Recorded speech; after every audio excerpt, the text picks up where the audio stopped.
You ever look into flat Earth? This was like 8 months ago or something. And I said, right when he said that, Manny, you ever look into astronomy? Yeah, right when he said that. Manny, did you miss 4th grade? Right when he said that. Manny, anybody drop you on your head? Manny, what are you smoking? I can't believe anything that ever comes out of his mouth again. That's what I thought. I'm like, Jesus. And I'm like, Manny, please don't ever bring that shit up again. You keep that shit, dude. Cut to. Dude, that's a CIA psyop. I sense the turn. So another guy comes, I'm telling you the story. And then I can't believe anything that ever comes out of his mouth again. That's what I thought. I'm like, Jesus Christ. Okay, so when did it turn? And he goes, hey, man, I got a master's in engineering. Look into it. And I just wanted to go. I just went home and I was just going to. How about looking at what fucking school that was so we can tell people? Yeah. Phoenix Online. But hey, man, that's the same shit. Yeah. I'm so crazy. I so don't believe anything. You want something else to do. Yeah, I tried to debunk it. I was trying to debunk it. I was Mr. Debunker. There's a fucking Japanese satellite. What are you trying to debunk? Tell me what you're trying to debunk. It's Japanese. Are you trying to debunk anything? What is it? Test.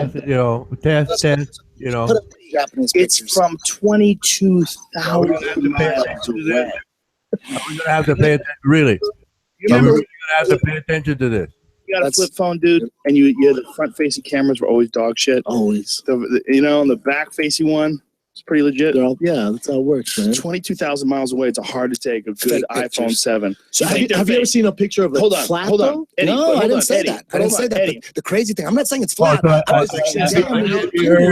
saying we don't know what the fuck. Wait a minute, Eddie. This Japanese satellite. This Japanese satellite. For the method that all these scientists worked on for like a decade. They fake moon landings. They shoot it out into space. They take the moon a landing. picture every 10 minutes. You can download it from the website. There's CGI. This is any different from before.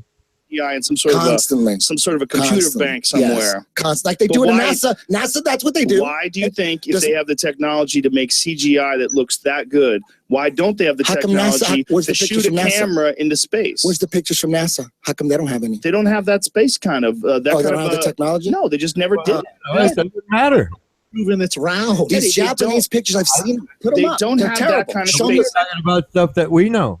NASA does not have one of those satellites. Fake. Well, why not? Why does it look fake? It looks like something you'd see in a movie. That's because I disagree. Yes, which is what looks real. If that's real to you, man, you don't think it's real? They faked 6 moon landings. Stop saying that because it's irrelevant. We're not talking about the same people. It looks fake to me. Eddie, that's 19. What are you talking about? Make the point. It looks fake. So you think there's some gigantic conspiracy involving the Japanese government where they put up a fake picture of the Earth from 22,000 miles up every 10 minutes? High resolution. Yes. Downloadable photo. You think it's fake? Well, why wouldn't it be real? What isn't it just as likely that the Japanese actually did launch that thing into space? Why would it be fake? It's propaganda, man. Okay, why would they care that it's not? Is there a photo of this flat Earth? No, I don't. Like I just said again, that's all I there's no photo of the flat Earth from space. There's no photo of the round Earth from space. That's not true. That's not true. It's all fake. Why do you say they're fake, though? They look fake. They look CGI. But you're not an expert in imagery. Looks fake to me. What would convince you, though? When I watch Avatar, I don't need to be an expert to know it's fake. When I watch Avatar, I'm not an expert. Avatar's at the movies. You watch some ridiculous kung fu video, being a martial arts expert. If you were sitting next to someone who told you that their sensei can't compete in the UFC because they're too deadly, wouldn't you get pissed off? Because you're an actual martial arts expert. That's just like you with no science background whatsoever talking about these photos. I know, but why think like that? Why, I'm crazy. But why indulge that? I'm crazy. But why not indulge? Why not indulge the full realm of possibilities and not cling to the conspiracy every single time? No, it's NASA can get pictures. They've been doing CGI composites. But please answer my question. Time. Forget about stating what NASA does. Please answer my question. Why do you always go towards the conspiracy? Why do you never consider the possibility that maybe lies. But Eddie, they're not the same people. It's all the same. So everybody's lying? It's a global thing, yes. All the European space agencies lying. They're all in on it. It's a global thing. So what do you think's going on up there? I think all governments, most of them, the globalists, they're all working together to control their What's the people. advantage, though, Eddie, if the Earth isn't round? You just want to listen to Alex Jones thinking that he's like smart. He's not. He's just saying to your fears. And that's why you look so weak right now. Keep you on a. There's. I don't know. weak. I don't know what it. That's why y'all look weak. Why you just control people You just gotta as find easily out on and a find the ball? sense. You could find the sense. No, the real it's really problem easy. would You be- put them on a ball because, again, I'm crazy. You put them on a ball. My guess is you're on a ball. You're nowhere. Don't try to go anywhere. Just stay there and work. Oh, hell no. Stay You there saw and the work. Truman You Show. ain't trying to go You nowhere. watched So they the sat Truman Show down. a little too So they much. sat down and said, you know what? We got to release some fake math that shows that you can demonstrate that the Earth is round. We got to Dude, there's no release that. pictures We got to of the work. Earth from space, man. What is that? We just looked at one, Eddie. Stop saying It that. was fake. You don't know that it's fake. Okay. But you're saying, look, it's a real problem when you I'm say crazy. something. But don't say that. I Just am. stop. Just stop and think. Because you're communicating to millions of people. And Exactly. you're saying something that doesn't make any sense. It does make sense. But you don't know anything about imagery. You don't know anything I don't? about what. You don't know anything about that. It looks fake to me. You're saying It's a it does. fake ass But you don't picture. have. Come on, Eddie. You're just looking at it with the naked eye. It looks real to everybody else in this room. I Okay. think you're So what coming does that at it make with me? a confirmation bias. Crazy, right? I don't think it makes you crazy. Confirmation bias. We have to use like words and really like the conversation has really been over. And I Doesn't it, think why it's- does it doesn't it have gives to, your It's opinion. really been over. I mean, y'all just want to make noise just because you're some kind of famous like people. you're getting angry about. No, I'm not getting angry at all. Well, we're I'm just not- being I'm not Talk about what you know. Talk about what you know. You look really bad. trying to do You is look very, very bad. Yes. Talking about things you know nothing about. Really, it's sad. Hi, buddy W.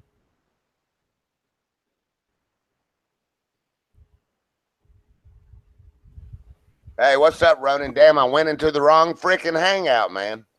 Oh, cool. Oh, cool. Yeah. That's pretty good.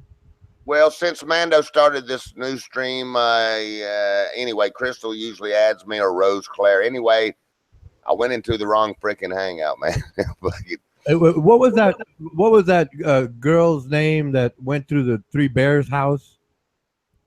Goldilocks? Yeah, Goldilocks. Yeah, that's what you reminded me of just now. Goldilocks wandering into some place you shouldn't be. Right. I went into the middle of, anyway, I guess they got their own little hangout. They're up there talking, and I said, "Where's Ronan?" They said, "Fuck, anyway, I'm here, man." So, what's up, man? Oh no, I'm kind of surprised you had mentioned having to move things, and I said, "Oh, okay." He probably just decided I'll just come back later, so on and so forth. And like you just, in other words, you surprised me because I thought you were going to be doing those things, moving things. Oh man, it's like every time you get ready to do. Okay, so for example, I got stuff stacked up here everywhere. Blah blah blah. Still got a bunch of stuff to. Anyway, man. So Oh, you're taking a break. Oh, cool. Yeah, about 3 o'clock in the morning, it starts pouring down rain. So there goes the yard sale, and Yeah. so now I've redirected to get back over to the estate over there and try to get some more stuff cleaned out. The good part is I got a lady that lives 2 houses down from my mother's house there, which her and these other 2 fellas used to fish in the pond all the time, and long story short, supposedly her sister was dying to get the house, so that might I don't, anyway, man. In one way it's personal, in another way I couldn't give a shit. But anyway, of course, my famous fucking brother's gone down there and resigned from being executor, which has left me a fucking nightmare. And so anyway, lawyer's firm on Monday trying to get the house cleared out. Supposedly her sister wants to buy the estate. See what they're doing, they're just letting the house sit over there. Nobody's making the fucking house payment on it now, and it's going to move into foreclosure. Well, hell, there goes about $50,000 right there. Right. And so fuck it, man. I'm gonna take hold here, and there's 1 or 2 more things that's tied into the estate because the paperwork wasn't taken care of years ago, which is not even supposed to be part of the fucking estate. And I also found out the will never went through probate. So Okay. see, Yeah, you're in the midst of it, in other words. well, the probate thing oftentimes the will. So the will's been turned in, but it's not going to be executed by anybody because it never went through fucking probate. Yep. So what a fucking mess. That's the bottom line. What a fucking mess, man. And, they've cleaned their clock over there, fucking took $50,000 worth of shit out, and it's just a fucking mess. But anyway, man, yeah, I'm just chilling for the moment. I probably will go over there in an hour or two, set up lights in there. Of course, they cut the power off, so I'm gonna take battery powered lights over there and try to keep cleaning out over there. Anyway, what a fucking mess, man. What a fucking life. You know, it just turns your whole everything you need to be doing every day you can't do because you got to do all this shit, you know. Hey, great. Hey, what's up, DeMello? Hey, DeMello. Hello, Jose DeMello. Hey, Ronan. Hey, buddy. What's up?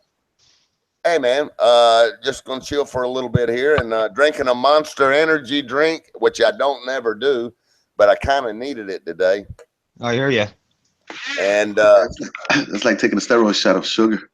But yeah, exactly. Ronan, you're a little snappy today. How is that? I don't know, though. You're like a tiger out here, nigga. You're roaring all over the place. Well, yeah, I was sitting back and listening for a while after having done all the projects for the family, you know, catching up, listening, and all of a sudden I just go back to being who I am. And oh, y'all are saying, oh, that happened before. So you were japing? Is that what they're saying, Ronan?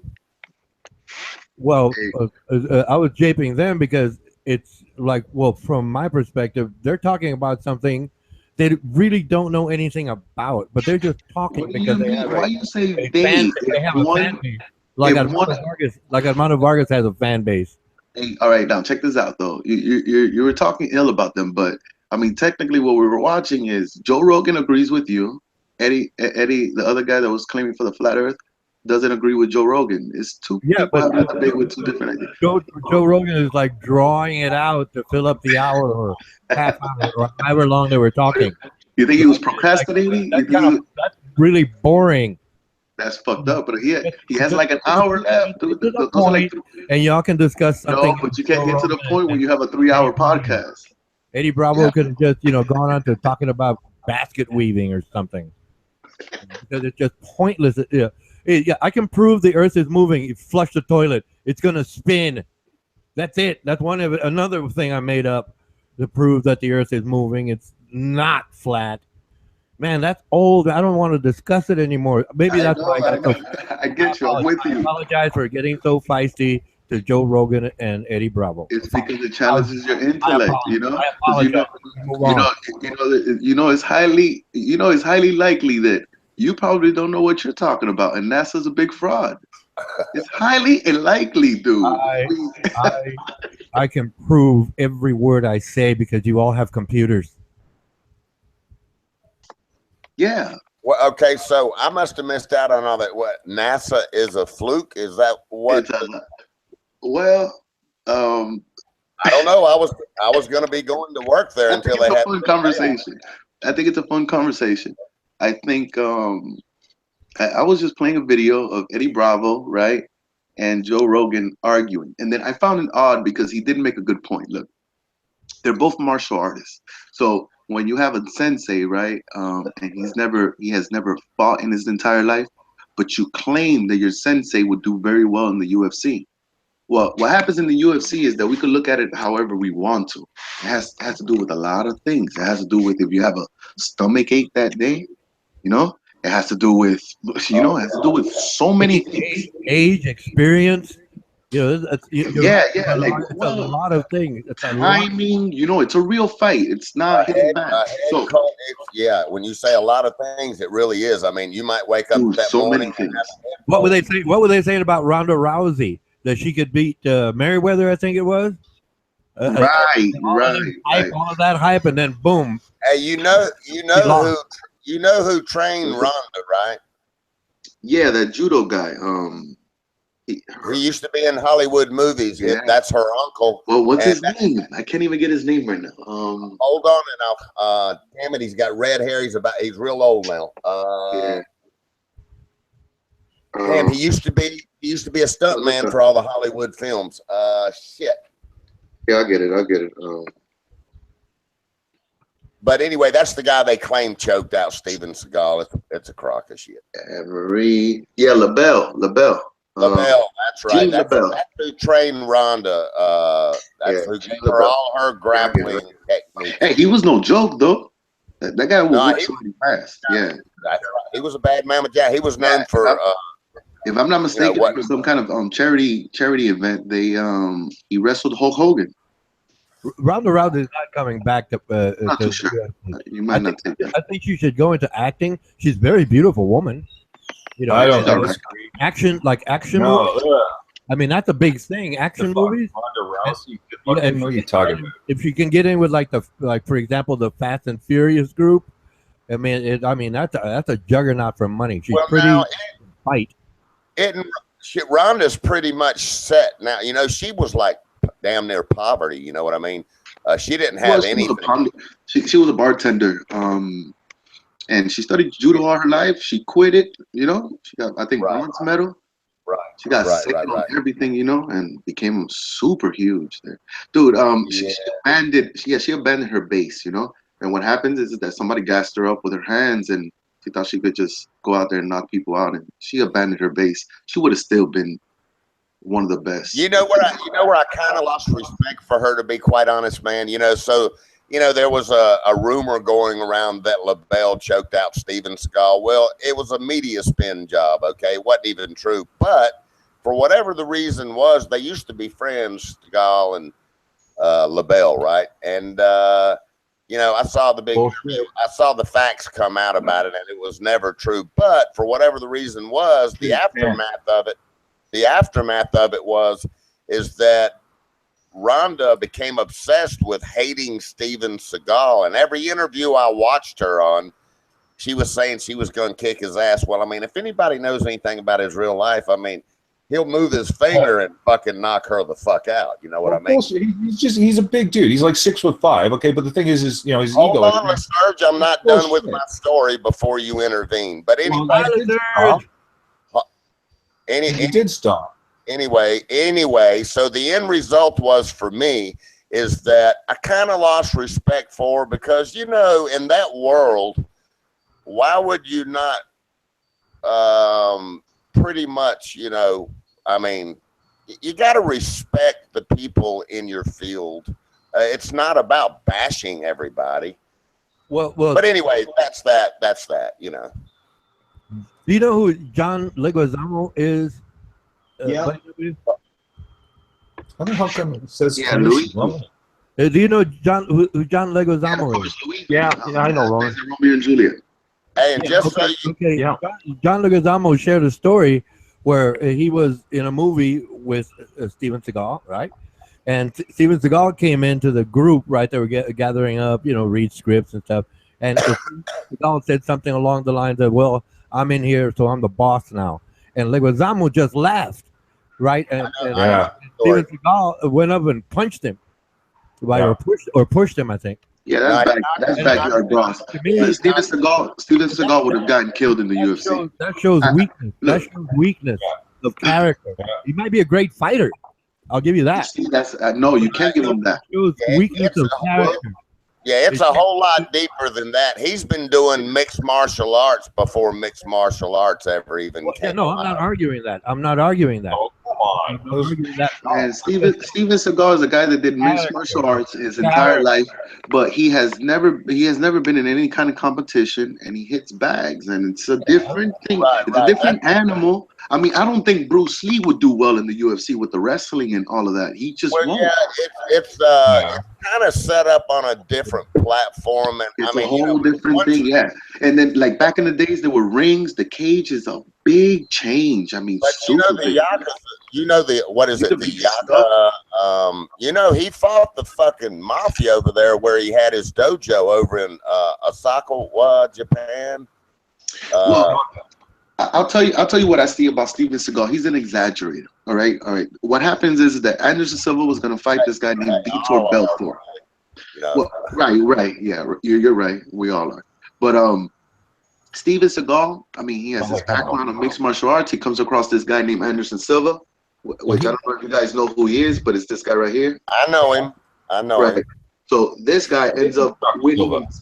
He wins in spectacular fashion, right? Yeah, with the front kick. With the front kick against Vitor Belfort. And Steven Seagal went on media and he took credit for that kick. Yeah, he says, I taught him that. I taught him that. Yeah. Come on, man. That's a regular kick. No, it's worse than that. No, actually, the truth behind that is, Mando, is that is a regular kick, but he redesigned the technique. He redesigned it to arc your feet back and hit him with the like heel on the bottom of your big toe. Come on. Like you know what the funny thing is that I would have respected it if it was told before, not after. Right. Here's where I'll leave that whole conversation as far as Steven. It was spectacular that day. I was like, oh, and everybody was like, it was because Steven Seagal taught him, and then Anderson Silva giggles about it, but he continues to give him the credit. He's like, yeah, that's how you could tell that dude is super humble. Did you ever watch the little clips where he was Manny Pacquiao and Silva? You know, did you ever watch the clips where Steven Seagal was training them? I don't recall it with Pacquiao. I'm gonna tell you something, Mando. As far as like, you know, being younger and physically fit and the things that they do in the MMA now, you're right, man. He's getting older and all that. But I'm gonna tell you something. In real life, the masters that Steven Seagal has studied. In other words, it's like this. That's a competition, the MMA. But in real life, it'll never even get that far. I mean, he knows fucking. What is that move called, Ronan, where you can take the back of your hand and pop the fucking heart and make it fucking and make it stop? Stop. Okay. Hey, I'll just tell you something. Can I get done with Serge or not? Yeah. Okay. So anyway, he was over in Moscow, and they kept, you know. It's kind of like a big secretive thing of the old masters. I mean, number one, they never wanted all this stuff exposed anyway, the original masters. It was real secretive. But he was over in Moscow, and I can pull it up and find it probably. But he was over in Moscow, and they kept saying, you know, it's and I can't remember the name of the technique, but it's like almost a myth. It's never been. Like it's held so secret, nobody ever would display it live or anything. So they finally fucking talked him into it, man. And I'm not shitting you. When you see this, man, it will flip you out. It's not fake. It's the real fucking deal. Steven Seagal took the back of his fucking hand and popped that fucking guy's chest. And then he just looked at the table and the guy said, what? It didn't do anything. And he walked around the table and fucking passed out immediately right on the fucking floor. I mean, and I can't remember it, but I'm just going to tell you something. Think whatever you want, but no. I'm not laughing at your thought. I'm laughing, in real life, there's probably not one fighter in the MMA in real life with no techniques held back. They'll never even get a fucking kick in, man. You know what I'm saying? That won't happen, dude. In MMA, you don't know if the guy's gonna dash, jump, and fly knee or hey, you see him playing that guitar? Look, just so you know, I won't get into all this. It's very controversial, and until you really study his life, you see that picture down there beside the well, that's later on, not that one, but you see that one up there beside him playing the guitar because he's playing. Actually, he came through here, and my buddies have pictures left and right. He's all into music now, but dude, this position never happens in the in UFC. Let me tell you something, Mando. Number one, you're not ever gonna know everything, but I studied it in depth because I won't get into all of it. But I'm gonna tell you right now, anybody who thinks that it's any of his past all the way down to the Jeet Kune Do is fake, then no, I'm not saying it's fake. We all know karate is real, and there's plenty of martial artists that show this karate is a form. Karate. He started out with karate before he ever even went to Japan. Dude, the best fundamental base for MMA is wrestling, judo, which he shows that, you know, the boxing thing, there's kickboxing, there's so many things that Steven Seagal, Bruce Lee, and anyone else that they'll get beat up in there. I used to spar with beat up in there. Karate black belts. Super advanced, man. As far as a physically, they're scared. They're scared of wrestlers. karate guy. As far as a physically Yeah, fit match, super scared of wrestlers. I tell you Wrestlers what, are get crazy. Anderson Silva and get any of these people in a room behind closed doors. They'll tell you real fucking quick. I'd never even attempt to fight the motherfucker. Yeah, I mean, I'm talking about in real life with nothing held back. They'll never even get a kick in. They'll be out cold, man. Okay, so I'm just saying. But as far as the art of MMA, I doubt it.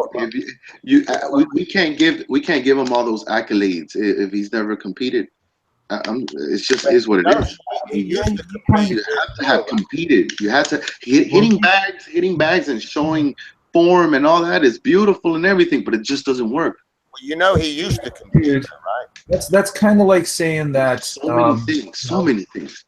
That's like saying, you know, someone could be a fisherman their whole life, okay, you know, fishing and be excellent and be even the best in the world. But, you know, just because they haven't fished in a tournament, that means that they're not.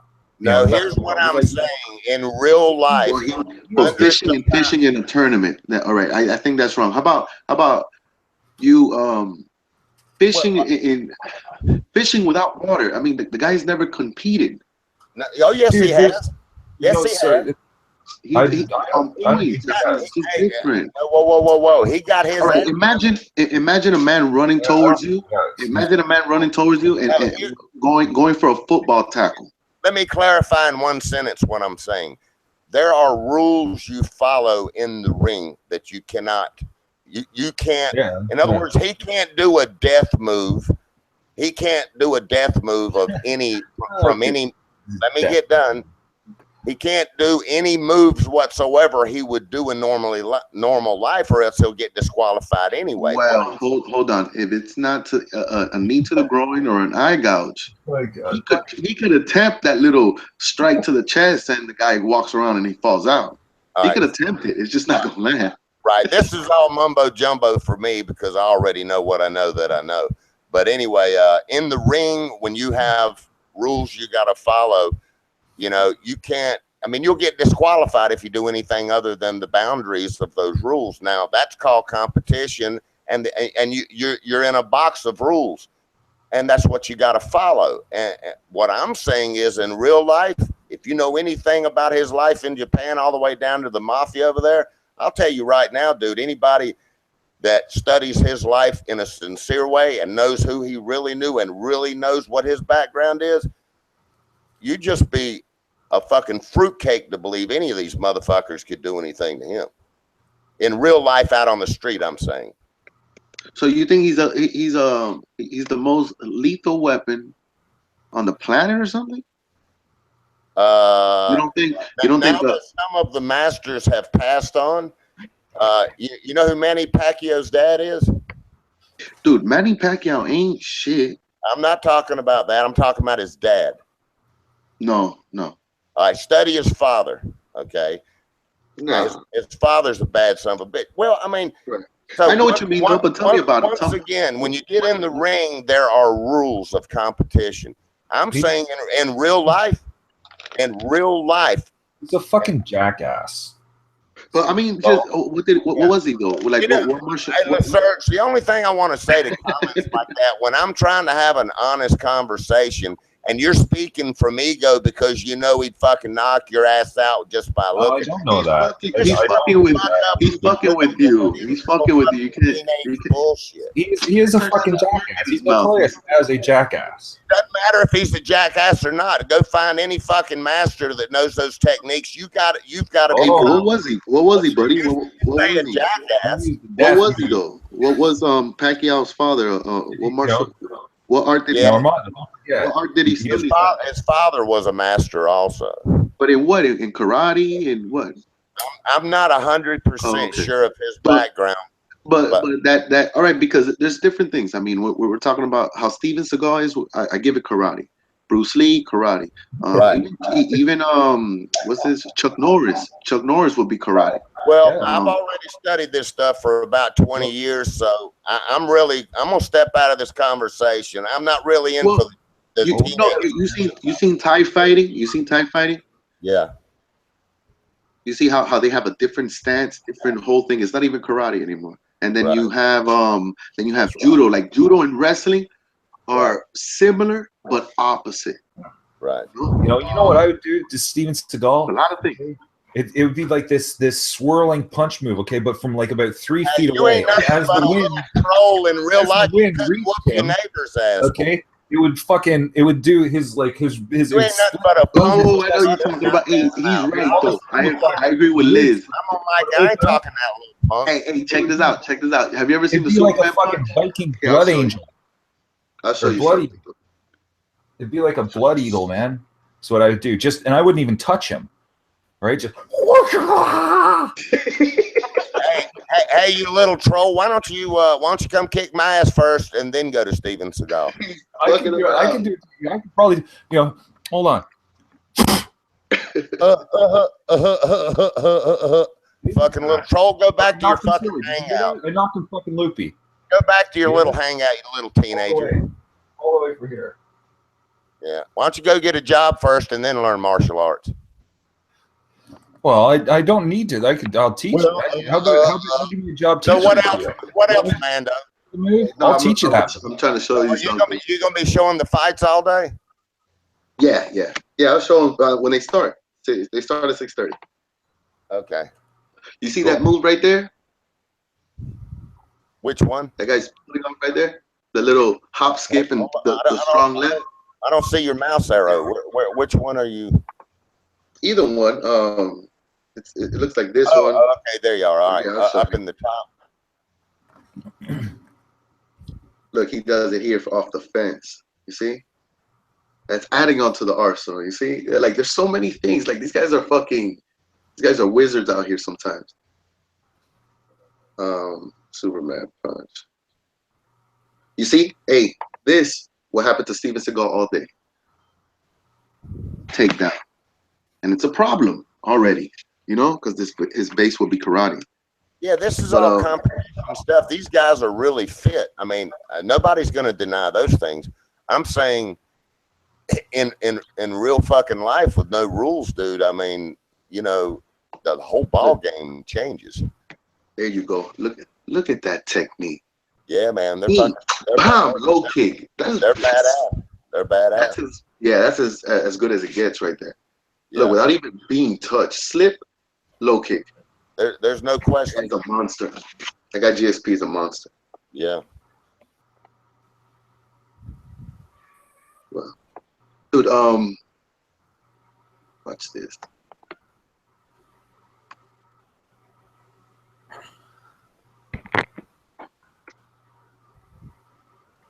We can get a GIF of it.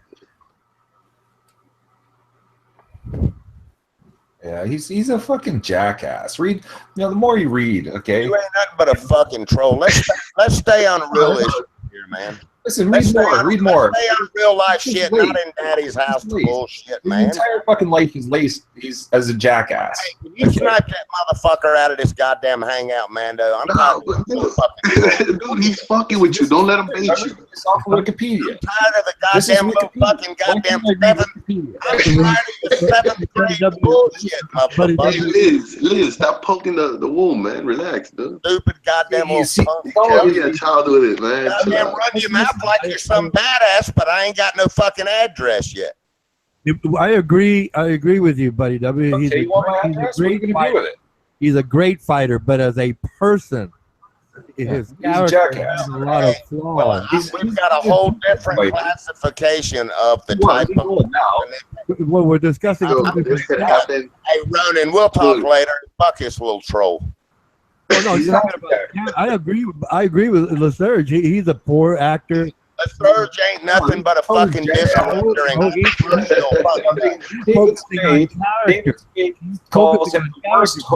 but a fucking punk in daddy's house. That's all he is, a punk with a mouth in daddy's house. Just referring to character, not his skill as a martial fighter. Right.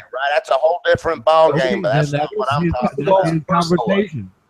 Okay, his religion. Seagal is a Buddhist. In February 1997, Lamar Pinor Rinpoche from y'all go ahead and talk to this little fuck nut. What happened? What happened since yesterday? What happened? Specifically, the reincarnation of Chundrag Dorja. a 17th century turton or treasure revealer. Hey, Lucerne, the hey, what did you Indian- just tell me in your Indian- hangout over there, man? The oldest sect of Lucerne, Buddhism. what did you just say in your hangout over there? It goes on to say that Steven Seagal's recognition aroused controversy in the American Buddhist community. Fuck that motherfucker. Well, no, he has a point. He's not lying. He's not lying. I'm not even gonna get off talking about anything in here with a little fucking troll. I mean, like I said, you're going to his skill as a martial artist. I agree with you, but he's going to the person's character. Right. Here's what I agree with him. Right. Well, here's what I'm saying. I like watching his movies. He's not a great actor. I think Steven Seagal will get his ass whooped. Well, hell, look. I mean, he's not ever going to get in the ring in any competition. Yeah, no, that would be a big mistake. I mean, I think he'll kick any regular dude's ass, though. You know what I mean? If I'm a Mando, but what does getting in the ring prove? What does getting in the ring prove? Oh, the ring means a lot, dude. The ring is in front of the world. We're talking about cameras. We're talking about a lot of things, man. Right. Hey, but here's what I wanted to say on the other side of that statement. Go watch when he's training Silva. Yeah. Go watch. None of their techniques can do anything in real life with no rules. I can tell you that right now. I said you muted. You know, I know with that fight skill thing, you can't be angered. You have to have this. No, I'm saying with no rules and balance between. What a crybaby. You gotta have the balance between calm and super aggressive. I'm kind of the real life guy and what works in real life. That's who I am. Buddy, you are not Steven Seagal. Okay, Steven Seagal is Steven Seagal, not you. You know what's funny? That those martial artists they speak a lot. They speak a lot about this third person view. It's kind of like when they're in the zone, they say this a lot. Like when they end up doing like something spectacular, they see themselves outside the body and they're controlling their body, you know, but they're not really there. Yeah, like, the caliber of things I'm even speaking of, I'm not even gonna attempt it on this hangout chat. You know what I mean? I mean, I'll just stay in the caliber of what we're in right now. You know, I don't think he would be able to make it in MMA. I mean, anybody. You know what's the funny thing about that fight game is that everybody loses. Everybody. Yeah. There is no going. There is no going undefeated like in the boxing. There is no going undefeated in MMA. Let me give an example about what I'm talking about. Who do you think's the baddest motherfucker in MMA? Mando. Demetrius Johnson. All right. I tell you what. We're talking different weight classes. Are you saying? Well, there's this thing that they. All right, pound for pound doesn't mean a heavyweight versus a lightweight. What it means is that if the lightweight wasn't heavyweight, can his skills match up to this heavyweight? So we're just talking about skills purely. But we are talking about nothing but the world of competition, right, Mando? Okay. Well, the problem is that there's a lot of things like, all right, look, the best guy could be 5'5". Look, the best guy in MMA could be 5'5". But if he fights a guy that's 30 pounds over, it changes everything. You know, if he fights a guy like Tyrone Woodley, here, I'll show you the comparison. Right. But this is all just some people that can't. Competition you're speaking of, right? It's about inches, man. I mean, the heavier the body. I mean, there's a lot of things. There's too many things. So we can't. A lot of things. Yeah, there's a lot of things. Like that's what I was saying. With Steven Seagal, like if he fights a long guy, you have to be able to see that if he fights a long guy, a short guy, a wrestler, or this or that. Yeah, I'm very well aware of those things in real life, but in the ring with competition. Hello. Look, I don't think he knows yet. Go ahead then. Take the time up. Come on, start talking. Hurry. I'm putting in this. I found a video of some of Buddy's fight videos. Right there, there's the link for Buddy's fight videos. You can see how Buddy in a fight right there. It's pretty cool. It's in the side chat. Yeah, I see it. I'll play it for you right now. Check this out. Oh yeah. All right. That's This guy right here is Leave it there for a bit. I want to read that information. I know you skip over a lot. Just stop. Right. Please just stop. Let me read it. do your thing. muted, by the way. I can't undo it. Oh, 10 title defenses. Now that's impressive. That is Right. impressive. Okay, go ahead. Well, there's other. Anderson Silva did it for like, yeah. Anderson, I think he broke Anderson Silva's, as a matter of fact, on the 10th. But whatever. You see how this guy? Look, this guy is what, 5'3", 126 pounds. Okay, now to me, skillfully, he has the best set of skills. But if he fights, Move, man. He's got to move a shorter distance with all that power. Of course, he has the advantage. He had the advantage. now look at this guy. Yeah, the physics work out. Yeah, okay. This guy's. Let me read it. Yeah. Now this guy right here is 246-1, heavyweight. You know, and he's considered one of the best heavyweights. And he's not even all that great. I don't think the heavyweights has such a high skill because they have to move all that weight. But that's not here and there. What I'm saying, I'm not saying that that Demetrius Johnson can beat up this guy. What I'm saying is that the Demetrius Johnson has to hide in the weight of this guy. He will beat up this guy. So that makes him the pound for pound best. You know what I mean? It's just. Yeah, but the 1 pound makes a difference. So Exactly. we're just talking. No. Yeah. Imagine. Physics, yeah. Look. If we're talking physics, well, obviously. Now, Go ahead. there's this black dude right here, right? Anthony Johnson. He's 6'2", 205. 20 pounds less than Kane, right? The other guy we saw. And he will probably beat up Kane. But it's about mass.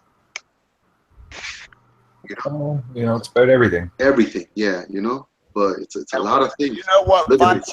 Now, which fights you gonna be showing today, man? Though. They're live. Here, I'll show you. Do you know who it is, or?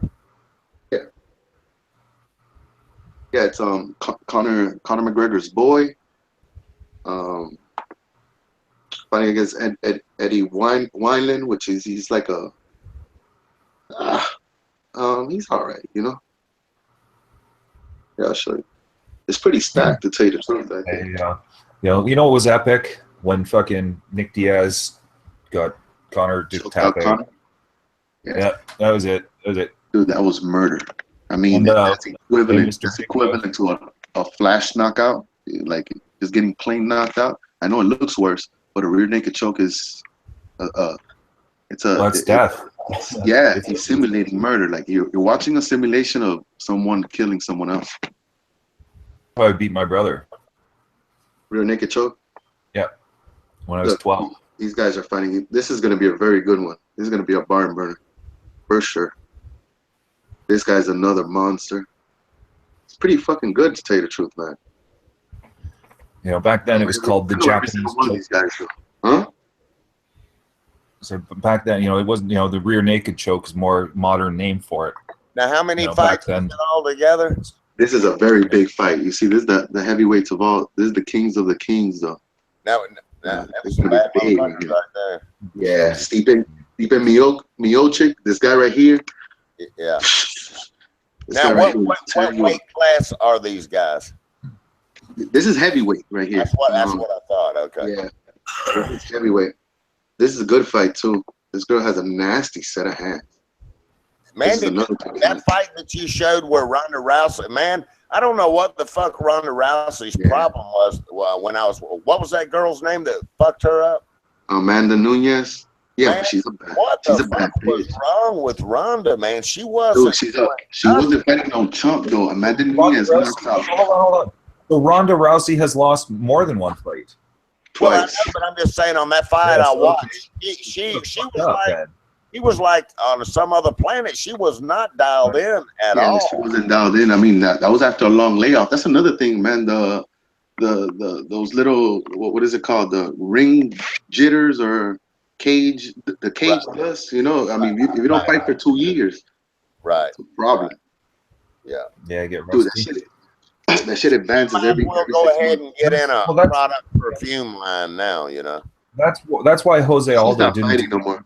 She's getting married, by the way. McGregor was awful. Even you know what's funny? You know what's funny? I mean, the classic story with Ronda is that Ronda was getting trained by this Armenian dude, whatever. I forgot his name. I had him right there, but fuck it. And then she met a man named Travis Brown, right? And he was an MMA fighter as well. And he was doing great. This guy was stepping up the rankings. So he goes to Ronda Rousey's coach, I guess, to get next to the pussy, nigga. You know, and the next thing you know, he starts getting knocked out left and right. Like both of their careers fell down to the floor. Right. Since that guy moved There's in. one thing you got to understand, like when LaSurge makes, he's an asshole. There's a certain attitude that you have to obtain when you really get in the limelight, man. I mean, he doesn't do. You have to, whether you are or not, you better believe you're a badass. Dude, you know what's funny about that thing? They speak about that. He does the opposite of that, is the thing, okay? LaSurge, just go study his life on a real life realm for once and then come back and talk. I think I didn't grow up watching fucking Lethal or whatever movies.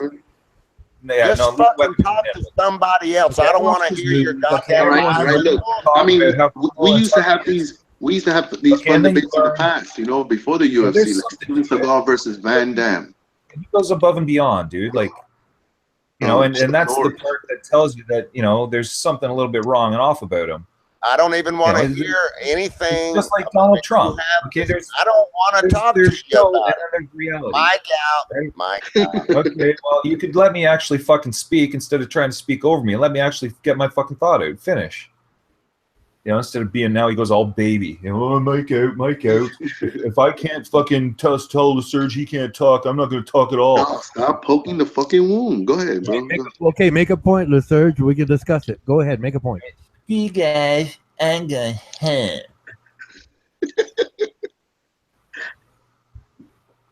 All right, so you see, I don't have strong feelings about these martial artists because I understand. I used to have those debates all the time. You know, I thought John Van Damme would do well in the UFC.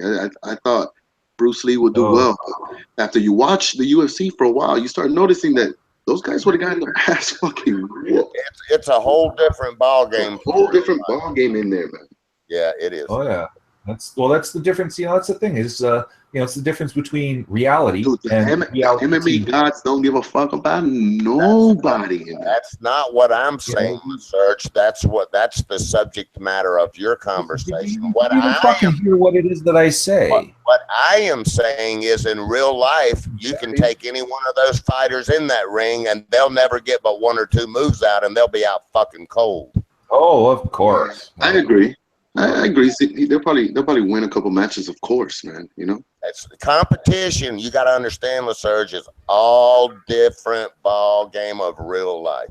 Yeah, which I actually have real life experience with. Do you? I do. Where the fuck are you going with this, you little Canadian fucking gay punk?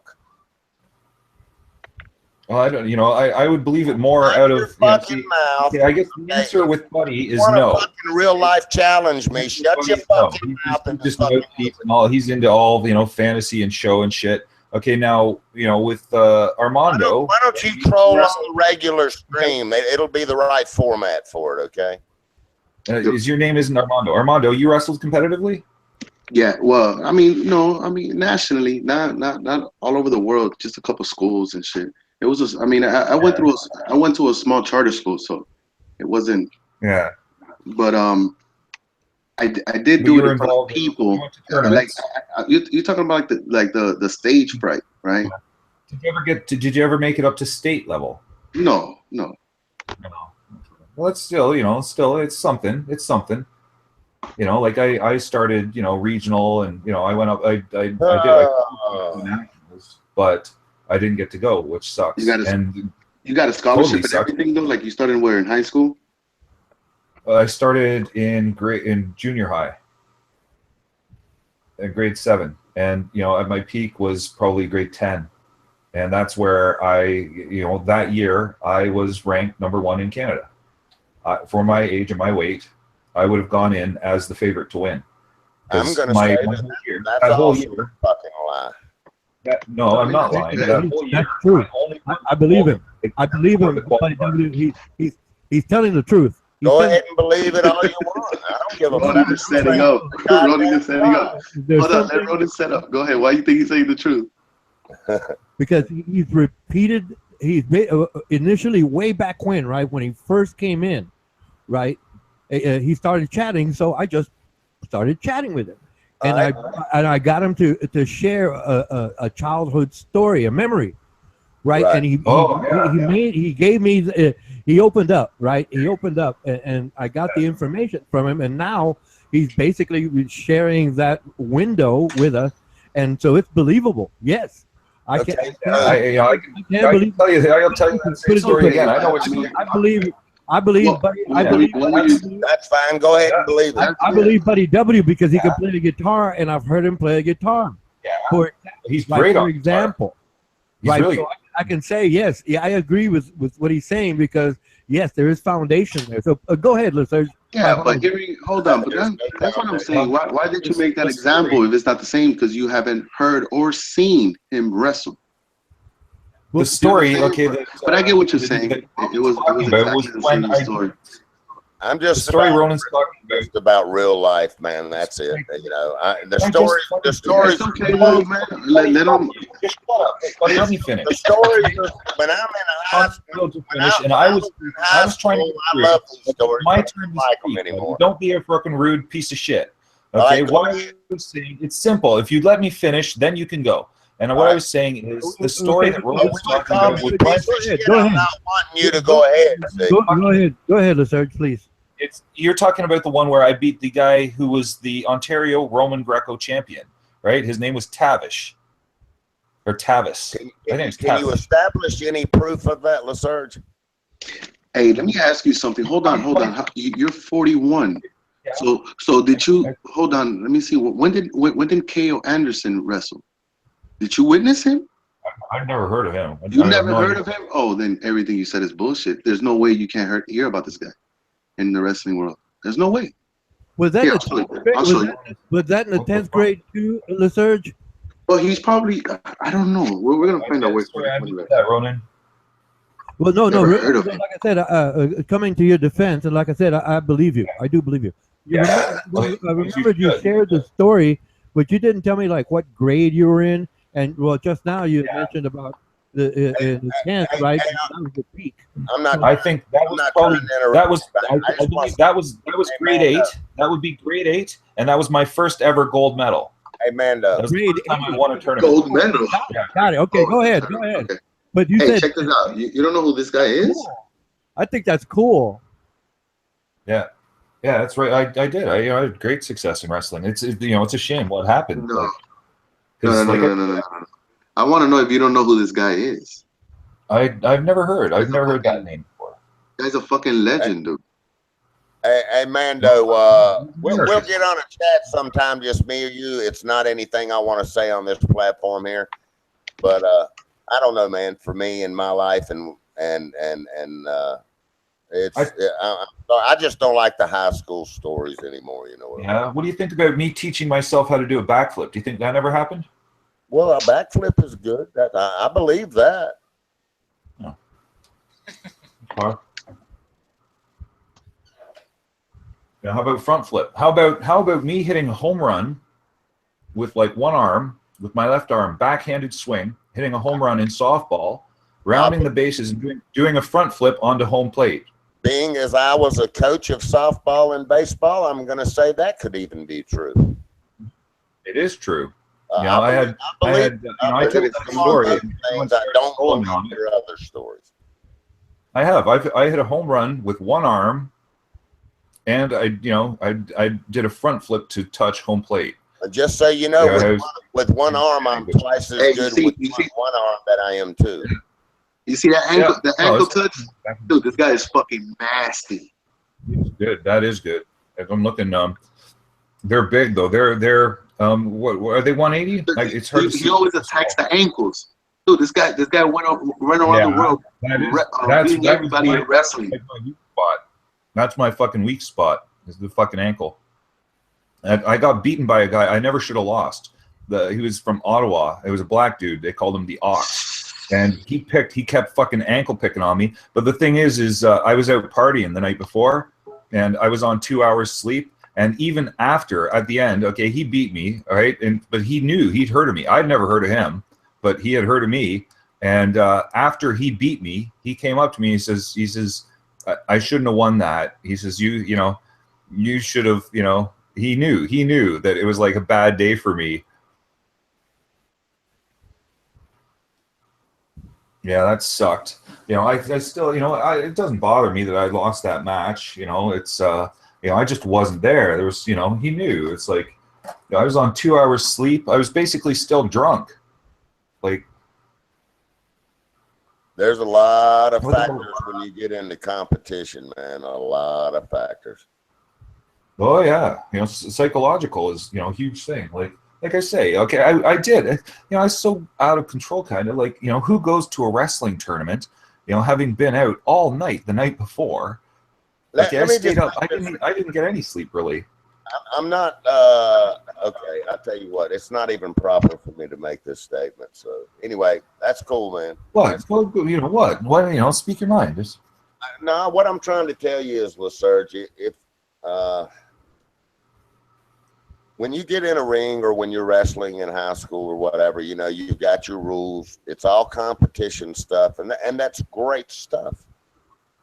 But in real life, you realize there are no fucking rules, right? Well, what do you mean? What, in a street fight?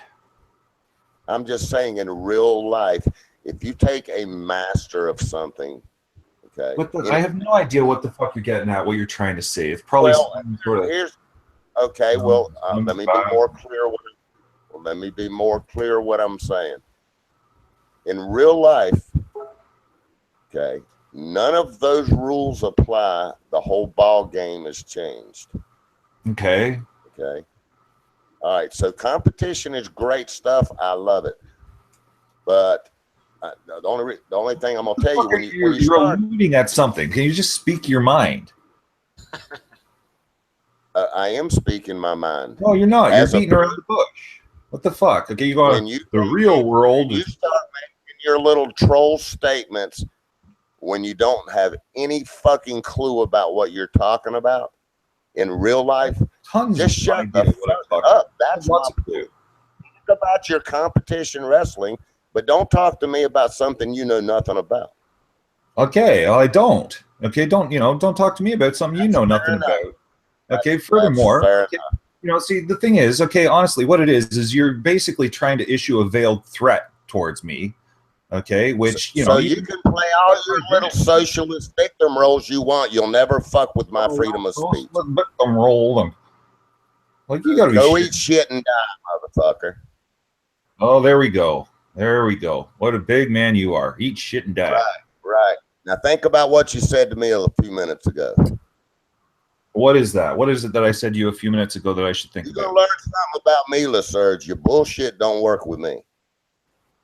Well, that's funny because I haven't been bullshitting. Real. What is it that's bullshit to give you? Respect to get it. That's the only motherfucking rule you need to remember. That sounds like a good plan. Maybe you should use that. Fucking goddamn do it then, and fucking you'll find out everything will be fine. Well, the issue isn't me. The issue is you, buddy. You're the one making something going. The issue is you're full of shit, and you're a habitual liar. Okay, about I can what? Talk to you in a nice way, but if you start with your dumb shit, I'm gonna come about what? Okay, I'm full of shit about what? What is it you're claiming? Later, I ain't got time for your trolling right now. Well, you can't answer. So you don't actually have an argument. So it's actually you that's full of shit. I don't want to waste my time with your fucking dumb Canadian ass right now. Yeah, because you're just full of shit. Right. Yeah. Yeah, and I climbed a fucking antenna when I was 1 fucking year old too. Which is full of shit. Thanks, we know you're full of shit. You can just go ahead and be as full of shit as you want. That's it's fine. Personally, I don't care if you're full of shit. You'll never say any of that shit to my face. What's the next subject? Oh, absolutely, I would. Well, give it Why your the fuck, best you know, shot. you think I wouldn't say it to your face? I'll say whatever to your face. There's nothing I wouldn't say Just here that wanna I wouldn't run say to your your fucking face. troll mouth and fucking jape somebody all day, and I'm not in the fucking mood. Do you understand that? I don't even know what that word means, Jake. All right, there you go. Check that out. You know, there's this big guy muting again. You know, for Christ's sakes, fucking relax, buddy. You know, you're no bigger, better than me, and I'm no bigger, better than you. Okay, that's the idea here. Do you understand that? Change the subject and move forward.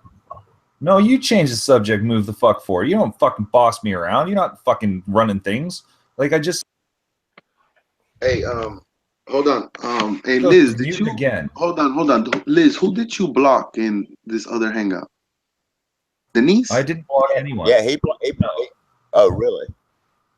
Dude, why are you blocking people if you don't even know how to unblock them? I am not. Yeah. That is Yeah, not. don't block anyone. Don't Don't block Serge, anyone. you're a fucking liar. I just went in your fucking hangout. I heard you saying Well, you're we're a gonna fucking find out the day that she tries to join and you're not here and she could be able to. We're gonna be able to find out.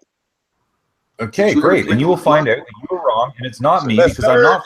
Serge is running the same games he always does. I believe you, man. I mean, I'm not that exactly what he's doing. That's exactly what he's doing. He's sitting in here lying again. I'm not. Well, don't fucking sit here and just lie when the man asks you a Don't listen to this straightforward fucking question. idiot. Armando, don't listen to this fucking idiot. He's an idiot. See, look at him freaking out. He's muted me again. What is it? Shut your 1, fucking 2, mouth and move forward, boy. 5, okay, 6 times. Shut your fucking mouth and move forward. 7 times. Okay, he's just sitting here fucking muting me. All right, check this. Armando, he should be okay. Good. Because what the fuck? Dude, why are you irritating people, man? You're like a fucking cancer here. I'm not though. Okay, if it was him who claimed that I have Denise blocked, that is not true. I am telling the truth. Dude, I think Denise is trying to get it. No, he's the one who's full of shit. I am telling the truth. You know, he's got to get over it.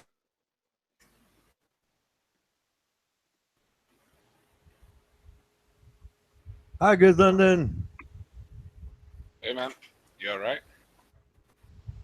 Well, yeah, but listening to them was nice, but that's over. So how about something from you, please?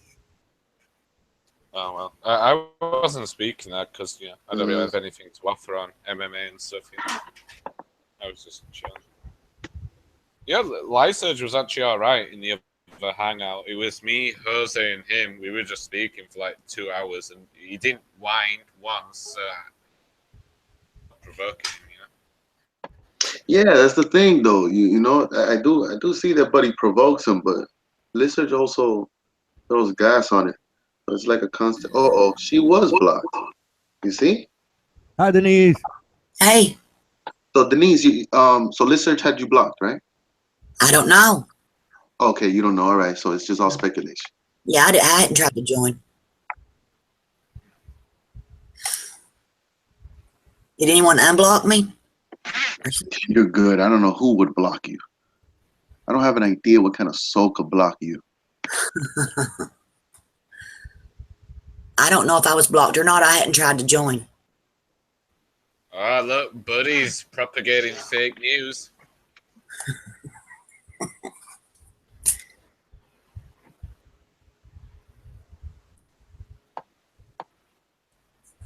Hey, D-Beck, at least don't just join and start muting people like you.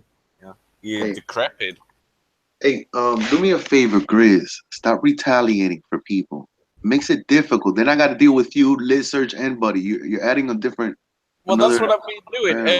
Every time anyone snipes anyone, I'll snipe. No, you can't do that. You can't do that. Don't put yourself in that predicament, man. It's gonna end up. We're gonna end up having an argument.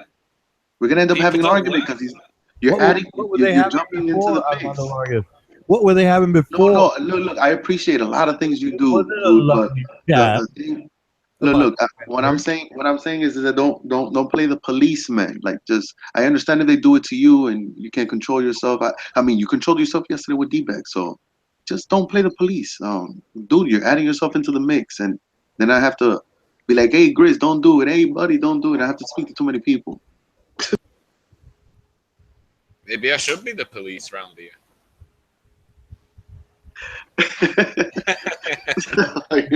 Oh, man. It's gonna make it difficult, man. You know, and then I don't want to end up having an argument with you and Buddy and Liz. That's just crazy. There's too many people. People sniping people, man. I don't care who snipes who, you know. Yeah, Just no. look at it. If the person who's sniping doesn't get sniped, then they're never gonna learn. Yeah, I've taken as my own philosophy. Yeah. Hi, D-Beck.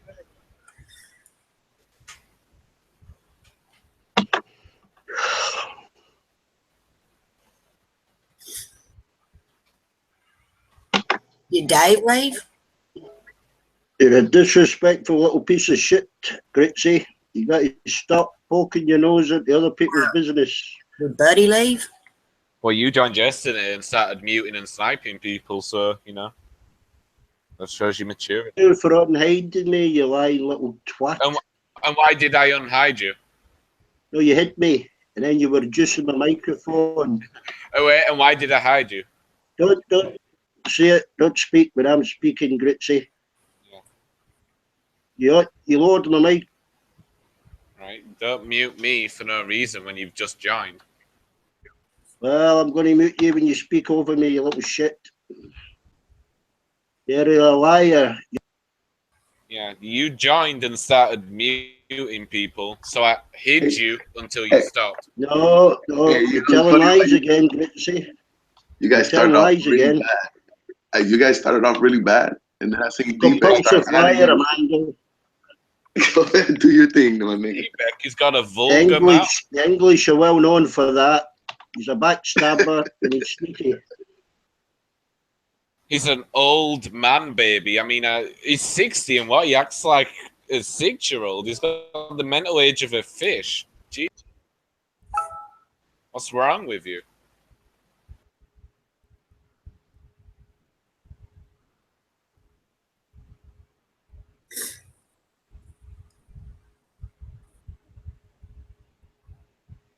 Uh-oh.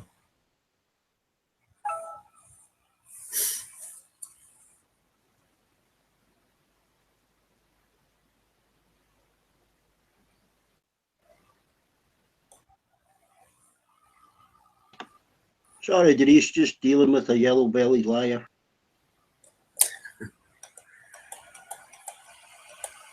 You've muted me like 5 times in a row and I didn't do anything. Like, check this out, Grizz. Like, look, now we have a problem. Look, check this out. You sniped Buddy, right? You sniped Liz. I hope you know Liz is easier to invite for me than Buddy. For some reason, I can never invite Buddy. You see? And now he can't even get in. Well, people shouldn't be sniping at all, you know. I know, but I could re-invite them. Like my invites with you always works. With Liz, Sergio. But Buddy is kind of hard to get in contact with, and some people. D-Beck's just chin muting me. He's doing this fucking deliberately, dude. Armando, you need to stop this. Dude, just chill out. There's nothing to talk about right now, man. I mean, come on. Why you guys can't be more patient? Yeah, I will mute him 30 times. Like, why does it set you off so fast? Like, I feel brand new here. I just got here. I don't know if you guys had an argument before. I'm brand new right now. It's going to happen. Armando, I'm going to tell you, okay? I agree, okay? Grizz has been extremely objective and neutral, okay? So far as having a mod. All right, you see, but now this is I would express my support for him as a mod. You're going to start so you can start talking here in a minute. They'll be muting each other. So go ahead, Denise. I agree with you with those, you know, with your judgment right there. I think Grizz is awesome too. I mean, he knows that. What I'm saying is that Grizz needs to put a prettier picture. Well, that is a pretty picture, but I mean, you know, Armando, you're gonna turn yourself into a woman or something. Not fucking funny. You shouldn't be laughing. Okay, when Beck comes in fucking with everyone. Okay. No, listen, Beck gets a pass. I would fuck with everyone, you prick. Okay. Dude, Dude, he's a fucking legend. Why you prickly Serge? I'm not fucking with you yet, boy. He's a legend, For all the wrong reasons. Nah, he's a legend, man. For all the wrong reasons. Comes in, he knows how to do. It's like, you know, oh, look at me, I'm gonna act up, and this is my personality. This is what makes me you shut your fucking mouth. Shut your fucking mouth. You know, Beck. Oh. Be normal. I warned this boy about People like you better. People like you better. Look at the history. You joined and then you instantly muted. Look, and you're still doing it. Okay, this is Armando. You have to stop Don't telling get lies angry. like the Dude, if you guys just calm down and let the storm pass, don't get angry, man. There's no reason to get angry. I heard everything. It does not. You're wrong, Armando. You are wrong. Okay? You know, this is why people will do it to you. This is why your whole fucking stream will get sniped. No, it doesn't get sniped, Serge. You're lying again. Yes, it does. It doesn't. No, it hasn't been sniped for months, Serge, you fucking idiot. When's the last time a whole panel was sniped, dopey? Yeah, well, the last time it was sniped by you, Liz, and Tudor. Yeah, exactly. Get it? The snipers who snipe each other get their just reserves. Yeah, I was going to try to get Crystal Cute to come in, join, but have Buddy W join, and we could go on. But there's no point in posting that. Hi, Denise. Evening, Gordon. Oh, Denise is gone. Hey, hi, D-Beck. I can't focus on. How are you? Oh, I'm doing well. Well, I heard from you for a while.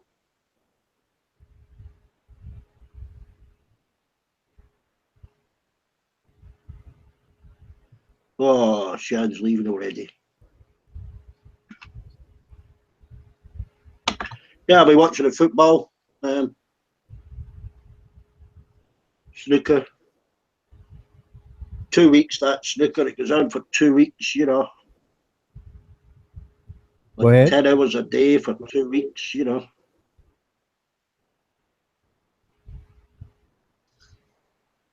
Not everybody's game, you know, but it's very relaxing to watch, you know.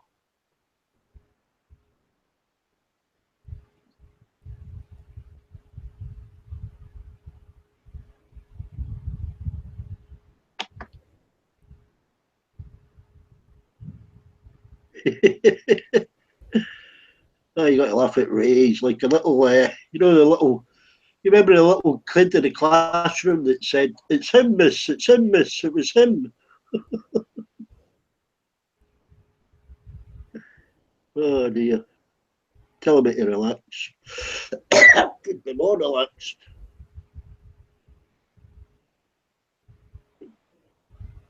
Yeah. You got them in the classroom, didn't you? It was him. Sir, it was him. It was him that did it.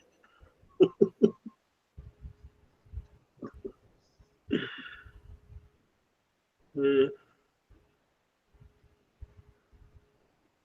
they're sniping each other again. Ridiculous. Yeah, it's little Gritzy there. He always, you know, he kind of changes the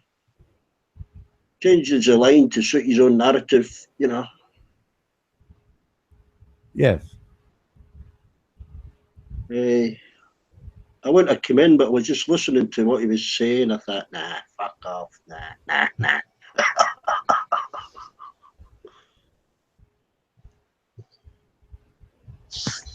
You know, I've travelled all around the United Kingdom, but I found the people from Yorkshire the most kind of unpleasant. You know. For what reason? Could it be like an industrial town where there's a lot of pollutants, and well, people breathe it in, they become so-called sickly, they're more angersome, or I guess they're. I don't know. I don't know. Well, it's very industrial age. Started in the north, Lancaster, Yorkshire, you know, but I found them very big-headed. You know, they were the best at everything, and extremely tight-fisted as far as money went. You know. Well, yeah, it's like I said, I'm trying to figure out if it was an industrial area, because that's where people would be more tight-fisted, and obviously, like I said, there's pollutants in the air. It could contribute to a person's attitude. Well, it was the industrial, you know, kind of area where the steam started and the coal mining, the canal systems, you know, that kind of thing. Yeah, generally a miserable climate. Yeah. Yeah. Oh, very miserable place. Yeah. Oh no, I just try to figure out why a general area would be leaning to a certain attitude, and like you said, you traveled, and so you've been able to compare. And I was wondering if industrial you area. do notice, industrial areas that lose jobs tend to become kind of self-indulgent and racist. You know, they won't accept anything but their kind of view on things that they've been hard done by, you know, because of loss. So like when the pit shut down and the steel mills shut, you know, they were worse off than anybody else, you know. Ah, okay. More pieces to this puzzle. Oh yeah, it's a complicated picture, but I just found in their character, they've got a very low character, you know, in Yorkshire, of the UK. No, I it's like, well, myself, right? I've noticed this like in larger cities where it's more concentrated. I mean, there's more things moving about. You know, people are more hurried, right? And obviously, they can't get ahead of it and look back and say, "Oh, I know why," you know, because the air is bad, or I'm competing in this market, whatever market that may be in the city. And well, it's what they call it here, the rat race. Hi, Grizz London. It's a rat race, yeah. But I mean, I found the first time in my life, you know, when you walk into a bar, you buy a pint of ale or a pint of beer. When me and my brother went into a pub in Wakefield in Yorkshire, a man walked in and asked the price of a beer before he bought it, you know. Yeah, it was quite shocking with hear, you know, how much is the bitter? They'd say, oh, it's £1.35. It's only £1.30 down the road, you know. Yeah, they're very tight people. That's a general misery because it's a kind of desolate area of the UK, industrial wise, you know. There's not a lot of skills. They weren't retrained, you know, for the modern industry, you know. Yeah, but you did mention that some industry had left, so there's less. Oh yeah, they shut down all the coal. Most of them were coal Yeah. miners living off the pension, you know, and free coal. They took the free coal away, and then they shut the pits, you know.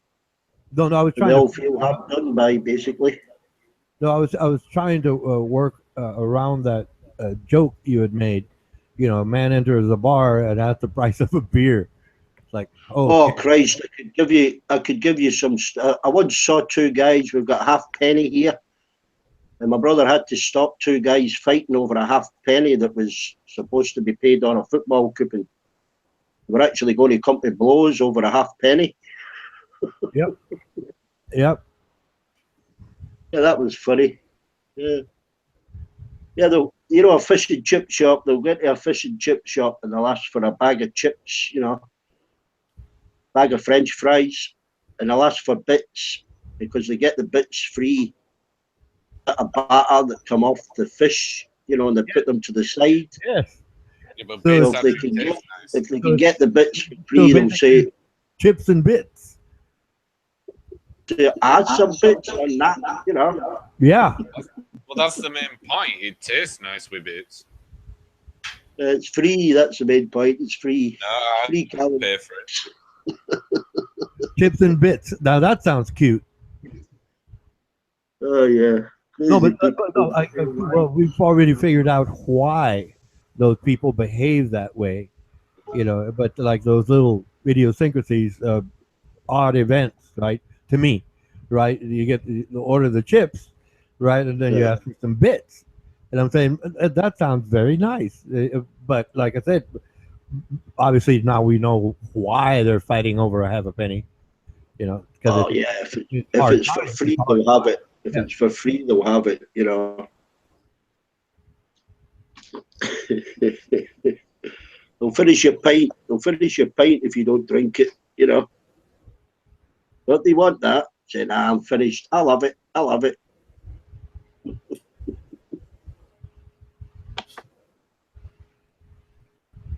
Yeah. I suppose it's they've lost so much. They've tried to hang on to what they've got left. You know. Well, yeah, that's basically it. They had grown accustomed over time to all of those nicer things, easy Yeah. to get, and then when times went hard, they're fighting over half a penny. Yep, makes sense. Yeah. Well, you know these food banks that are opening up where they give people, you know, a bag of food if they can't make it by. You know.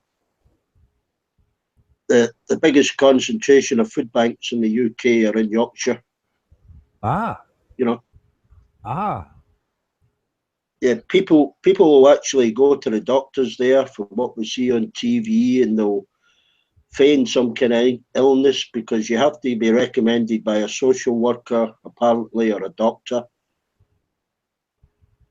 So you'll actually have people in work that will go to a doctor and say they can't afford any food, and the doctor will give them a note to take to the food bank, you know. But they're actually working. ah. Playing the Right. system. Play the system.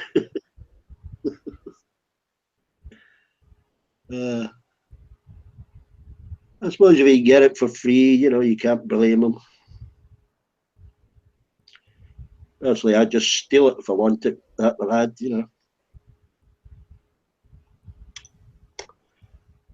Not at a personal level, more of, you know, a little bit here, a little bit there from, you know, a couple of barrels of stone the other night.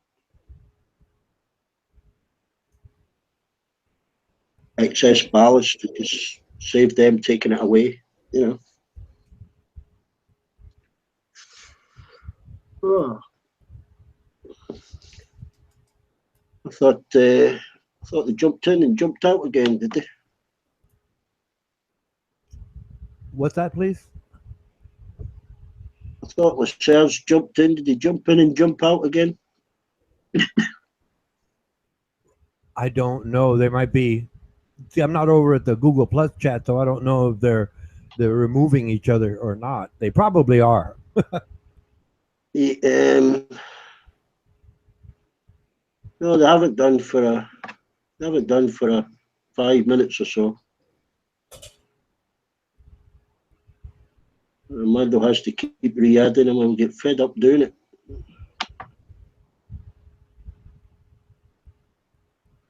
Let's have a look. But he's here, he's still on it. The problem is he has to start another hangout sometimes.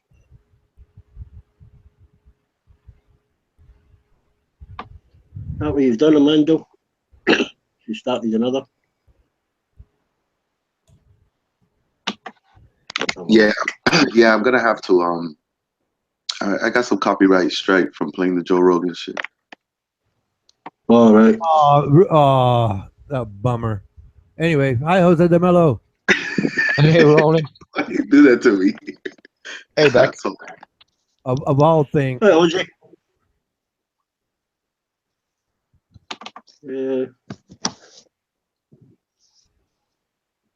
Oh, I did vision it. What's going on, Beck? Oh, well, you're coming in at the end of it all because Armando Vargas has a copyright strike. So he's going to start another one, but everything's going as per usual. Everybody's sniping each other. The room was full. Armando asked it stop. They continued. they came back, sniped each other again. So What else? the topping was he got a copyright strike. That's funny. And this time Tommy wasn't involved, was he? No.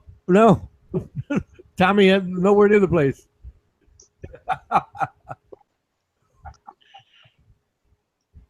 Think am I in the right one? I'm going to leave the long one here.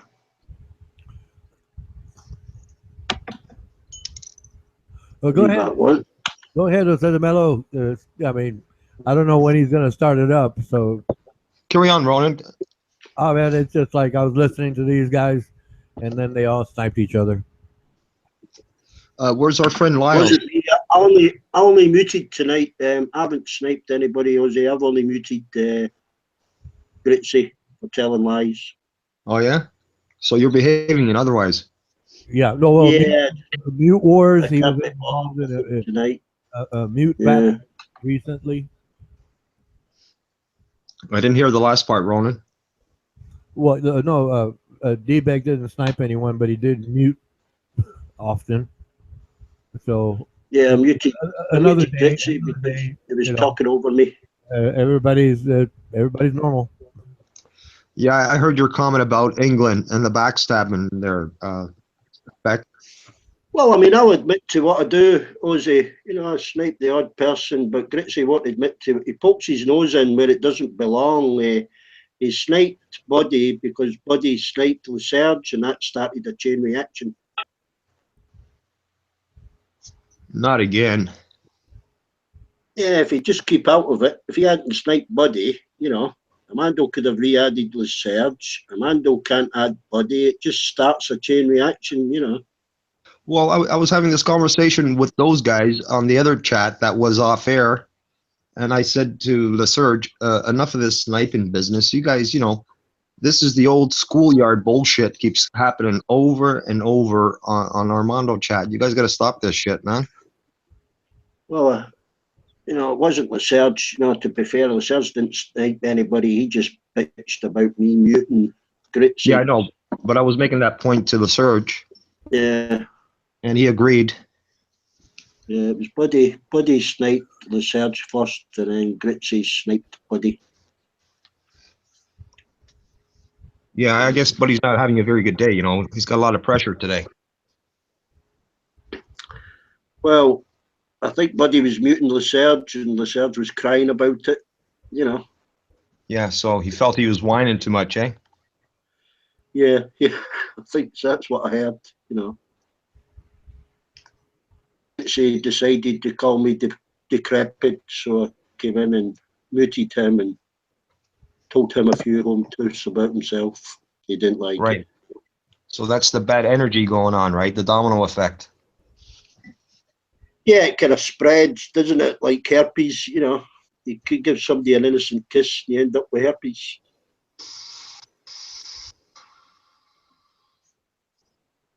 Yeah, seems to have settled down now.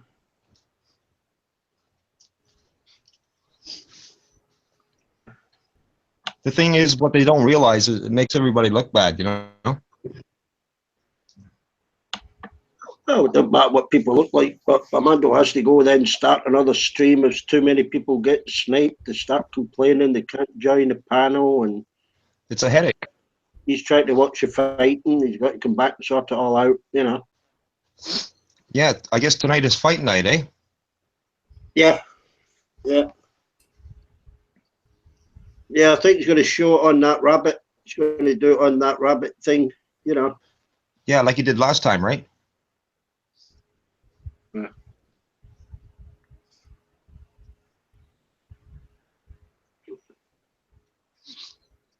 Well, it's a little bit quiet in the room right now, eh? Yeah, Dave's going to grow potatoes and peas.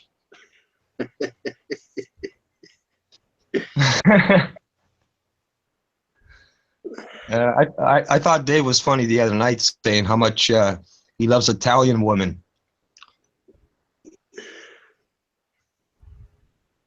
Oh, for 10 months of the year, Dave, Jump on here, Dave. We stagger plant them so they don't all come up at the same time, mate.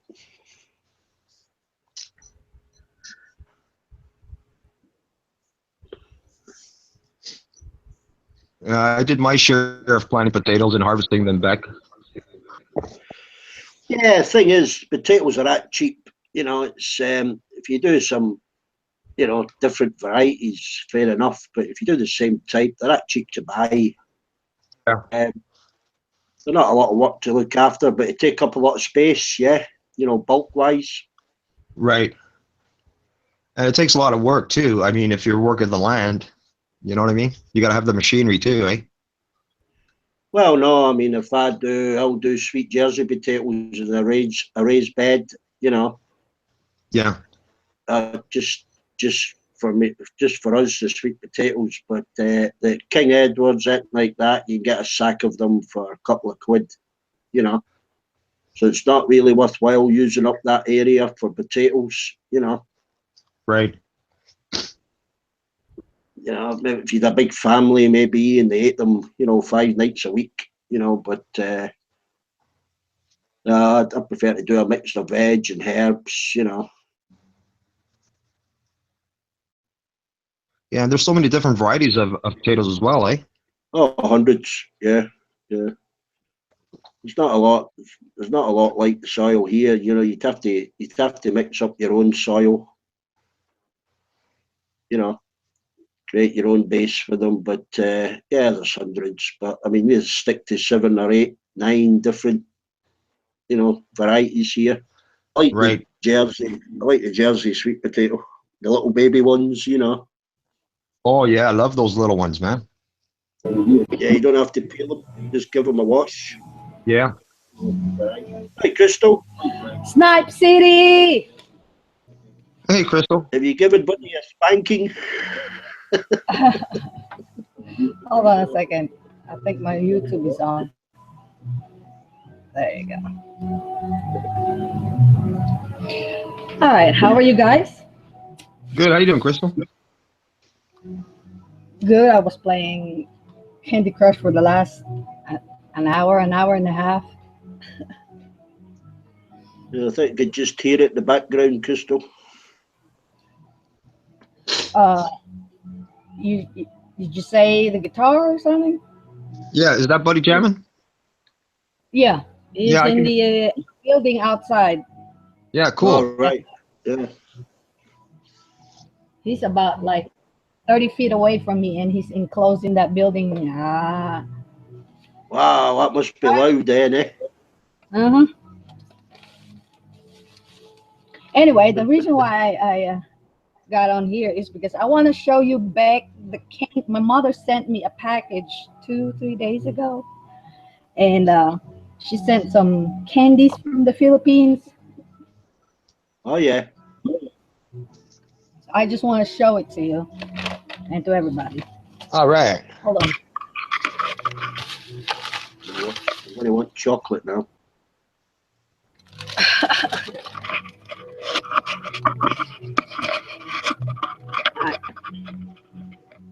I don't know if you can see it. The milk. That looks blue. Is that blue? It's the packaging is red and white, but it's like a straw of some sort that you know. I guess you can use the straw to suck the milk from that package. It's just powder. It's a milk powder. Yeah. Yeah, it comes in small packets like this. Yeah. And then So you make your chocolate milk with those, right? yeah, milk powder, something. But my actually add that to milk. Say again. You actually add that powder to milk. No, you just eat it like that. Oh, see, oh, like a sherbet. Yeah, yeah. Yeah. And then when I was growing up, I used to like this. These are peanut milk chocolate. Can you see? Yeah, chocolate, peanuts. Yeah, yeah. king size bar? No, it's actually it comes in small things like this. All right, yeah, party size. Yeah, you know, they're kind of small. And then sent some of this choco chocolate stick. You know, like candy stick. Mm-hmm. Stick. Yeah, you know, Yeah, kids. was it even import their own sweeties? Yeah. Yeah, that reminds me when I was a kid, that kind of stuff, man. And then I think the healthiest stuff that she sent was this yogurt fruit long sticks. It's yogurt in a plastic stick that you have to. I don't know why the Philippines is more. Their candies are more on, you know, sucking it out of the tube or plastic bag and all that. Yeah, all that colouring and lettering is aimed at kids, though, isn't it? Yeah. Yeah, pretty much. I think it makes the kids, you know, kind of get interested in buying those, you know, when you suck it out. Thing. Cartoon characters on them and all sorts, yeah. Yeah. But anyway. I bet sometimes the packaging costs them more than what's in it, you know, to make. You know, my aunt was in the Philippines for the last 3 months or so. She just came back about 2 weeks ago. So my mother sent the package through her, and my aunt sent from Florida. But anyway. So all all those candies are made there. Yes. Okay. Made in the Philippines. Yeah. Yeah. All right. All right. And that's good that my mother sent me those made in the Philippines, not the ones made in China. Right. That's why I asked. Yeah.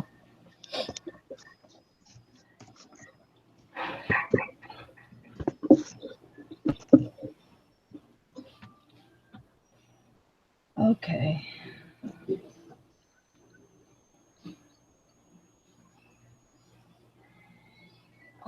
I'll be right back. I'm gonna fix me a cup of coffee.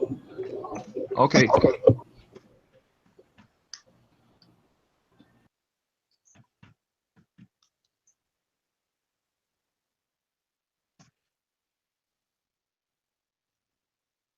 Yeah, the Serge is still complaining on the fucking hangout. Oh no.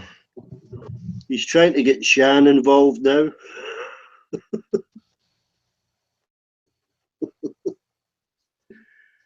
I mean, I'm muting Gritzy, Josie. Yeah, I'm messing about with Gritzy, and the Serge is butting in and shoving his 2 pence in. You know, starts calling me names for muting Gritzy. The guy he never gives up. You know, he thinks everybody's going to behave impeccably. You know. Yeah, like I was saying earlier, I had a good talk earlier with him and stuff, and yeah, I guess it just in one ear out the other, you know. He's got to behave to his standard. You know, that's what he wants.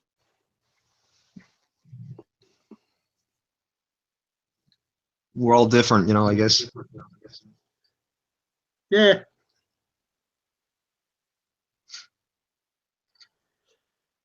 Just said a snipe to sniper. I don't care who it is. I mean, Amanda's just told him, don't take it on yourself to snipe people for sniping. People that don't listen, you know.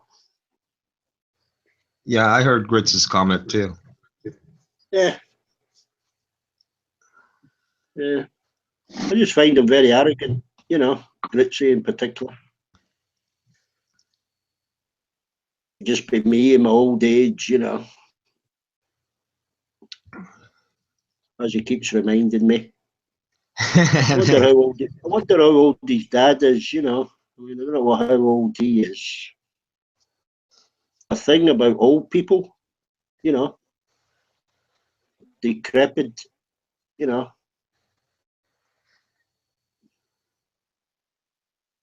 not going to touch that, Beck.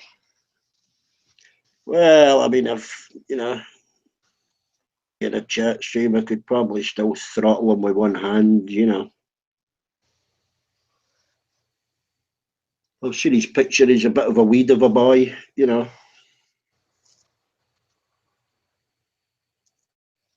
I mean, the way I was brought up, you know, I respected my elders. I still do, you know. Oh, there's no respect for the older people, and I noticed that particularly in Yorkshire, you know.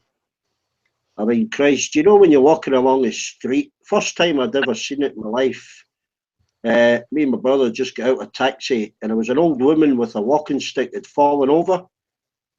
Yeah, this is in Wakefield in Yorkshire, and there was people stepping over her. You know, they were not much of a rush. They were actually stepping over this old woman. Unreal. Yeah, we picked her up and took her into a newspaper shop, you know, and asked the guy if he could give her a drink of water. We sat her down and he called her an ambulance. But there was actually people stepping over this woman. They didn't want anything to do with her. That's pathetic. Oh, fuck, mate, you know. You go on a bus, you know, when you go on public transport, yeah? Yep. I was in Glasgow, you go onto a bus and an old person goes on and you're sitting down, you stand up, yeah, and let them sit down. I always do that, man. Yeah, in Yorkshire, didn't happen. You'd have somebody with a 4-year-old kid or a 3-year-old kid who could put on the knee. Yep. They wouldn't have that kid putting the knee. They wouldn't let them stand up. They'd sit there and watch that old person stand on a bus ride. Unbelievable. And if you said that to them, like, you know, can you give that person a seat? Our kid's paid for our ticket. He's entitled to a seat. You know, that's the answer you would get. And unbelievable, their character, you know. And then they wonder why, you know, society has these fucking problems today. Christ, you know, I mean, us kids are badly behaved everywhere, but fucking hell. In Yorkshire, they ran about the pubs, you know, the parents would say to them, you know, be good and I'll buy you some sweets when we go out, you know. And I'll buy you some sweets as a reward, you know what I mean? Right. The only sweets I would get is a slap across the face from my old man if I behaved, you know, inappropriately. Oh, Christ, if we misbehaved, if we swore in front of our mother, you know, if I swear in front of my mother now, she'll still give me a slap, you know. Yeah. And you'll take it. It's just how they're brought up, you know, there's no kind of moral guidance or respect, you know, in a lot of areas, but I still had that in Suffolk in England, but more so in Yorkshire, you know, they just about bringing up their kids are too busy working, you know, the kids more or less, you know, they call them latchkey kids. Yeah. You know, most of them are probably in the pub while the kids are out in the fucking street, you know. I mean, back in like my old man's time, you know, when he was, you know, like a teenager, if he walked by an older person and my dad was wearing a hat, he would take off his hat to acknowledge that old person, you know, to show respect. That's what you did. It's the same when you go in. Yeah, if you go in somebody's house, you don't wear a cap or anything like that in somebody's house. But right, you take it off. Yeah. The kids today don't give a flying fuck, you know. Yeah. They say that when you explain that to them, they don't understand what you mean. It's because they've never been taught any different, you know. Even spitting in front of a female. I've never spat in front of a female, you know. Yeah, that's just rude, eh? Say if they're not taught any different, they don't know, you know what I mean?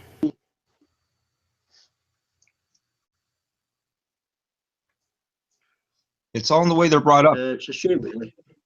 They're brought up, man. Well, I think, you know, they're struggling that hard to get by. They just don't notice the kids, some of them, you know.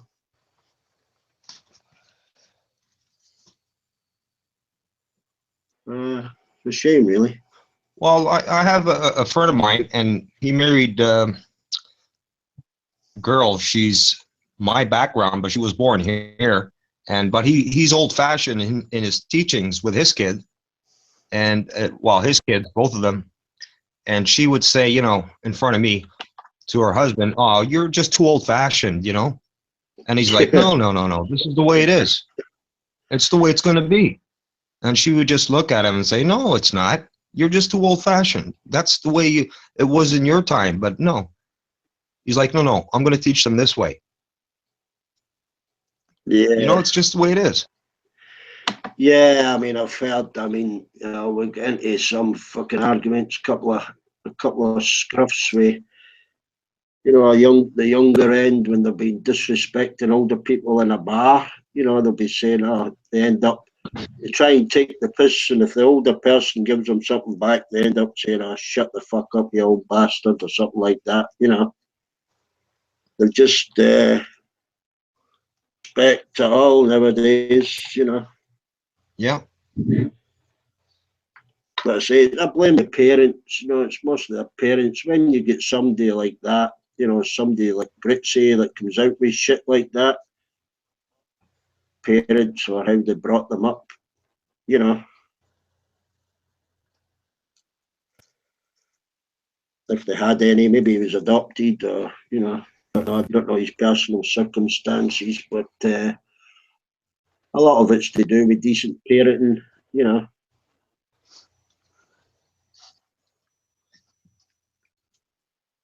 But then you shouldn't have to be taught, you know, proper ways of behaving, really, you know.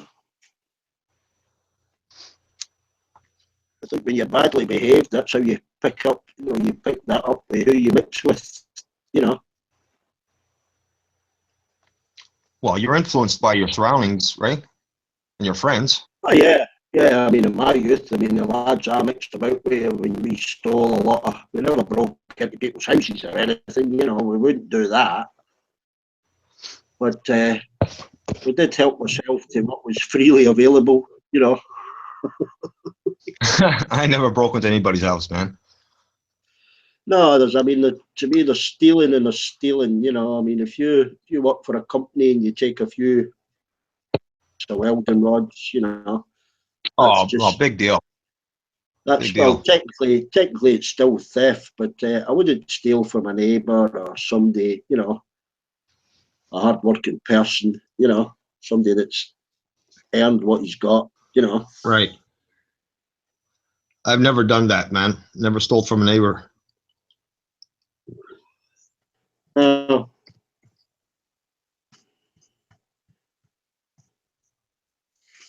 there's different types of stealing, you know. You can give it, you know, call it stealing just to give it a general name for everything. If you take something that's lying by the roadside, you know. I've stolen a few kisses from a few different girls. I can tell you that.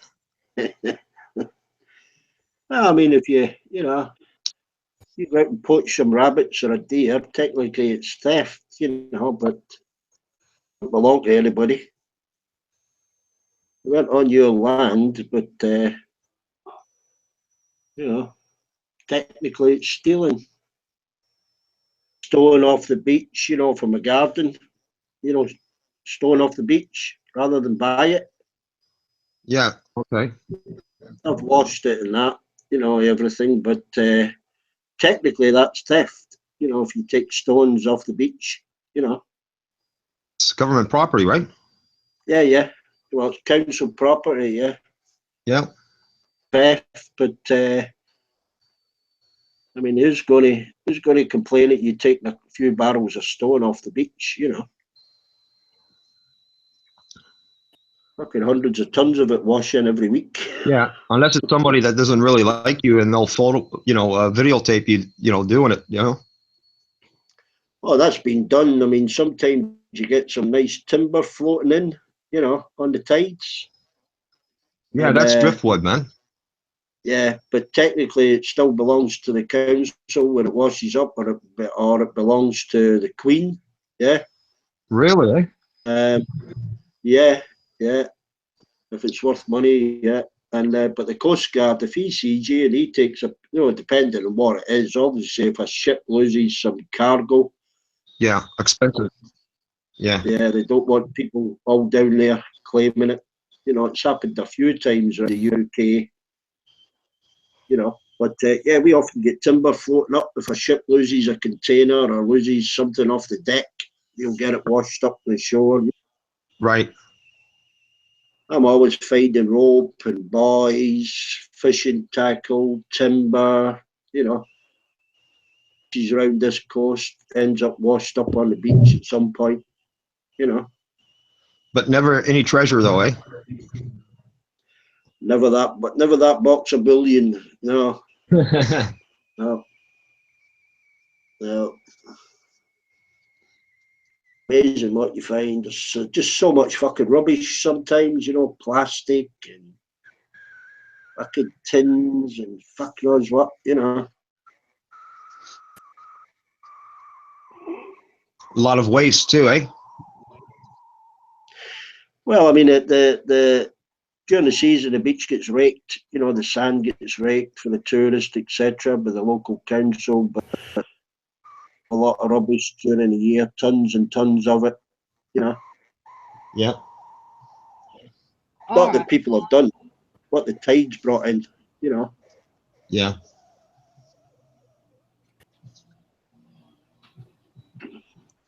Here's a cup of tea. I don't know if he's done another hangout yet. I think the man might be watching the fight, actually. Maybe not. Mm-hmm. He's probably watching the rabbit thingy. Yeah, I think he's going to put that UFC on Rabbit, Crystal.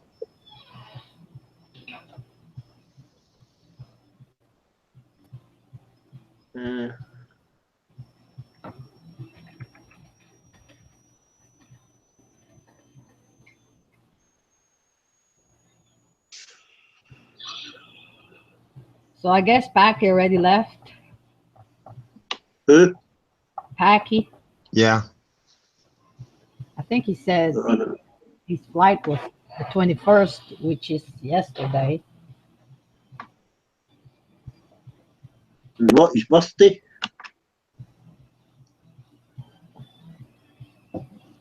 No, he left for Pakistan, Beck. Oh, is he going back home, is he? Yeah, he has. Yeah, he's gone. Take care of some business. Oh, I thought you meant he got deported. No. No.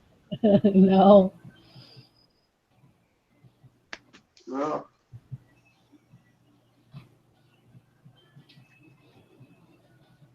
Yeah, I think when we get our independence, we'll be deporting a lot of English,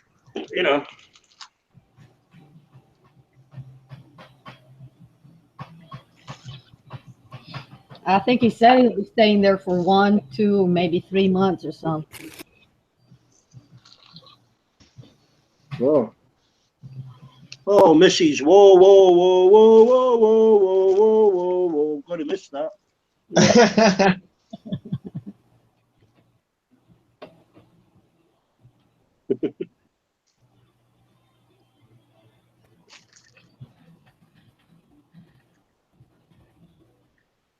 You just said it's hard to get along when there's so much confusion and baggage. I know. He's got to realise it takes all types to make up a stream, eh? Yeah. Sometimes having a good argument is just fun, isn't it?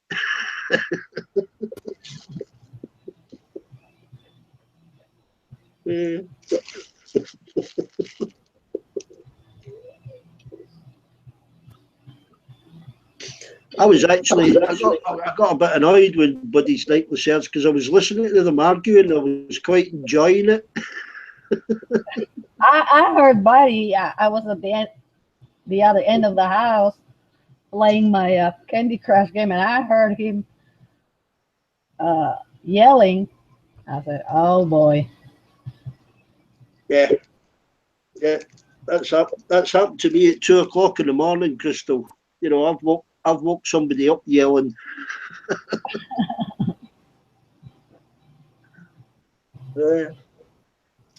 And good thing the little one is outside playing, so you know. Yeah, she's probably thinking, why is Daddy shouting at a computer? Well, actually,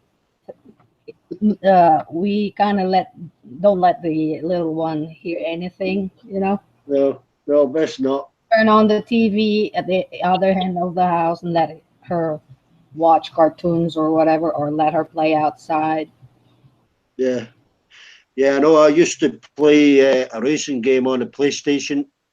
Yeah, and I'd get so annoyed when, you know, people would either crash into you or I'd end up swearing at them. And my granddaughter used to poke me in the arm and say, Granddad, why are you swearing at the game?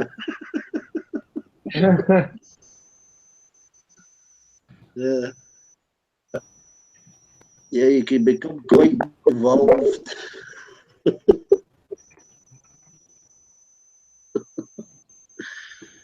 It's all having fun.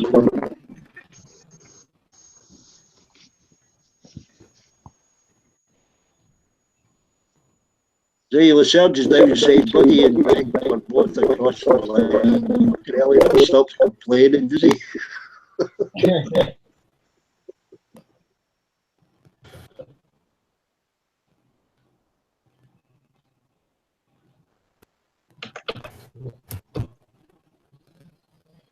Come on up, Donnie.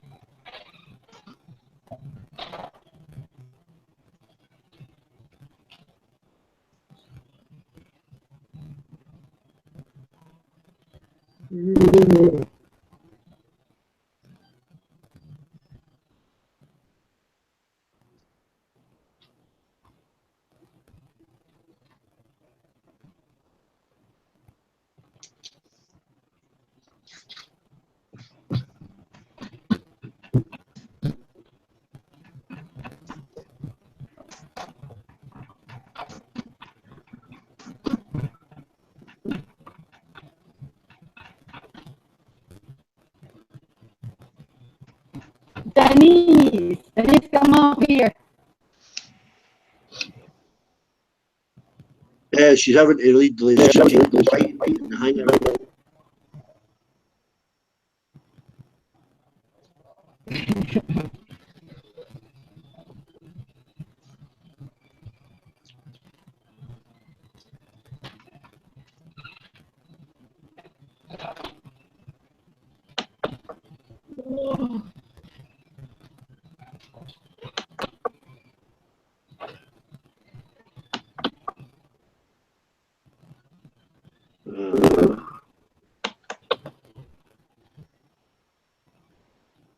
He's got what you like because of that.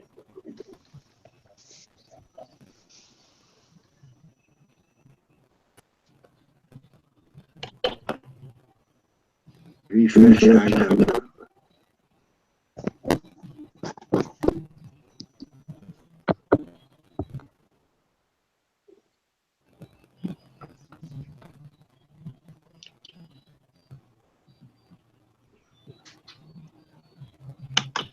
Queen Ashley private messaged me. Is she still in the YouTube chat? On the YouTube. Yeah.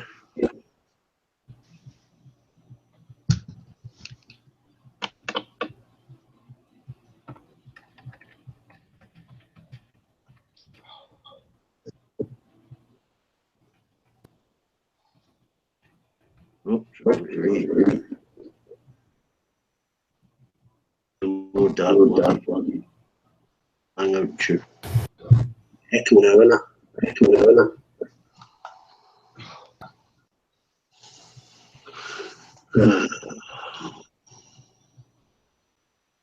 This is Lyserge's fault of the echo.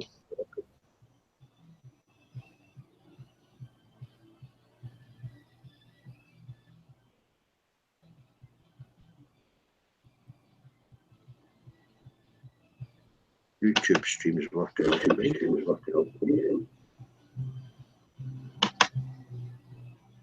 I'll have to reboot Hangouts.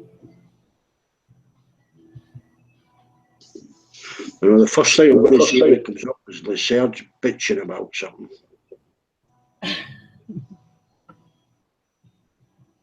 Oh, it's never ending, you know.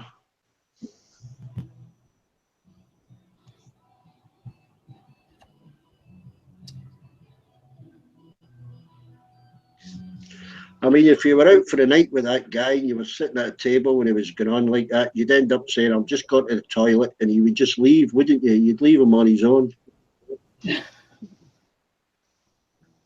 That to a few people. Oh, I see John Carter in another old hangout. John Carter. John.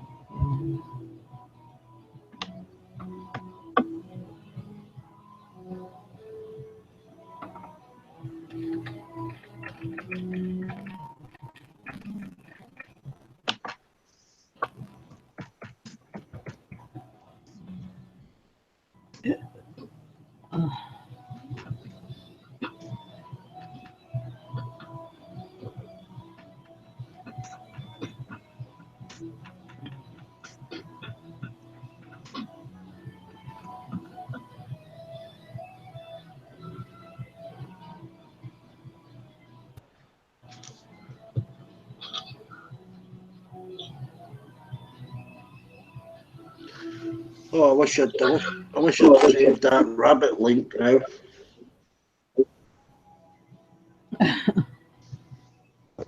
I'll have to search for him. He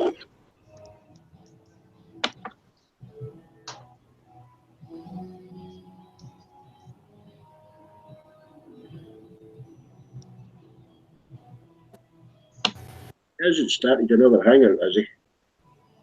No. No. 41 in this one. If Lise needs to join this hangout, Armando has to kick him out of Lyserge. All right. Yeah, I think he's watching the UFC, Crystal. Yeah, Armando has to kick him out of the hangouts and we add him back. Yeah.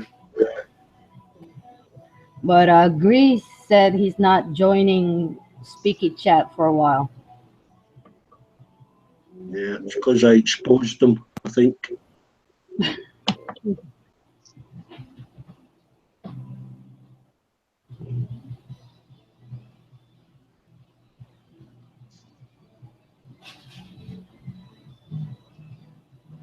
Having fun, chat. Sniped and muted half the chat. Now you're complaining it's boring. Who's complaining it's boring? Nobody's complaining it's boring, are they? This is what I mean when he tells lies. I never sniped anybody.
know what it is? When someone interferes with a nice little discussion, they don't like it.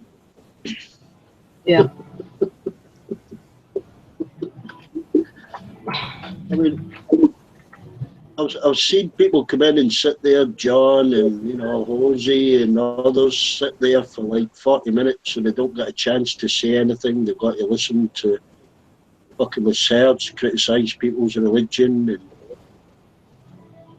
say have his little religious debate with them, you know, and it goes on and on and on and on and on. Yeah.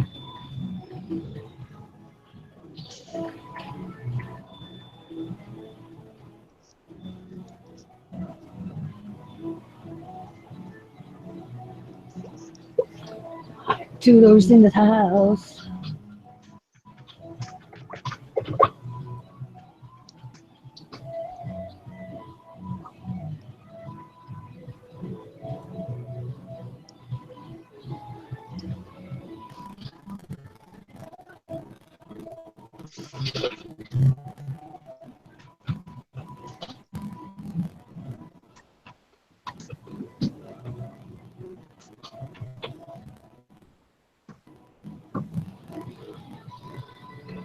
He's still got on.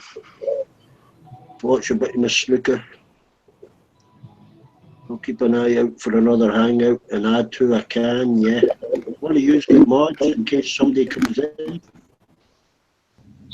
Did you snipe Grizz? Me, no, I didn't snipe anybody, Ozzy. That's what I mean. He types that. He types that. People just read it and think it.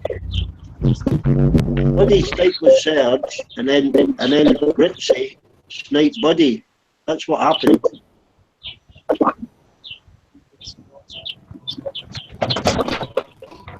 For fuck's sake, don't believe what you type. For fuck's sake, Ozzy. What's that, Beck? Don't believe what Ritzy puts up on the hangout. No, man. Asking me if I sniped Ritzy. No, that was John. John, that was no, it's Tudor ain't sniped anybody. He's just arrived. Yeah, that was Tudor to ask you that. All right, yeah. I never heard him. Somebody got the control panel. I can't do nothing with it, man. I'm on my tablet. Yeah, I can't either because it says it's got an error when I try and load the control room. Same here, Beck. Same here. Yeah, a few people at Crystal can access the control room. No, I think it's a glitch on Hangout. Having. Yeah. Yeah, that happened to John Carter the other day, yesterday actually. Oh, that's bad. That means nobody can get on hidden unless Amando's here. That's right.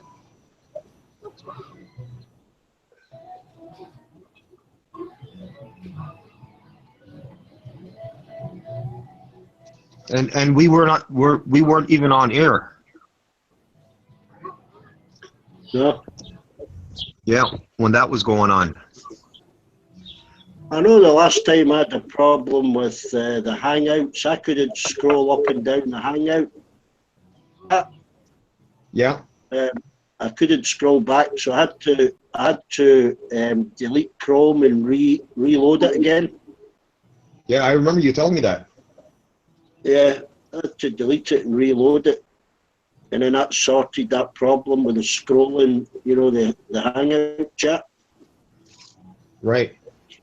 So maybe that'll solve the problem with this control room thing.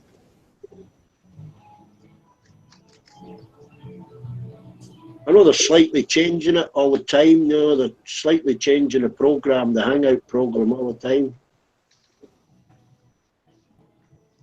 So we're probably in the middle of a beta test. Right.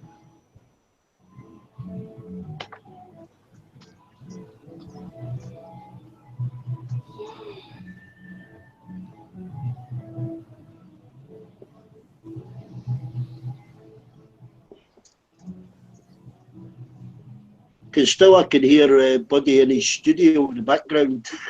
Yeah, that's what I'm listening to as well. Oh, you can hear him? Yeah. Very faintly, like a faint mumble, Crystal. We can hear him in the background when he starts up, you know. Yeah, I can hear that guitar in the back. Wow, wow, wow, wow. I'm telling you, he's in an enclosed building, and he's about 30 feet away from me. Oh, I can hear him good. Yeah.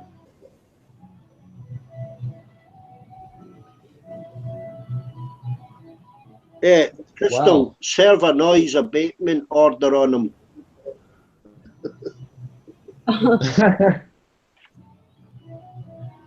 You want to print up a dummy one, a dummy noise abatement notice, you know, make it look legal.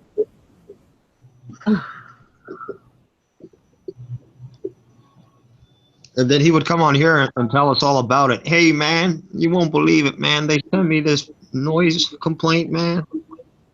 Well, I had a parking ticket that looked really official a few years ago, Jose. I used to print them off and put them on people's windscreens just to watch the reaction when they got back to the car. The neighbors already called the cops on him several times because sometimes Really? sometimes he gets this itch to play around 11 in the evening. And he'll play. After a few beers. No, he doesn't drink. But All right. he doesn't drink at all. But he gets this itch to play. He just wants to play, and I'll tell you, turn it down a little bit, and he'll turn it down just a little bit, but it's still loud. And I think one of our neighbors here are a couple. They're like 70s, 80s, in their 80s, and they'll call the cops. And the cops will come here, and you know, yeah. But it end up the cop will stay for a while and listen to him, but he has to turn it down low, and the cop will stay for a while and listen, and you know, just leave it at that, you know, low tone, and you'll be okay.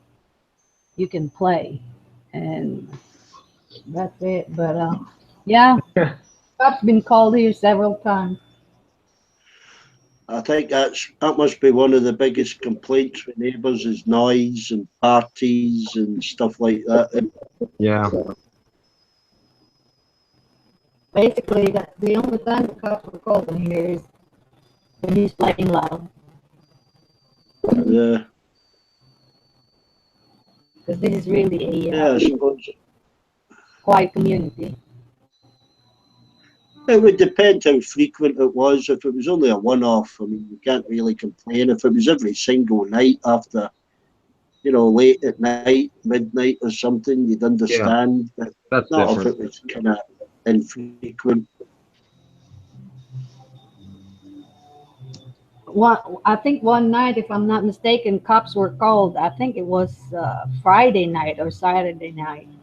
And the cops were called, and after the cops left, Buddy went in the middle of the yard and said, "Come on, people. It's Friday night. Why are you calling cops on me?" We have a hint that a hunch that the neighbors like 2-3 houses from us is the one calling the cops all the time.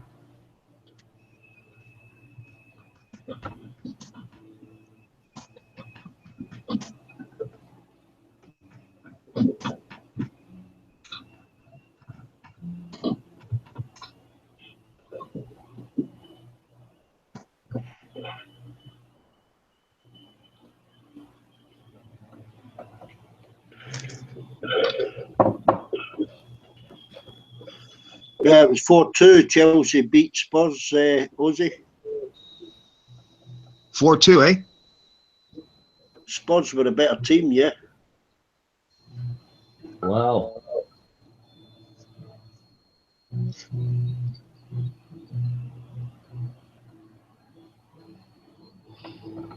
gonna check that out right now. I'll be right back. I'm gonna get me a drink. want something to drink, baby? No? Sure? The other semi-final today, Man United, Man United and Arsenal. Oh, Arsenal and Man City. Yeah. Arsenal and Man City today.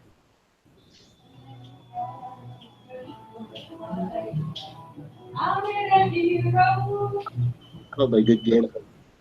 I don't mind 2 wins as long as there's plenty of goals, you know. Yeah.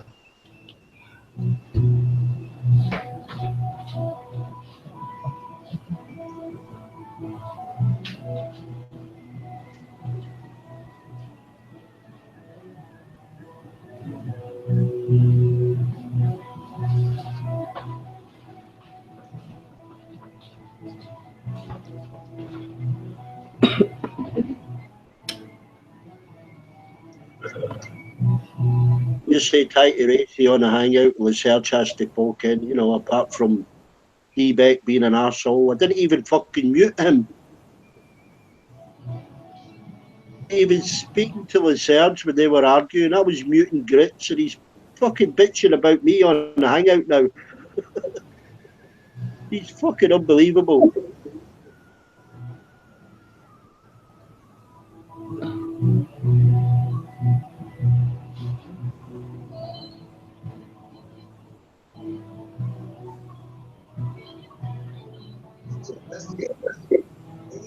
He mentioned my parents. Serge just mentioned my parents. He's a low-life little piece of fucking shit.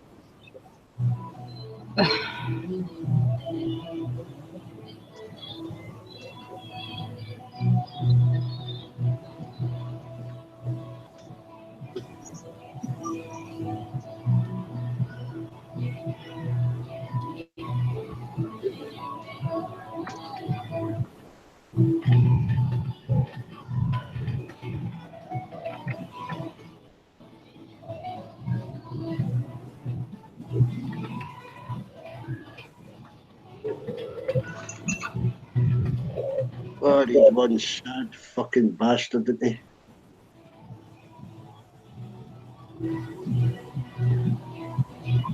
This is what I mean. They've no, you know, they've got a, you know, you have a line you don't cross, and this fucking bastard's just about to fucking cross it. Who's that, Beck? If you read the hangout, you got to keep up with the hangout, then you know what's happening, Ozzy.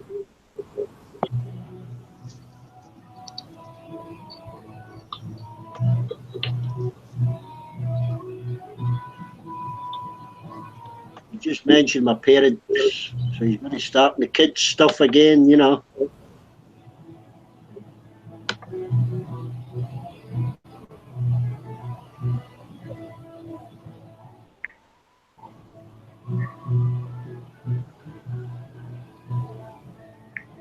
Then he's just threatened to snipe me now. Can you see that, Ozzy, on the hangout?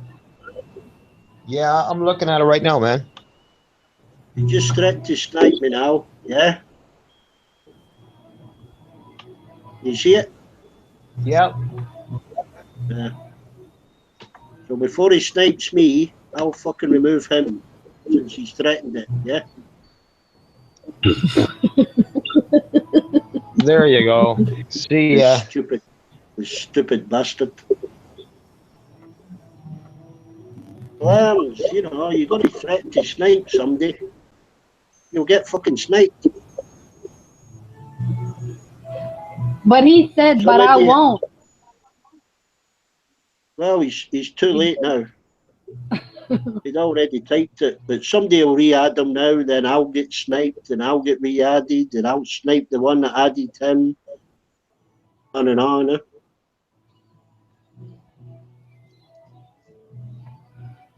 Can't see a solution to it. It's like world economics, you know. I hope there's Hangouts will improve this thing, and the sniping ability will be just left with Armando. Damn. Greece. What the heck?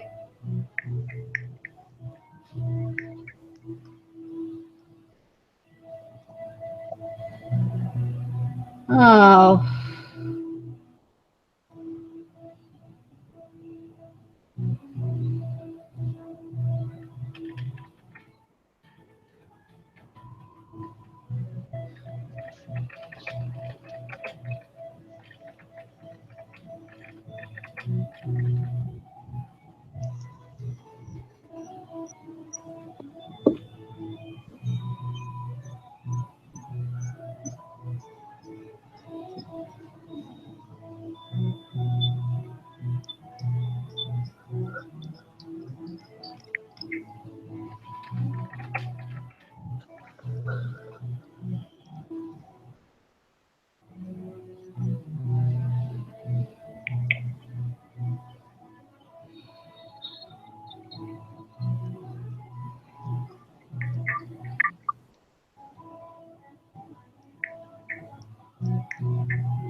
That's sweet treats all right. Gotta move, senor. Gotta move. I'm speaking.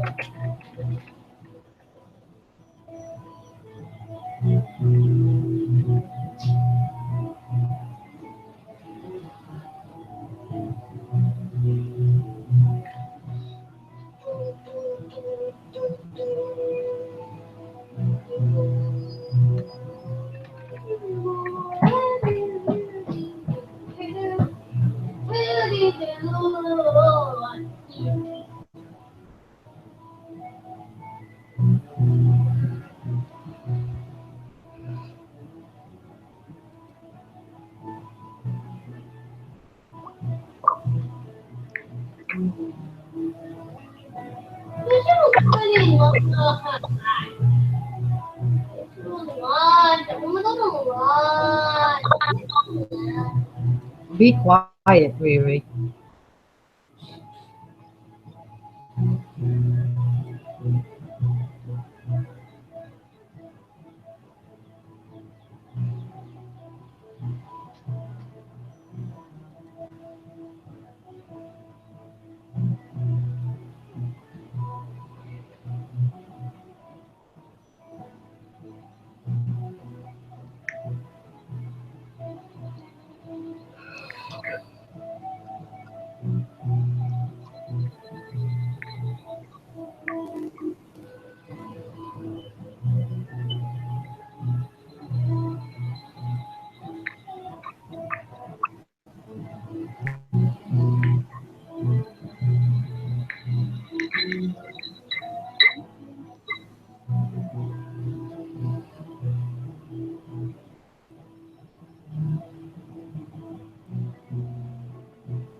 I see Beck back in the Hangout chat.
Mhm.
You there, Ronan?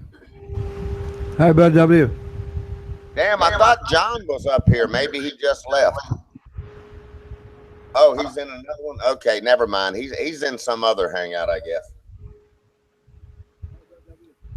All right, hold on, Ronan. I got to mute my YouTube.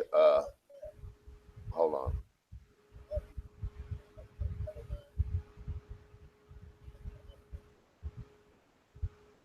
No, I just wanted to say, man, I've been dealing with Grizz's, mentality, I don't know, a month or so. And just let me handle my situation with LaSurge. He's still lying. He sniped me 4 times and I didn't snipe him once. And, call it a bad day for me or whatever, but I'm just, it's my day to just step up to the plate and say, okay, Grizz, if I got a problem with LaSurge, fucking stay out of it. Grizz is not even saying that he knows for a fact he sniped me 4 times and I've never sniped LaSurge, see? And I'll let you in on something else. They were in a hangout a little while ago, and they had their own little plan together that they were going to stick together and, be against, the other group in Mando's stream earlier. In other words, I put the puzzle together from the little bit I heard. You know what I mean? So if they're going to run a little game, they can come in here and lie all they want to. They think it's funny, they're like little school kids. And, so they got their own little plan running. Don't worry, if they snipe you, I'll snipe them. And they got their little plan going, to cover each other's back. Well, if you're going to do that, then I'm going to snipe every fucking one of you. But what pissed me off was about Grizz. You really? So you gonna come back and okay, you gonna snipe me because I sniped him? That's fine. But he don't want to say that I've already tolerated LaSurge sniping me 4 times without any retaliation. But anyway, it's Ronan ain't even got time for it. You know what I mean? I just let it go and let it go. But if they're gonna run their little schemey plan, behind everybody's back, then fuck it, But anyway, yeah, it's pouring down rain here, Ronan. And the wind, right when the rain came in, cut that down or else. But man, right when the rain started, a gust of wind came. I really thought it was going to be a tornado for a minute. It knocked a piece of siding off my house too. It was so strong.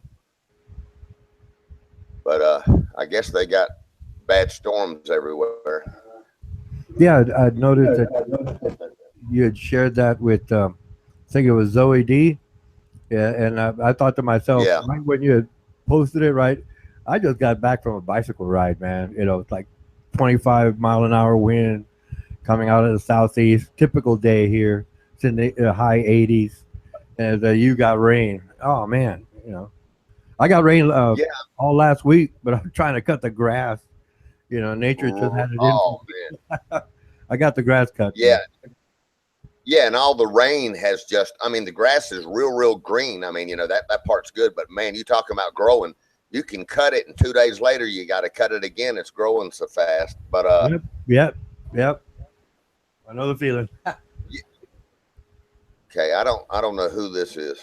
I had no. Do you plan. run? That's the lie. Had a plan.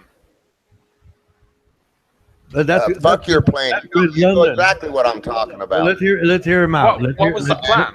What was the plan? Let's hear him out. Let's hear your phone accounts too. If you snipe me again when I've got a disagreement with somebody, Grizz, I'm gonna snipe you from now to doomsday until they ban me from this goddamn stream. Don't meant to snipe people for no reason. You don't fucking wait, goddamn policeman. You don't snipe me when I have a disagreement with somebody else. But that's the problem with this. Next time you do it, I'm gonna snipe your goddamn ass, boy. Hold up. Let's hear him out. Okay, box of ox, as I say. Voice of clone. Hear him out. Let him. Let's hear him out, please. Yeah, go ahead. What was this plan that you're speaking about? Me, Jose, and Live I was up there fucking talking about. Don't play a fucking little kid's game with me. You and Serge talking about Richard. You sitting up there talking about Richard. We're gonna allow Buddy because Buddy's cool, but Richard ain't. Hear him out. Just let's hear him out. Give him a short answer. That's fine, Ronan. But let me just ask you a question, Grizz. Why did you snipe me when I'm having a problem with LaSurge? You got a good answer for that one? Because people shouldn't be sniping people for no reason. Motherfucker, he sniped me 4 consecutive times and I never sniped him back. And when was this? You fucking know when, in the last fucking week to 2 weeks. 2 weeks ago. That's the problem there. 2 weeks ago. You got a grudge from 2 weeks ago? You goddamn right. When I see him come in here with the same fucking mentality like he's going to continue to do shit, no. Hell fucking no. The game's over, bitch. That's the problem. Why are you holding a grudge for 2 weeks? I've sat back and not sniped any fucking body, and you goddamn know it, and I'm fucking sick of your fucking games. You sniped him today, and then I snipe me again, Grizz, when I have an argument with somebody else, and I'm gonna snipe your fucking ass every time I see you. You're the one getting emotional. Excuse me, Grizz. Goddamn right. Fucking enough is enough. Number one, this ain't your fucking stream. You are not the fucking police of this motherfucker. Yeah, it ain't your stream, so you have no right to snipe. He's alluding to the fact that it was something in the past. It was a week ago. That's gone. I think that's what Grizz right. London is trying to assert here. That's right. Okay. I'll go ahead. This would be a grudge. You're right. You brought a grudge forward, and that is not really conducive to, actually, everybody is sniped. Okay, but now to reply to that, there's no grudge brought forward. What it was you heard what I told him. I wasn't in the mood for his japing and trolling today. I was trying to talk about serious shit. And hey, let me just ask you this, Grizz. So when he's not going to stop, he keeps interrupting me, and I'm telling him right up front, I don't want to, quarrel with you today. I'm talking to Mando. If I'm remembering correctly, when he was out of control, when you were in the panel, you are the one that turned his volume down for 10 to 15 minutes straight and kept muting him before I ever muted him the first time, correct? Mm-hmm. But that was a different set of circumstances. He was trolling over a picture. He was trolling. No one could speak. He was trolling when there was 8 people in the panel. You can't speak over 8 people. Fine. That's fine. Did I say anything to you about it? Because I knew he was out of control. So you did what you had to do. Now, did I come back and snipe you because you were muting and turning his volume down and shit? No, but you probably could have muted me if I was doing that over and over and over again. But you weren't doing anything wrong, so I didn't. My point to you is, hold on, Grizz. When I have a fucking issue with somebody, you may not know everything that you think you fucking know. You need to stay out of it. No, there's a difference between sniping. There is no difference. If I have a disagreement with somebody, stay the fuck out of it. That's the bottom fucking line. No, you're not listening to what I'm saying. There's a difference between if you'd muted him and sniping him entirely from the hangout. It's not your call. You don't know all the details. Stay out of it. You shouldn't be sniping people. That's the bottom line. I don't give a fuck what you think. I'm telling you, if you snipe me again, motherfucker, that the goddamn shit's over. I'm going to snipe you until I get banned from this goddamn stream. You got it? Well, you can, but... Stay out of my fucking business and my quarrel. Stay out of my fucking quarrel. You can't keep a lid over your emotions. You can call it whatever the fuck you want. I'm tired of your dumb shit. Yeah, you're tired because I'm standing up against your bullshit.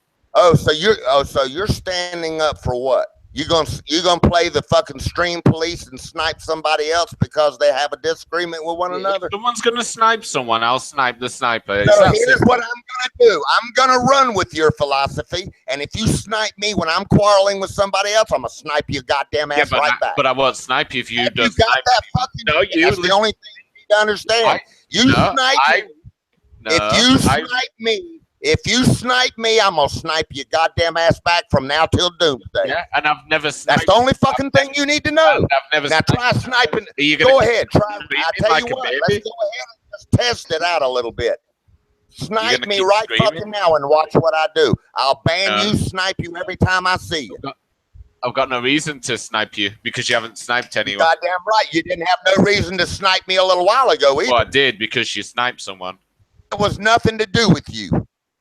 So what? You shouldn't be sniping people. That's the bottom line at the end of this. Step up to the plate and be a fucking man and tell me right now that you didn't have no right to do it. I did.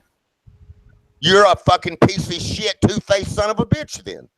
Two-faced because I stood up against you and I didn't. You're a two-faced piece of shit getting in everybody else's business. That's what you're doing. You just expect me to be on your side. side. Fuck you. I'm not going to argue with you no more. If you fucking snipe me, I'm going to snipe your goddamn ass back. End of fucking story. Snipe someone, I'll snipe you. Snipe me again. Go ahead. I've got no reason to. You goddamn right. And even if I have a quarrel with somebody else, you better not fucking snipe me again. Well, don't snipe other people. Go ahead and try it one more fucking time. Don't snipe other people. Go ahead. Try it, Grizz. I'm not going to argue with you no more. You've heard my side of it, and that's where I stand. Now, snipe me when I'm fucking arguing with somebody else again. I'm going to snipe you goddamn ass every time I see you. I didn't snipe you for arguing. I sniped you. So what's good for the goose, what's good for the goose is good for the gander. You snipe me when I'm arguing with somebody else, I'm going to snipe you goddamn ass every time I see you. It wasn't because you was arguing. You can argue all you want. You can mute all you want. I sniped you for sniping. Fuck your goddamn double standard. If I'm in an argument and I snipe somebody for reasons that you may not fully understand, and you take it upon yourself to snipe me as a third party, I'm going to fuck you up every time I see your ass. I do understand why you did it. It was wrong. Stay out of my fucking arguments. It was wrong. Stay out of my fucking arguments. That's the end of the fucking story. Yeah, sure. Keep getting emotional. Yeah. You know why? Because you think you're the stream police, and I've been putting up with y'all shit long enough. No more. And then you came in here and lied and said I had a plan. That's a lie. When did I have a plan? Fuck your plan. When did I have a plan? Answer my question. Fuck your plan. I answered I'm done talking to your fucking ass. Yes, are you lying? Fuck your plan. I don't want to hear your lies and your goddamn bullshit no more. I said what I said. I mean what I say. What a liar. Party. If you snap me, go ahead and snipe me as a third party again. I'll show you a liar. You just shown yourself to be a liar. You claimed that I to be a piece of shit trying to scratch your Surge's back. No, and you claim that do another goddamn argument that ain't none of your fucking business. No, you claim that I conspired. When did I conspire? You have no right to snipe me. Be a man.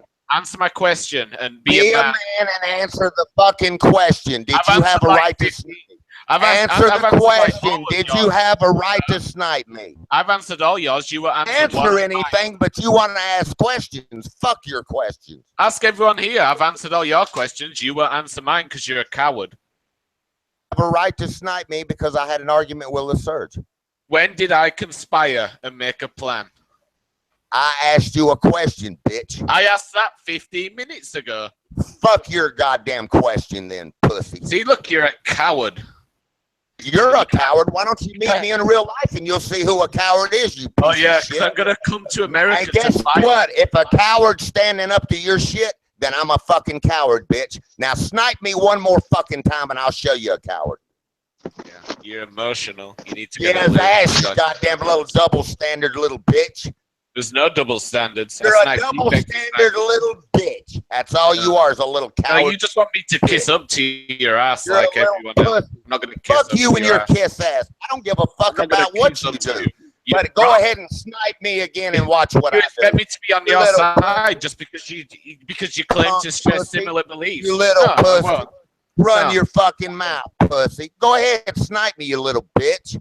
Keep swearing.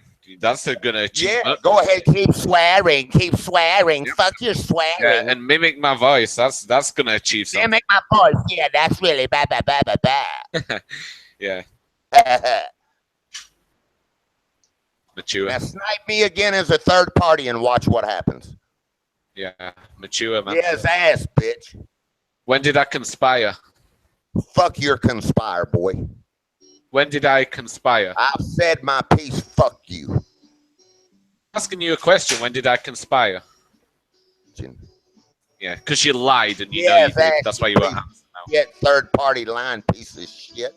See, that's what liars do. They back off and don't answer That's what questions. liars do. They step in and try to goddamn take up for their little asshole butthole buddies. So that means Jose was conspiring too, You then, ain't because nothing I was but in a the pussy, same and hangout now with you're Jose. You're gonna get exactly what you give from me every time you do it. So Jose conspired too, right? You. Jose, you was in that hangout with me. Did I conspire to snipe people for Fuck life you surge? and your fucking bullshit. No, you did not. No, you did not. I don't give a fuck what either one of you say. How's I that didn't have shit? any plan. You just lied. I don't give a fuck what you say. Snipe me again, and as a third party, I'm gonna fuck you up every time I Actually, see it you. was to the contrary. I was telling them enough of this fucking sniping bullshit. That was fucking Goddamn right, Joel. That's what it's supposed to be. Schoolyard fucking bullshit. Right, and I'm tired of the fucking kid games, and every time they do it to me, or every time they run their fucking game, I'm gonna do it back in the fucking story. And guess what?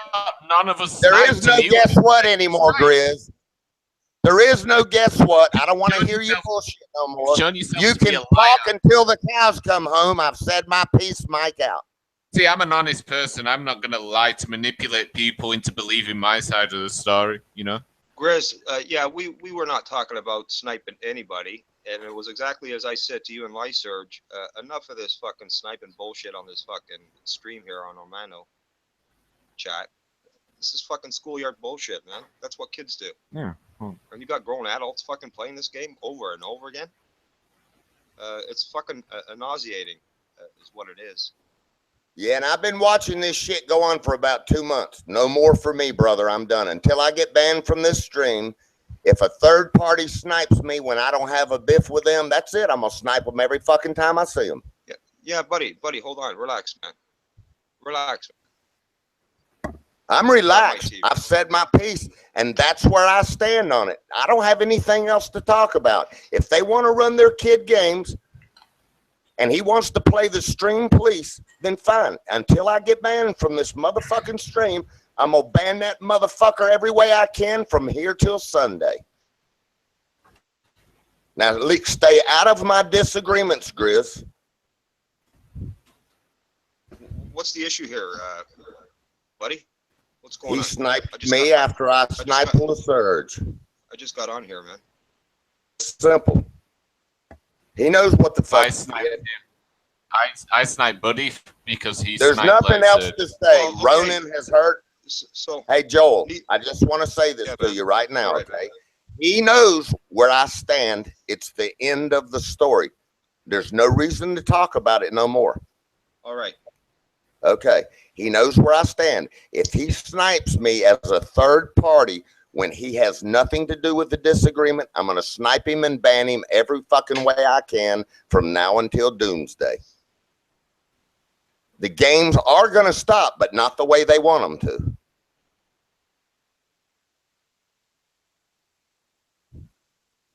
I think you've known me long enough. Yeah, man. You know, I don't snipe people and shit. Now, LaSurge, he fucking knows this too. He's lying his ass off. That's why I'm LaSurge sniped me 4 consecutive times. He comes in here every day and he lies about being the victim when he's the fucking perpetrator. I'm sick and tired of it. It's simple. And we all been making up excuses for it long enough. Now, I clearly told LaSurge just a little while ago, I sat down for a few minutes before I was getting ready to go do everything I had to do today. I clearly told him, you can jape and troll me later. I just want to talk to Armando about real life shit. Wait till later on the stream, and then we can play our games again. Nah, that wasn't good. He's not going to do it. LaSurge has an attitude. He's above everybody else. He plays the victim role when he's the perpetrator. He lies in here every day. I'm sick of the fucking kid merry-go-round bullshit. Now, you fucking know me. There was none of this shit going on until those fucking characters came in here. I think. Well, I talked to him. You know, buddy, I talked to him and Grizz prior to this mess. And I said to Lysurge, I said, Lysurge, this sniping thing, you know, with you and D-Beck and all this crap, it's got to stop, man. Me and D-Beck? What are you talking about, me and D-Beck?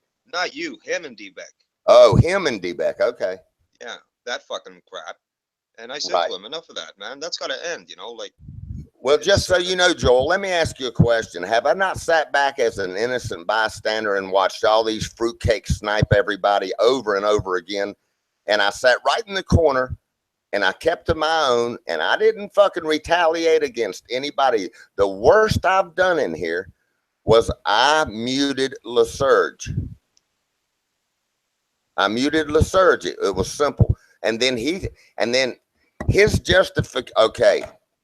Let's go back to the raw deal of it all. Let's go back to Grizz was the one, but see, LaSurge likes Grizz. LaSurge doesn't like me, and that's fine. But Grizz is the one who was muting and turning LaSurge's volume down for at least 15 minutes straight in real time. Okay? Okay? All right. Now we got all these clone accounts coming up here trying That's to okay. do Just carry on. Carry on with what you're saying. Nah, I ain't gonna talk no more till I know what. You know who it is, and I know who it is that's coming on, man. Yeah. Well, we'll talk about it later. Yeah. Just relax. I'm not telling you what to do, man. No, I'm not playing any more games with him. I've said my piece. Everybody knows where I stand.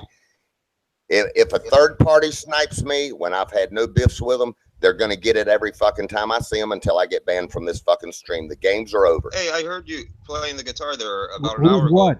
Jack and I were on here with Check Crystal. your mic, what? No, it's me. I got sniped again. Yeah, that's Who what I sniped figured, you man. this time? Who sniped you? D-back. Okay, well, that's fine, but you know I didn't do it then. Okay, so it's Jay Tudor. Got it.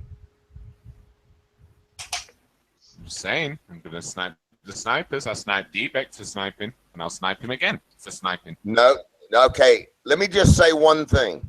If everybody right now today stops this sniping as a golden rule, in other words, no matter what happens on this hangout, all right, we simply do not snipe for any reason. You can mute, you can have a muting war if you want, but don't snipe.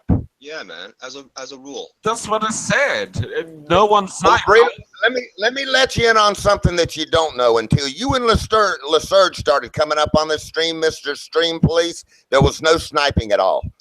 Mm-hmm. None. Well, you can say that, but when have I sniped first?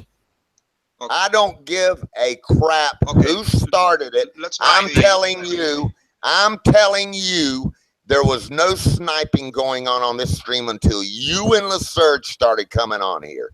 Right, and I came here, and then people started one another. Man. I don't care what your philosophy is or how you justify it. I don't want to hear your justification any longer. Hold on, buddy. Let's be. You just don't do it. You just don't do it. Don't. Yeah, and my point is that I haven't been doing it. You're a liar. I sniped the snipers. You have been doing it, and you've said openly that if someone snipes somebody, you are going to do it. So you're a liar. Yeah. Yes, so I'm waiting for people to snipe me or someone else, and I'm sniping the sniper. What's wrong with that? Let me ask you another question. How does it feel to be sniped every time you come on the panel? There we go. Well, that's why I stood up for LOBOV, because you can't snipe. What your reasoning is, stay out of other people's business. Stop sniping, as you said then. You're not going to tell me how to handle my situations, boy. Well, you even just said if everyone was going to tell me how to handle my situations, boy. So you're just contradicting yourself. Carry your ass somewhere else. If you want to snipe, then carry your ass to another stream, boy. Okay, hold on. Let's clean the slate. Let's start fresh, man. The bottom line is the golden rule is no matter what, nobody snipes for any reason. Well, that's what I just said that, and you said don't tell me what to do, boy, because I quoted what you said. Okay, forget about it. Boy, you are a punk boy. Now, what are you gonna do about it? What?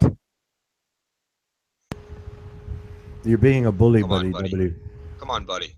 Now, if you're gonna keep running your little fucking smart ass mouth to me, boy, then I'm telling you that before you and LaSurge came on if this it's your fucking character to thing, be emotional like that, we all understand it.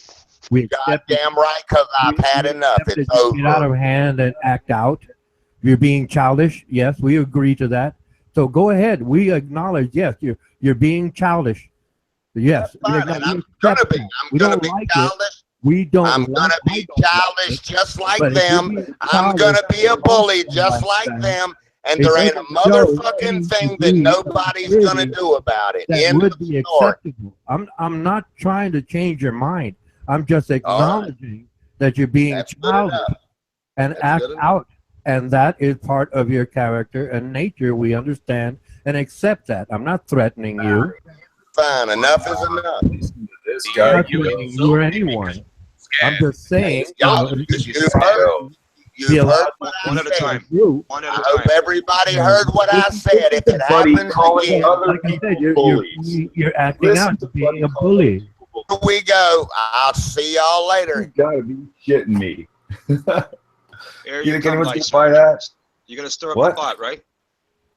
No, I don't want to stir up the pot. Yeah, you It's already just come in fun. laughing, you know, It's fucking fun. with that. You too, LaSurge. You have your How many lies idiosyncrasy. did this guy just tell? You have right? your This is so idiosyncrasy. fucking I didn't childish. snipe anyone, You're okay? the same It rut becomes with bloody obvious. W. It becomes obvious. Now, if you can't control it either, we will have to say something. I'm not trying to control you, but we are acknowledging that Yeah, you that's have fine. idiosyncrasy. Listen, you just there's okay, it's D-Back and Buddy, okay? They It's so instigated, they started all this shit. childish is what it is. Surge, it's not Grizz, Yeah, okay? right. Buddy did it, Childish is what it is. D-Back did it. That's it, case closed. Okay, they're gonna try and shift blame as much as they fucking can. Okay, and when you said case closed. You said Look, case closed. Could we talk to James? Look, You said Buddy's case- just You said sniped. case closed. Can we talk to James then? Yeah, Change Buddy did the it topic. again. Change Buddy's the been topic. sniping all day long. Okay, he got re-sniped for sniping me. Okay, and Okay, then now we got it. We got it. Can we speak to and James? he'll get to the point where he's Can we seething mad, speak where to he will James threaten and to kill Jose de Mello, He will please? threaten to kill over We got this. it. We got it. Okay, Could we this speak to James and Jose de Mello, please? He should be under psychiatric fucking There, evaluation. check your A mic, guy like please. that should not have access to firearms. Fine, fine. We got the story. James, are you there, James? Check your mic, please, James. Like, what the fuck? You know, how many times I sniped me? I don't know, 6, 7 times today. How long am I going to last? If Armando puts him back in, okay, he's just, see, he's not rational, right? You know, he's emotional, just like Ronan said, okay, and he's warpath, okay, you know, it's like he's one-track mind, okay, he needs to fucking chill, okay, sit back, you know, and think, okay, because he's you know, he's out of it. Okay. You know, and he has no right. So he has to accept responsibility for his actions. I'm still waiting for James to check his mic. At least say hi. You know. Yeah, he doesn't even have his avatar up. Jose de Mello. You speak. It's me. Oh, it is. Wow. Yeah, it's Grizz. Grizz. There's something fucked. Okay. It's been doing that in chat too. You know what? It's probably a hack attack. There's probably a virus in YouTube servers. I'll bet you it's not isolated to this channel. I'll bet you someone hacked YouTube and YouTube has a virus. Something's messed. You know, I saw earlier, you know, Yesnia's name was coming up. You know, it's like there's wrenches all over the place. There's something messed up going on. Right? Because, you know, Yesnia had Ash's avatar and Ash's name. You know, all the names are flipping all over. This like total chaos. It's like, holy shit.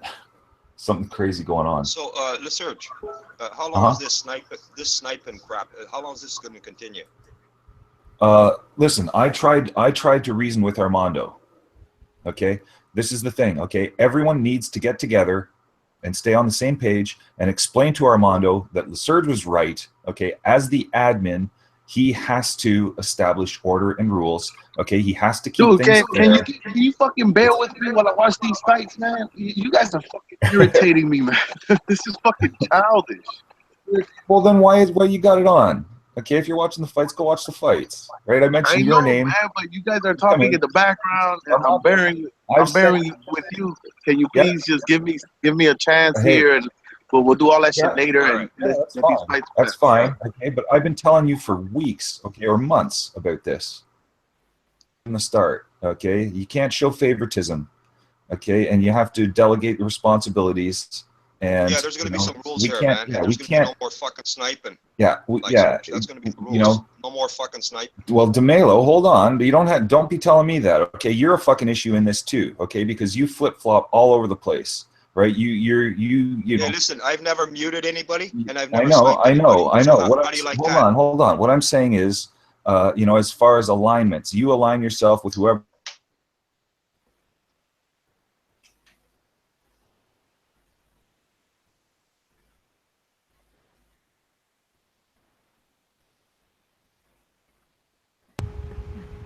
Are you there, LeSurge? His buddy sniped him. Look, his buddy sniping again.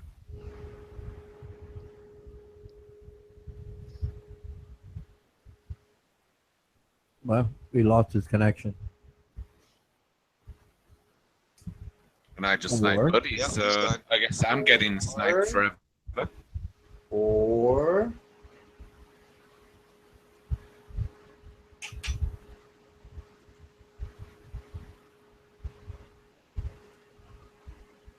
That's what happens. You burn somebody, you get burnt.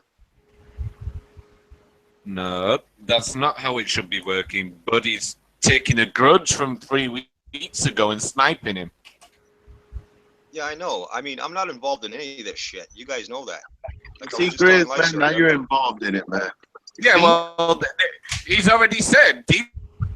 You see, that's not neutral. We could all tell that you're pro Liz Search right now. We could tell. But what I'm saying is just chill, man. Don't retaliate for him. You know, it's a lot easier for them to go at it or calm that little situation down than calming 3-4 people down. Look, he got sniped.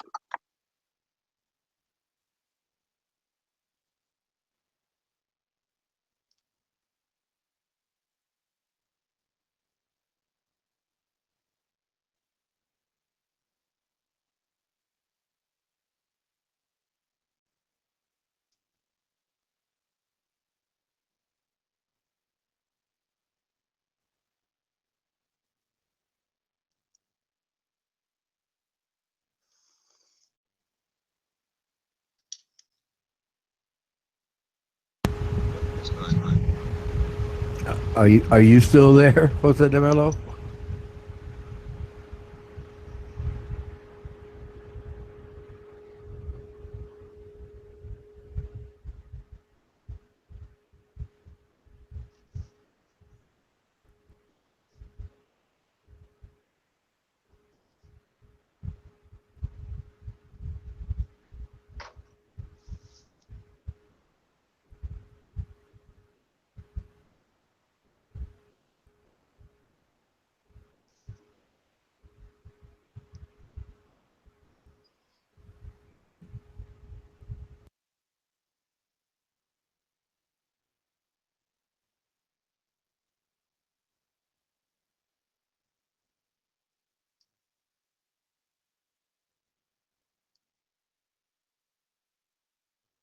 Hey, Ronan?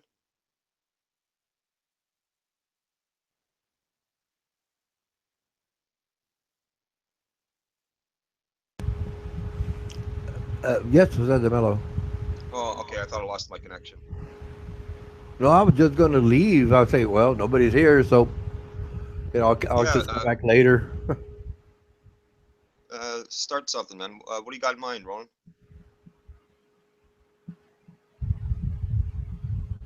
I don't know, anything. I said, DeMelo, what would you like to chat about? You pick the topic. I don't usually do that. I don't normally pick a topic. I usually come in the room, and I just listen. I know your style. Yeah, I wouldn't know where to start. I mean, I've studied a lot of topics today.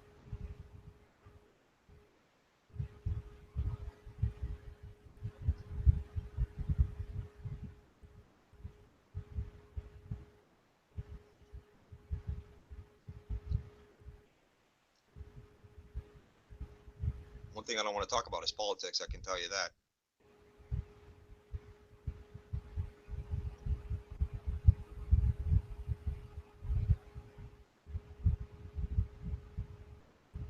I would talk to music I'm listening to right now, but it's Yeah.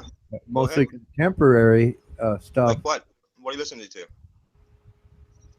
Well, I hear it on the radio, so I really don't know the titles.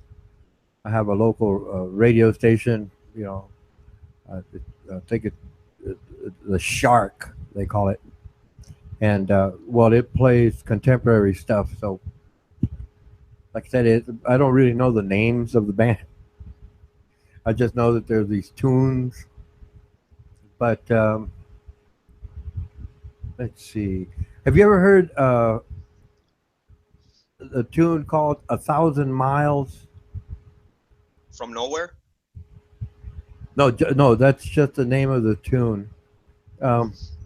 Give me a second. I'll look up the lady's name. It's a lady. Oh, okay.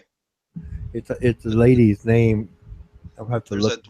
There's a Dwight Yoakam song, 1,000 Miles from Nowhere.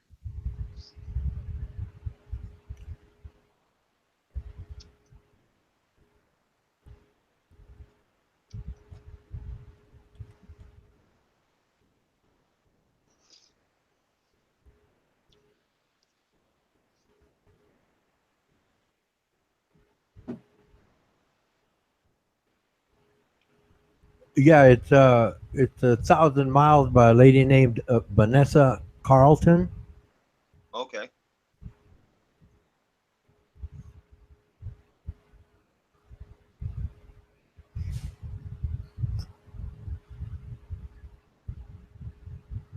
It's really interesting how these arguments flow in this hangout. If you get like the current group of people, they argue much like groups of people in the past where sniping happened for a while and then it basically went away and then other people joined and so these people don't know the original people because they were doing the same thing, arguing. Yeah, it makes no sense to me. A lot of this behavior is just childish to me, you know. Oh yeah, but I have realized that it does. This particular hangout, it brings out that child ego state. Everybody acts up. Everybody wants to talk. Everybody's alive and really interested in contributing, and that enthusiasm. That enthusiasm is overwhelming with everyone. Right. So we all, so-called stumble into each other via words. And a lot of times, feelings are hurt because there's some misunderstanding or the person themselves has a different viewpoint and, they chat it out and then get some idea of what they're talking about and maybe stop being so hostile towards each other. Well, sniping. Right. And, it's like I say, I'd be, LeSurge and Buddy W were talking about one man, and LeSurge was looking at it in terms of character, and Buddy W was looking at it in terms of the man's skill as a martial artist. Okay, right? yeah, I know which one.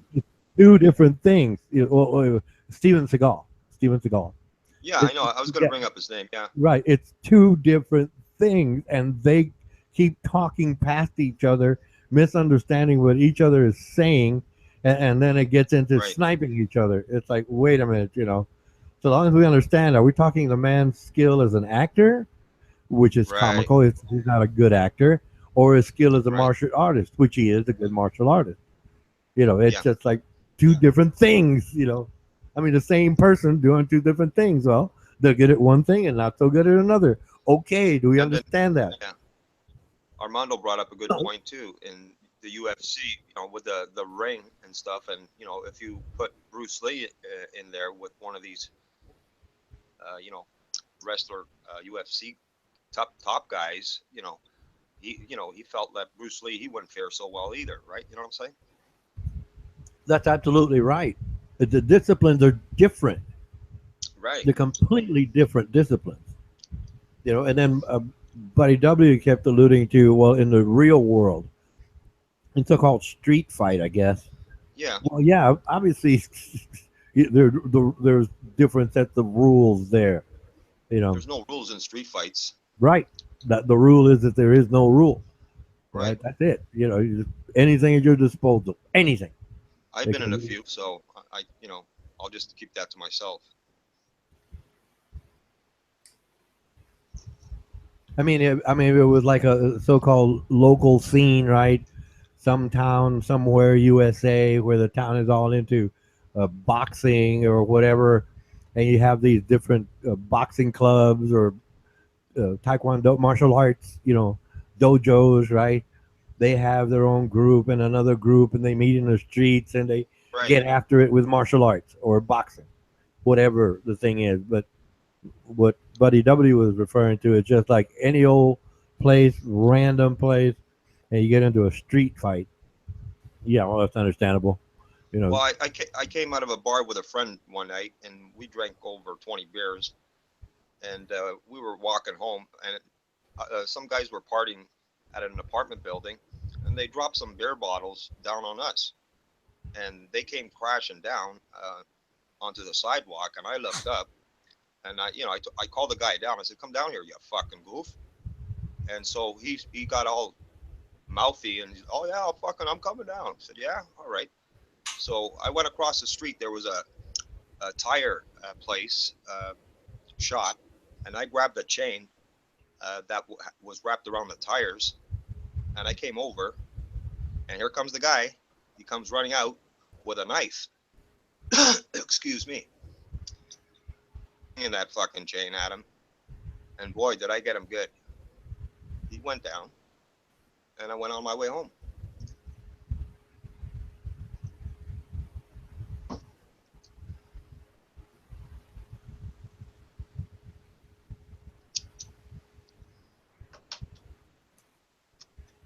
He had no chance with that knife, with me in that chain.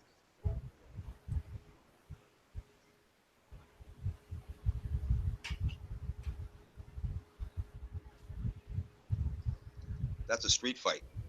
That's a street fight. Hey, Grizz London. Hi, man.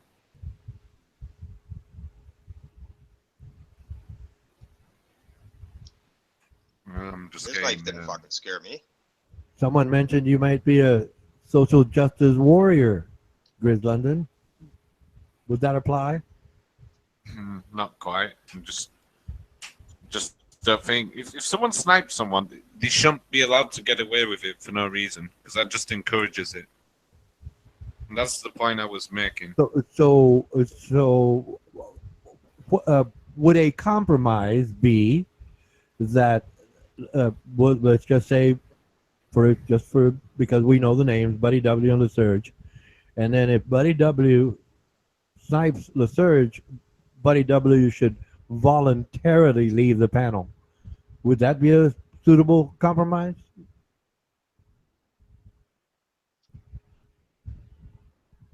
The sniper has, yeah, right. The sniper has to leave. Would that be a suitable compromise? What? Oh, are you still there, Jose de Mello? Yeah, I'm still here. Oh no, I wasn't looking at the screen. I was just gazing away, chatting to Grizz London about a compromise.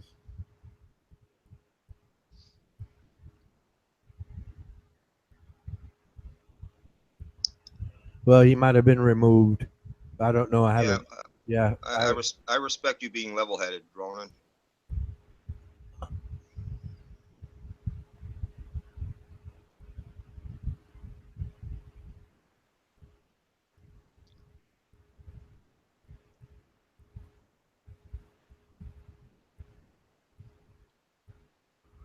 Yeah, well, I mean, I'm not saying I don't want to chat with you. I mean, I'm enjoying it. Obviously, yeah, we can have fun chatting. But other people coming in and sharing ideas, I welcome that too. But All of us, man. yeah, but I mean, I'm trying to find something, trying to imagine something that might, slow the rate. I'm sure a lot of these people get out of hand and they become, well, technically it's emotional, and then they snipe somebody, and there's many times What do where you the think it is person for them? That the trigger point. person What do you where think? the person got sniped, had a good valid point, and I've fallen victim to that often.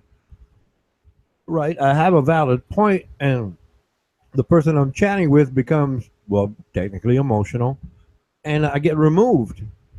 And I never said anything wrong. I was asking a question, right? So, like I said, it's like, I don't know. I'll just think up an idea that maybe everyone could agree with, But look, the person who is emotional, not the like myself, I've removed a couple of people because we knew them to be snipers, right?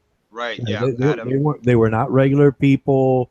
They were obviously there to troll and snipe, right? So I have done that, right? Yeah. Justly so, because I'm protecting the integrity of the hangout, right? Right. Because they were going to play, what was it, gay porn or something, porn of some kind, or Yeah. copyrighted music. We You know. know, you know that situation, right? We know who they are. Yeah. Yeah, but that's more like the logical side of things.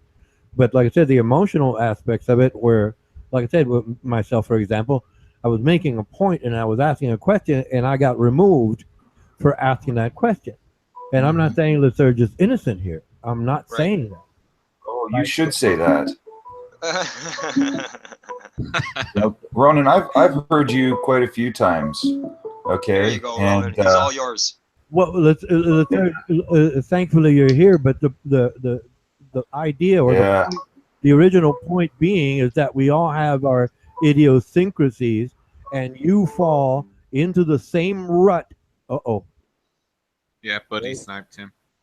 Yeah, he falls into the same rut when he starts to mute people, when he starts to snipe people, but he's saying he's justified. No, he's become emotional. He's become emotional. Did he get sniped again? As I understand it, Grizz London said Buddy did it, but let me go check. I gotta pop out that chat. Yeah. Yeah. Well, he stopped talking, so that's unusual for him to stop talking.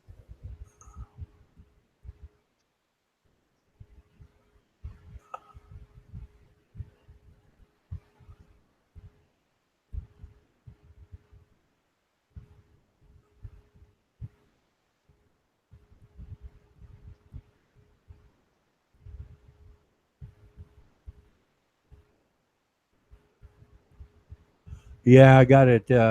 Buddy removed Live Search, and Grizz London from the Hangout now. Well, I guess Buddy's sticking to his word.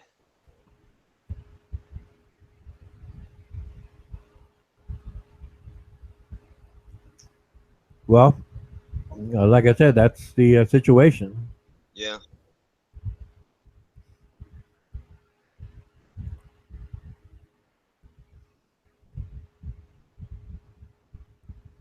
I mean,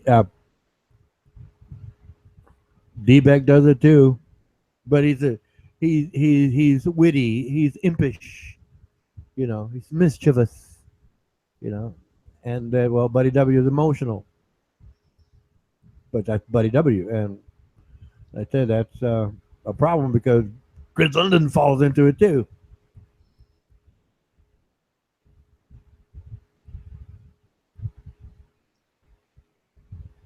I don't know what to say with all that, man, to be honest. It happens in waves, as I understand it. I've been around this particular hangout and seen different people combinations, right? And it happens with them too.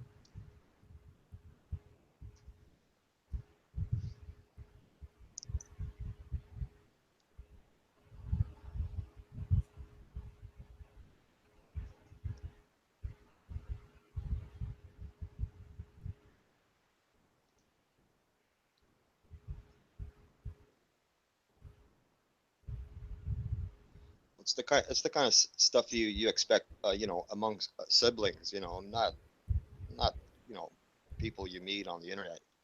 You know, you can disagree with somebody, but you know, you're not going to be sniping them every other fucking time. Well, I mean that's what I mean. But fundamentally, that's what it is. It's just the child ego state, you know, running amok.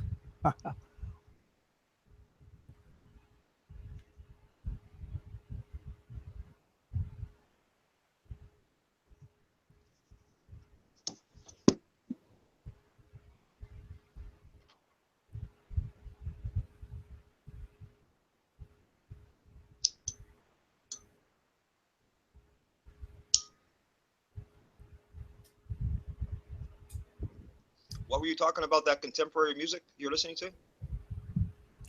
Yes, Vanessa Carlson. Okay. I listen to like recently I just listened to a lot of ladies singing because I like their voices. Natalie Imbruglia. Okay. You know, man, yeah, okay, my mind is rushing now. Yeah, I remember her from the 90s. Well, yeah, I remember. Yeah, well, I'm an old Pat Benatar fan. From the 80s, yeah. Yeah, from the '80s, man. Very young. I used to like her. You know, man, Fleetwood Mac. You know. Oh yeah. What do you want to talk about, Fleetwood Mac, man? I Oh can talk yeah. Mac with you. Oh yeah, voice Stevie Nicks. Yeah. I seen them at the Sky Dome in 1990. But Lindsey Buckingham, he was no longer with them at the time, eh? Oh man, he made the group. I mean, he was like, man, I always liked his guitar playing. I always did. Yeah. Oh, he's amazing. The man was a finger picker. Yeah, he's a finger picker. Yeah. He was a finger picker. Looking out for love, and the night so still.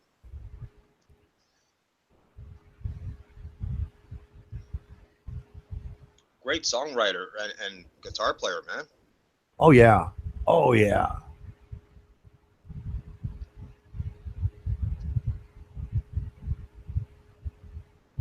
But that Rumors album, eh? That really put them into that. Yeah, that's the one they'll be remembered for. That's that it. stratosphere of rock and roll.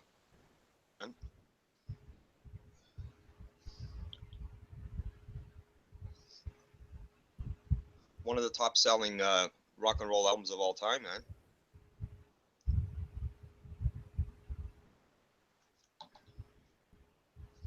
You know, those songs that they did there in the studio on that album, never did they imagine that album would be that successful. You know what I'm saying? Well, yeah, yeah. They know it's good, but how good is it? And then when it really explodes, it's that was it. You know. Yeah, but they were in the midst of breaking up throughout, you know, that whole journey of recording that album. They were breaking up, you know, in their relationships. That's the story behind that. And they were doing a lot of that white powder.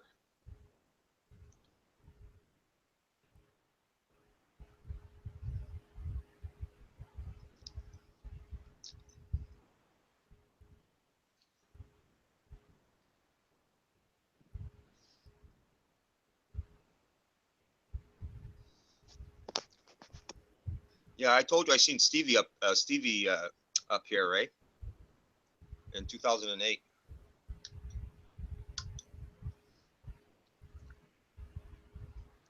She was like 15, 20 feet away from me on the stage there, Ronan. Wow, I was just in awe, you know, listening to her and her performing. I couldn't believe it, you know, I was that close. I wouldn't know what to say. I wouldn't know. I don't. I wouldn't know what to say. I think I just stand there stunned, looking at her and listening.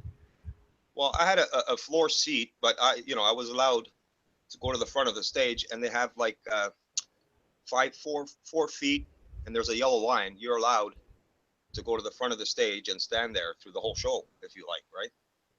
And that's what I did. I wanted to stand up there and just take in the whole show right there, just to the left of the stage, and I had my view. I didn't want to be right in front of her. I wanted just to be to the left. And that's what I did, eh? And there she was doing her thing. And yeah, man, she's something else, man. She's my favorite rock female vocalist, you know.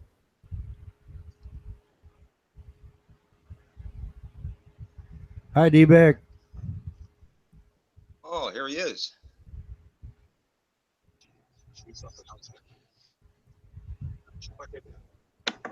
Well, the Surge got re-added.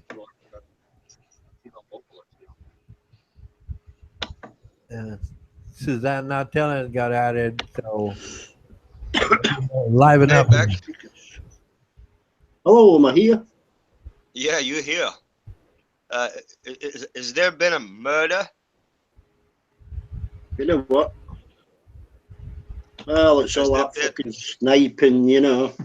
Oh yeah. Can you say murder? Murder. There's been sniping murder. Fuck. Well, ain't that, you know, the ones on the YouTube haven't got a fucking clue what's going on because they can't see what's happening in the Hangout text, you know. Yeah. On here and says, you know, I was sniping. He's talking out his fucking asshole, you know. Yeah, I seen what was going on earlier, man.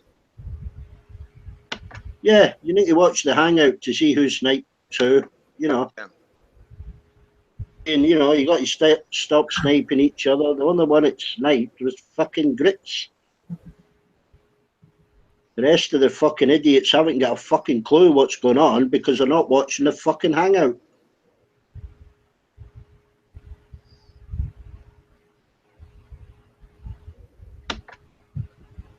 Yeah, but this whole thing of, you know, amongst the group of all the people that we know here that are not trolled and whatnot.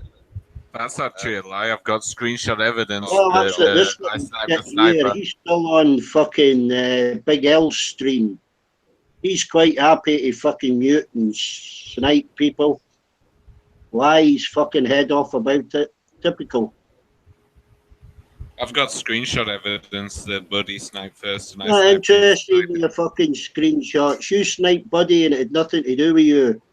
Yeah, but you said I sniped first. That's a lie. That's misinformation. Can we move past this or what? You sniped me first, you little piece of shit. No, I sniped you for sniping someone else too. Yeah, but it's not your job to snipe people. That's what you do. You poke your fucking nose into other people's arguments. You're just a boy. When you talk to men, treat them with respect, boy. Right, and you don't think you can snipe people and poke your activities little nose into other people's business. 60 years old, you'd have a. You know, you'd this is what we were talking about earlier about respect, Jose. This little piece of fucking shit thinks you can just poke his nose in, you know. I'll respect Jose and Ronan, but I would expect a jumped up old man like you. You know? Yeah, well, Ronan's older than me, actually, so you got to watch what you're saying about age. And guess what? Ronan's actually respectable. You ignorant, little, disrespectful piece of fucking shit. He doesn't snipe, he doesn't That's insult. all you are. I've dealt with your kind of shit all my life, boy. Dealt with your kind of shit all my fucking life. Yeah, Ronan commands respect, you don't. There's a difference. I don't give a flying fuck what you think, because I know exactly how you think. And how do I think? Huh? How you do think I like think? a piece of shit. I've met your type. I've been in fucking Yorkshire. I know how fucking racist and how fucking ignorant you are, boy. Yeah, I'm the racist. Sure. Oh, you certainly are. You certainly are. I can even hear it in your tone of fucking voice, boy. Sure, kid. You can hear racism from the tone of the voice speaking about sniping. Exactly. Like I say, I've met your type all my fucking life. You yellow-bellied little fucking backstabber. Look, and you're getting emotional. You need to control your emotions. Emotional, I'm quite happy. I'm chatting to somebody on another hangout. You're quite a good laugh. Because you This is what you do. You assume things capacity. wrongly. Just You lack like the yourself capacity is. to carry Keep yourself assuming in a things. I respectable couldn't be more manner. fucking happy. To learn to carry yourself in a respectable manner. Oh, well, you need to learn respect, boy. And I've taught boys like you respect all my fucking life Yeah. in one hand. I respect the people who deserve it, like Ronan. You certainly don't deserve it. You shouldn't be talking to men, boy. You shouldn't be talking to fucking men. Go join another fucking stream with some trolls that. That's what you do. You're a troll. You snipe and you mute and you swear. You know, You're a you got no class. sniper. You muted me yesterday. You hit me. Then you lied about it. You're also a liar. Funny, because I've got screenshot evidence of what you've done and showing who was the perpetrator. Compulsive liar. Compulsive liar, you are, boy. You've been exposed. And you've been exposed for lying. You've been exposed for sniping. You just regurgitating what I've You've just got said. multiple fucking IDs. You had yourself in different You fucking lack the IDs. intellect to debate, so you've got to use the Links so you can join by linking your other IDs in case you get sniped. Stick to That's the one first fucking time I've ID, done it. you coward. That's the first time Stick I've to done one it. fucking ID, you little yellow-bellied coward. Mm-hmm. Grow up. I've been swearing since I was fucking 6 years of age, you dumb fuck. Yeah, classy. That's something to brag about. I'll swear at you. There's only certain people I'll swear at. You're one of them. Mm-hmm. And there's only certain people I will disrespect, and you're one of them. Yeah, but you'll disrespect me on here, but you couldn't look me in the eye without wetting your little stained knickers, boy. If you say so, kid. Oh, definitely. Definitely, boy. It's just big talk over the internet. Definitely, boy. I can hear your fucking nervousness in your fucking voice. Why are you posturing over the internet when nothing's ever going to come of it? It's pointless. Well, well, I know nothing's going to come of it. I'm just having fun with you, boy. I play about with boys like you. So it's the pointless posturing, right? No. It's good fun. Like I say, I play about with fucking boys like you. You know. Play them about, chew them up a little bit, then fucking throw them away. Yeah, you haven't chewed anyone up while you've been here. You even sound like a fucking boy. All right, Have man. you left fucking school yet? Have you left fucking school yet, Gritzy, for fuck's sake? Mm-hmm. You have? All right. Well, you didn't fucking do very well there, did you? I did all right, man. I doubt it. Can we make peace and move on? I doubt it. You looked up Ofsted school reports for Yorkshire. That doesn't Google mean Ofsted school reports for Yorkshire. It's the second worst in the whole fucking country. Hey, can you two make peace and let's move on here, man? On a person's learning. Just having a friendly chat, Ozzy. Just having a friendly chat. It's frightened though if you think you're shouting. You know, do I sound like I'm shouting, Ozzy? Well, you was. You were Sounds like I'm shouting to you, Ozzy. All right. No. I just thought there was some kind of Cheers. misunderstanding between This little boy gets frightened at loud voices, you know. All right. No. Yeah, scared on the internet. That's logical. So everything's good then. All right. Yeah, everything's hunky dory. He just gets a bit. It might be dark where he is, and he gets a bit frightened. Yeah, I if need he thinks my voice is loud. a nightlight by the side of my bed. His little teddy bear in bed with him there. Yeah, definitely, man. A little rabbit. A little. I'm very comfortable in the dark. I can see in the dark. So can I. It's nothing to do with carrots.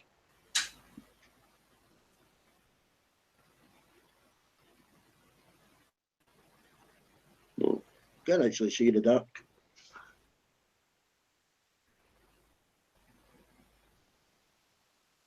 Anyway, what was the subject before when I joined, Tozy? I was just talking to Ronan about Fleetwood Mac. Nothing special. About who? Fleetwood Mac. Oh, music. Yeah. I don't mind the music. Yeah, just Stevie fed up with Nicks. this fucking. Yeah? Stevie Nicks. Yeah. I know you're somebody into the ever talks disco. about my disco music.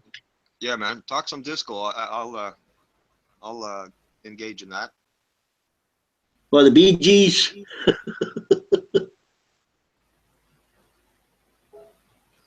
It was funny, you know when we went down to Yorkshire to work in the late 70s. Yeah. Yeah, I mean, this is really funny. It was kind of the end of the disco. I mean, the Flares and that, they went out in the early 70s. Yeah. You know, Rich Gritchy will tell you they were still wearing flares and they had middle sheds in 1979 in Yorkshire. Yeah, I remember that time period. Yeah, but they were kind of 10 years out of step with the rest of the country. You know what I mean? Yeah, they were still wearing that stuff here in my hometown, man. They still used to go to the disco in '79, man. Yeah. They kind of went into punk and what's that fucking indie and stuff in the mid 70s. You wouldn't catch in Glasgow anyway. You wouldn't catch me dead at a disco back then, man. No. No, you didn't go to the disco with a few beers to pick up girls. Well, no, I was still young at that age, man. In '79, man. Oh yeah, well, I'm thinking about me. I'm an old git. I'm just one step away from a grave.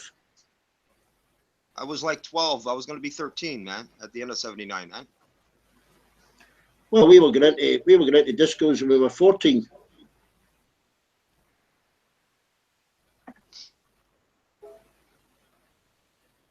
Very difficult to get there. Yeah, I couldn't get into a bar. In the city.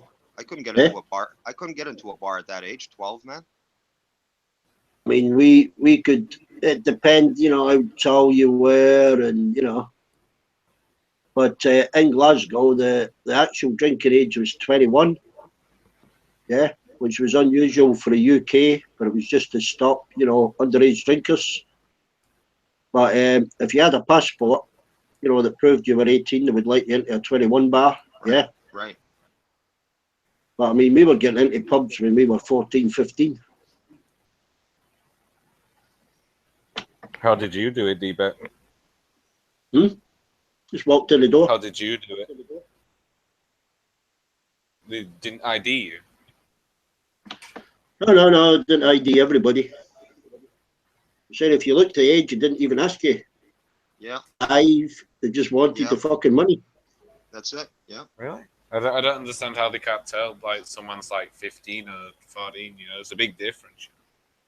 Well, they can tell. I mean, fucking hell, I was in nightclubs in fucking Wakefield where you could tell the girls were fucking 15.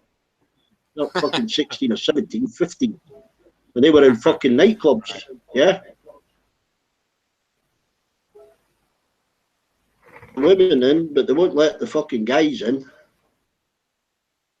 The only way, like when I was like 16, well, when I was like 15 and stuff, the way I had to get into nightclubs was I had to buy someone's ID that they'd found, like me, and I just memorized the ID, the address on the ID, so that when they say, "Oh, you Thomas, you don't look like him," I say, "Oh yeah, I live at blah blah blah blah blah," you know.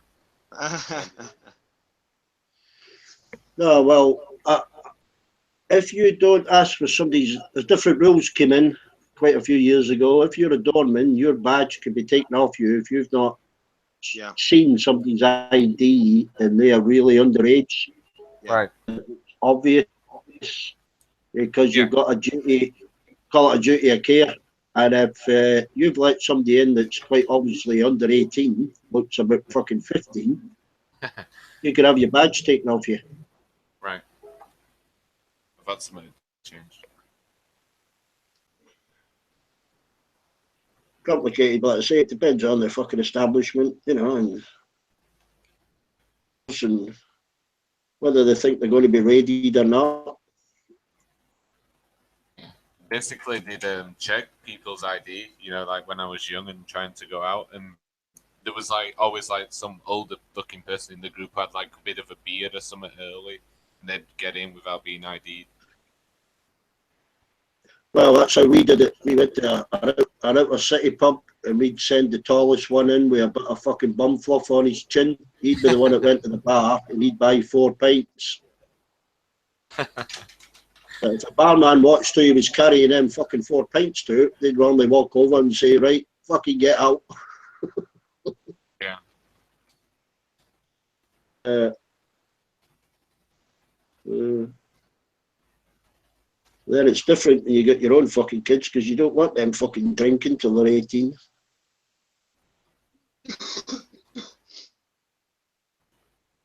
Not the girls anyway. What they do.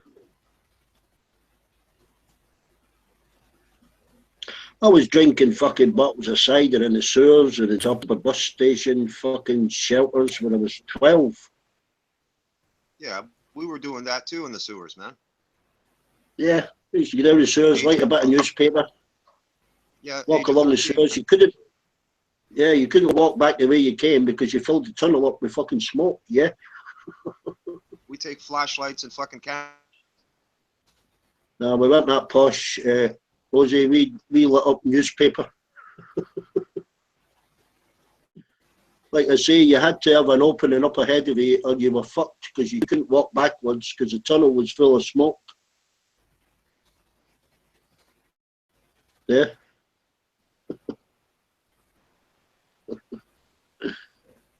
Yeah. Where has everybody been sniped by Gritzy? No one's sniping at the moment.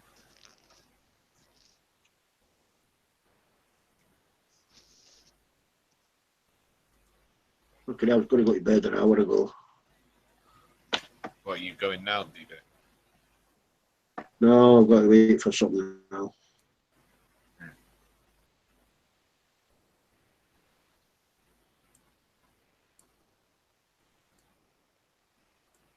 Who's unknown? What did he type? He's a pacifist. Oh, that's Lysearch. Hmm.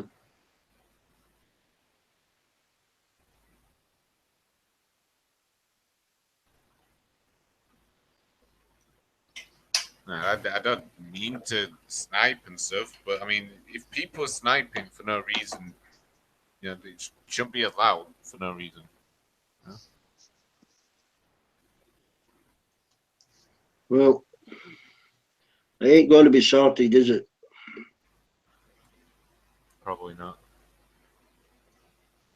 No, Amanda, whoever snipes first, Amanda should just like ban for like 30 minutes or something, you know? Yeah, but he's not always here, is he? He can't be here all the time, so he doesn't see who snipes first. You can't police it 24/7. Yeah. Well, maybe you can choose certain people to be mods. Yeah, then you also get favoritism. Yeah, well, you can make it impartial. You know, you can choose Jose. Jose is not going to be biased. You know. Yeah, but Chris, I'm on a tablet here, man. I don't have those controls. It don't matter. You're still subject to influences from a hangout. You get 2 or 3 people saying, "Oh, you should snipe him because he did this," and then you by common consent, you're likely to bloody kick them out and re-add the one that was sniped, and you might be in the wrong. Right, but it's better than what we've got at the moment. At the moment, it's really bad. Well, all the other thing to do is turn off the ad function. If you turn off the ad function, it turns off the sniping function, I think. Oh, does it? Well, there's got to be a way of turning it off. Right. I'm not sure. It shouldn't even be possible anyway to remove people unless you like the host of the call. Yeah, but Ronan had a point though earlier. Ronan mentioned that, you know, if one of these guys gets on here, one of these porno bombers, somebody should be able to just fucking snipe him, right? Yeah, you can. You can. That's why they remain hidden till a moderator unhides them, Ozzy. They can't post porn unless they're unhidden. Right. You know, but then, you know, you got to watch who you moderate because, you know, if it's a name you don't know, they might add somebody else and they'll just porn bomb it, you know. Yeah, what I'm saying is the mod or whoever's got the mod controls, they should know who's who here. and not be letting in a weird name, like Armando was saying the other night. Unhide a weird name. Yeah. Because it could be. I don't unhide names I don't recognise. Right. Yeah. Else, and they might tell me, "Oh, they're okay." Yeah. Then I do it. Yeah, I know, Beck. Yeah, you're on the ball, man. The ball on the hangout for sniping is Anders and Rose. They know their game. Yeah, man.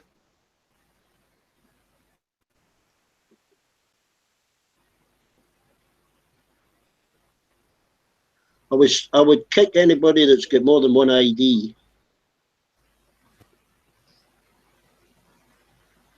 Well, I only came on that one because I got sniped by Buddy on the other. Yeah, well, people keep Bulldog done that. He added himself about 3 or 4 times. Packy adds himself 2 or 3 times. You know. Right, but how often do I do that, D-Beck? That that's because I'll do it when I get sniped. Yeah, I don't go in YouTube and pretend to be another person or whatever. You know? Oh, it's easy to do. I mean, we could all make up 2 or 3 IDs, open a link, add ourselves through a link, and other IDs. But, you fill up the whole stream. It looks like there's 50 people on it, and there's maybe 12. Yeah.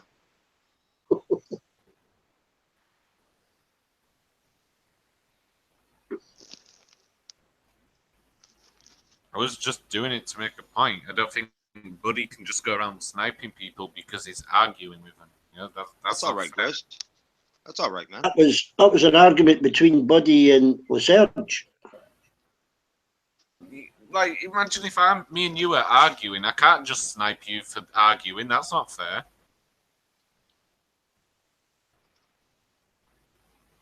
Well, nobody should be sniped. If somebody snipes a person, it's up to them to sort it out with that person. Yeah. Right, but it's not getting sorted out. I don't think it's sorted out yet. That's why I kick Buddy. It's a bit like vigilante justice, but you can't just go around sniping people because you disagree with them. And he's doing it all the time now. Yeah, but then Buddy will come back and say my argument with the Serge has got nothing to do with you. Well, it does when half the panel's getting kicked, and muted. But then that just starts a chain reaction, as it did, You can't just sit back and let it happen. That's why Armando probably just needs to choose 3 people, probably Ron and 2 other people or something.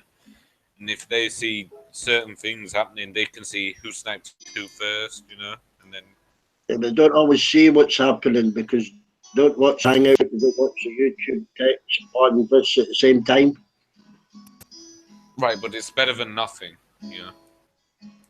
Not really. You might have somebody on the Hangout text start fucking saying things about the family, so they'll snipe them. Yeah. Moves up. Ronan jumps in, only sees that they've sniped him and snipes them, but doesn't know the reason for it. You won't fix it. You won't sort it.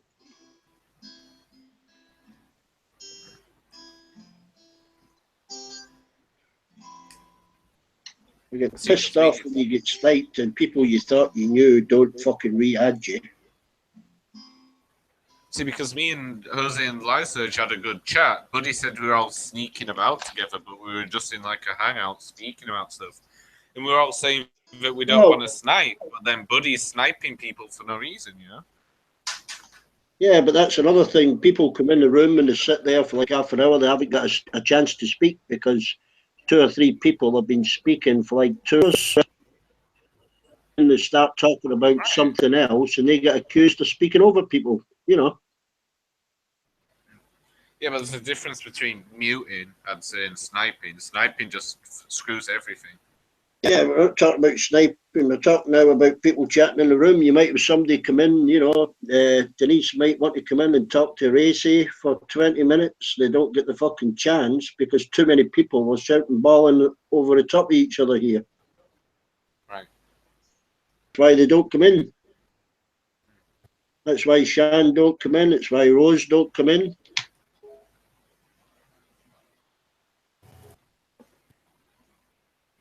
And then you go down the line, they're like giving everybody like 2 minutes or a minute and a half, you know. But there's certain big-headed people on here that wouldn't like that. They wouldn't like waiting 6 or 7 minutes before they can speak, you know. Well, I'll give people plenty of chance to speak. I don't need to dominate a conversation. The only reason I'm speaking so much now is because there's 3 people here. You know? Yeah, I'll sit back and listen, but then usually when I jump in and speak to somebody else, because Serge is discussing something with somebody else, he starts saying, yeah, there you go, you're fucking speaking over me, you're shouting, you know. That wouldn't happen in company. You know, you wouldn't have fucking 8 people sitting and only 2 or 3 people talking.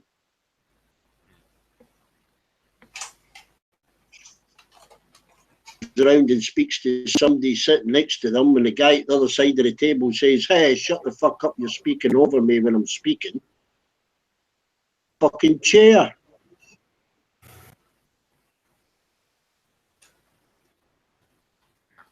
Yeah, what we need is all fresh faces on a panel, I think.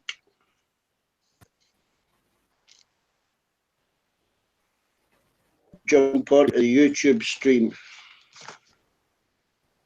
Ones have a chance. New blood. Yeah? Yeah, not a good idea, eh? Don't let anybody new on. Need to go recruiting and get some new brains. Get a couple of Canadians, Jose.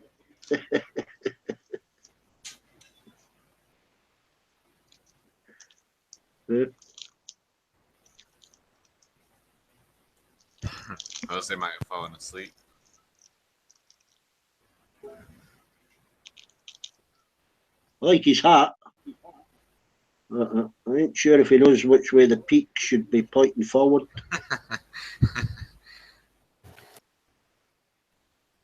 Why are you up again, D-Beck, at this time? I'm waiting for my telescope to reconfigure itself. What do you mean, reconfigure itself? I was tracking that asteroid that passed us on Wednesday, Joe 25. Yeah. It missed us by a few million miles, but still quite close. Mm-hmm. See if I can get a picture of it. I've got a grainy fucking blob.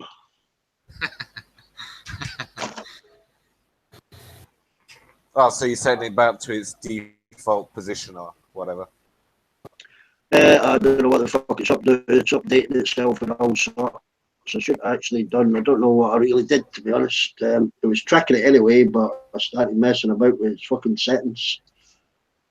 It's more or less all automatic. Self up again, I think. Couldn't you just go to sleep? I don't see why you have to wait up. No, I've got to turn everything off. Yeah,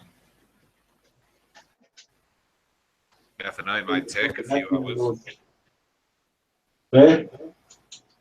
Might take like a good few hours. No, it's within the admin mode. It's a fucking thing. Right. Yeah. No, I was sleeping. I had a nap this afternoon anyway. Tootie. Hey, what's up, guys? How's it going? We're just recovering from a sniping war. Yeah, buddy's in here sniping people now. Well, kind of everybody. Oh, well, 3 of us, 4 of us. Oh, fucking hell. Here comes Monji. Come on, you can count to 5. I don't like getting in those wars. I just did what I thought was right. My bad, I guess, but you know. The sergeant started it because he wound Buddy up so much. I could tell Buddy was getting angry. It's I think Serge deliberately triggered him. You know, he's all emotional. How is this? Yeah, but Buddy even started screaming at me. You know? Yeah, he's He's out of it. Yeah, I suppose you deliberately triggered them.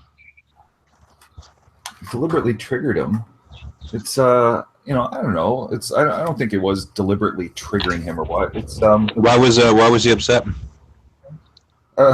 Steven Seagal. It's Steven Seagal. It's like people need to learn to understand that ideas and thoughts and beliefs and stuff like that are just ideas and thoughts and beliefs. Okay. What did Steven Seagal have to do with it? It's like I guess maybe Steven Seagal is like Jesus to him or something. Oh no! Right, and I said something. I criticized. Actually, it was fair criticism of Steven Seagal, and he just went. You talking about the actual actor or somebody in here? You mean the actor, right? Yeah, the actual actor, yeah. And so you criticized. You got to be fucking shitting me. That cannot be. You've got to be shitting me. Where in the heck did that come from? I heard that. Well, this is okay. This could be someone going back looking through the videos. Just 0 subs. So this is someone. It's probably Will. This is someone directly trying to get my attention and troll me. Liz. What? Lyserge, how did you do that third person kind of way of speaking in chat? What? How did I do what? What third person? You did that weird thing where you put. Oh yeah.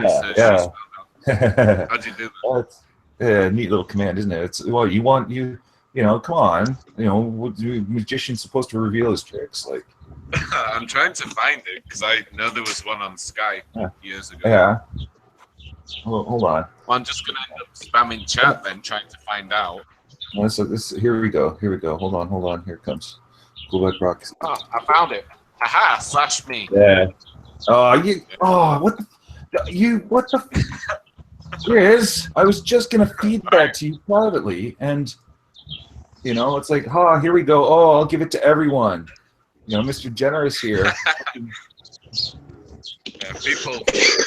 Santa Claus. See now, you keep your secrets. Hold your cards close. Right? I was that excited about finding it out in 2 seconds. Now, if you were being, generous, like with, certain ideology, like such as atheism, I would have no objection. But I'd rather not spread that lie. how is it? No, you can't call it a lie. You can't call it a lie. I'm just trying to bait you. Like you was baiting Denise, I'll bait you. I think this shit's hilarious. I think the internet. It's updating. That's the thing, You just stay on here too long and it works. Like.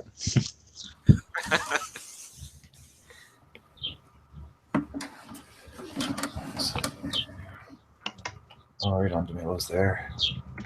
It's nice. It's such a hassle going through all this garbage today, and everything could have been nipped in the bud, and it's such a waste of so many people's time. Like, it's not good. Cooler heads, right? Cooler heads prevail. See, at least when I did it, it wasn't out of malintent. It was just basically out of boredom. Yeah, I was just going to ask, which one's trying to what's his motive? And it's like, well, there isn't one. That's you're a psycho, man. That's psychotic right there. Like, not hurting anyone. Jesus. Well, no, I know. It's like burning effigy or something like that. It makes me think of the video of the old woman in Britain or what, sweet old lady. Okay, everyone, says the greatest things about her. She's, but she's caught on CCTV. There's a cat, right? And she's walking down the street and she grabs the cat and throws the cat in the garbage bin. Oh, I've seen right? that. Yeah, everyone flipped out, right? And going, demonize her. Like, oh, she's a psycho and blah, blah, and, how do you explain, like, like, why did she do it, right? Everyone's trying to, you know, make, oh, the poor woman. Like, it goes all over the world, and you know, everyone's saying, oh, she's horrible and the worst thing, and you know, what was it? And it's like, you know, she's like, well, you know, I don't know, and everyone's saying it's like it's totally out of character for her to do that. You know, you can't judge a person by, you know, just the one thing. Like, She took a cat and threw it in the trash. Is that what happened? Yeah, in a, you know, trash Do you bin. have do you have wheelie bins in America? Yeah, like they throw away the garbage every week. Yeah. Yeah, it was like just one of them. She picked the lid up and threw it in. What? Yeah, she's like 80 some years old or something. Sweet old lady. It was alive. Like, I mean, come on. What? Yeah, it was like Yeah. found the bin, like licking itself. What? That's crazy. And so, what does everyone make of it? Like, everyone's like, "What the hell?" Right? Like, Yeah. wow, that's crazy. She's like a sweet old lady. She just throws it in the trash. Yeah, poor thing. You know, it's like it's like sadistic. I don't know. I don't think she pet it first. You know, it's. Let's find the video. She just snatched it off the street and just threw it away. Like, what? Yeah, literally. My God. Dude, what? Some people, man. Old woman throws cat in bin. Okay, here we go. Let's see this. Dude, Oh, that's there. why. Yeah, woman throws cat into wheelie bin from 6 years ago. Okay, and everyone, you know, this hit the internet and everyone flipped out. Hold on, I'll put the link in side chat. Check this out. Like, this Tudor. This is what Tudor, when he's. Yeah, she's like 70-something. And she did pet it first. She's petting it. The thing's like, you know, wagging its tail. She looks around a bit. She pet it. Oh yeah, she does. What the heck? And get in there, you motherfucker. Wow. Dun dun dun. Yeah, I guess some people are just really evil. Yeah, well, it's, you know, and then she just walks away real quick. It's like, you know, she's caught on CCTV, and everyone's going, this psycho, like, you know, and you know, that's the thing. Cats on the internet, like.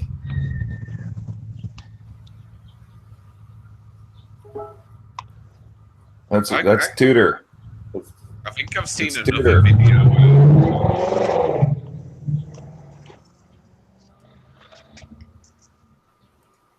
I've seen another video where someone does that. Then I guess where they didn't pet the cat. The old woman went past, picked it up, and threw it in bin.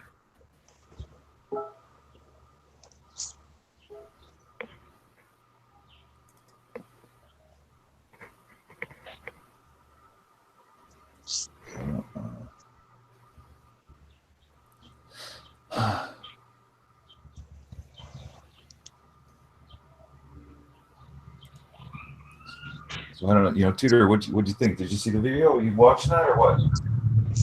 On my mobile, it won't let me see it. Oh, that sucks. Yeah, slow data speeds. Like, I'm barely able to do this right now. Yeah. Okay, I don't know. Sometime, you know, if you ask again, you know, I'll look it up or whatever. That's you.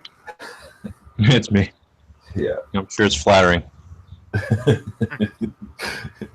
Yeah, not quite. You know, sort of. It's just, you know, I'm just joking. What does he do? It's a you know, it's an old woman. Is it just a meme?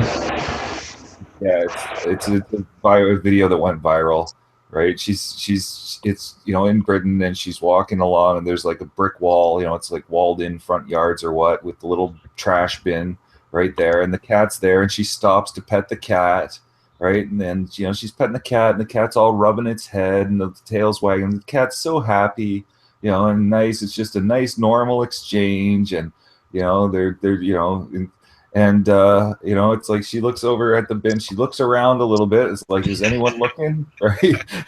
She grabs it by the scruff of the neck, lifts the fucking lid, and throws the thing. That's, you know, it's evil. Yeah, that's pretty. That is evil. That's pretty twisted.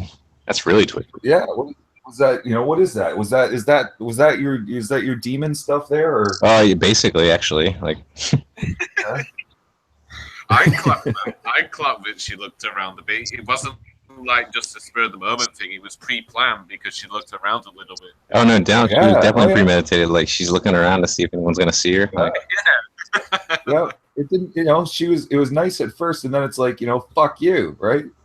It's like what, jealousy, envy. That's I've been trying to explain. Like, it's a manifestation. That is, you do not get any more classic example of misplaced aggression. Now, why she did it? Okay, it's something's bothering her. she could just be evil, man. Like maybe she's just like evil. I don't know. Like, maybe it's some kind of misplaced aggression. But Everyone who knows her came to her defense, saying that they can't understand it. It's like unfathomable, right? It's just it's because that's part of her that she doesn't show to the rest of the world. That's why she's looking around to see if anyone's watching her. Yeah. She might be like one of those like weird cat ladies who just kill loads of cats. It's not as though it's not as though everyone isn't capable of that. Everyone is. This coming from a humanist, I'm surprised you're able to admit that.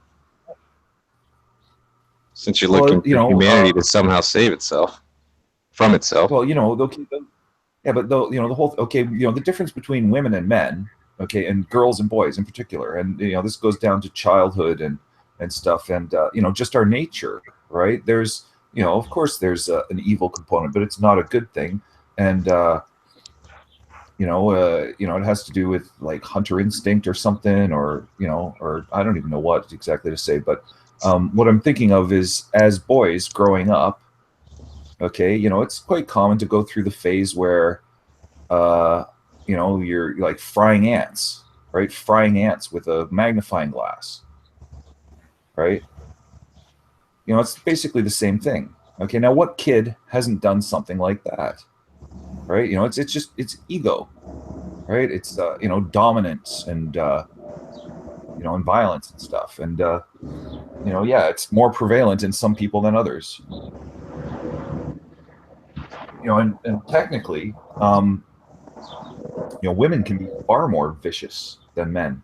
They've done studies on on how it works, right? Like with bullying and stuff, and the way girls do it is in a more subtle way, right? I read an article about it not all that long ago, and they were watching the kids, and to study on the behavior, right, to figure out how to get rid of it.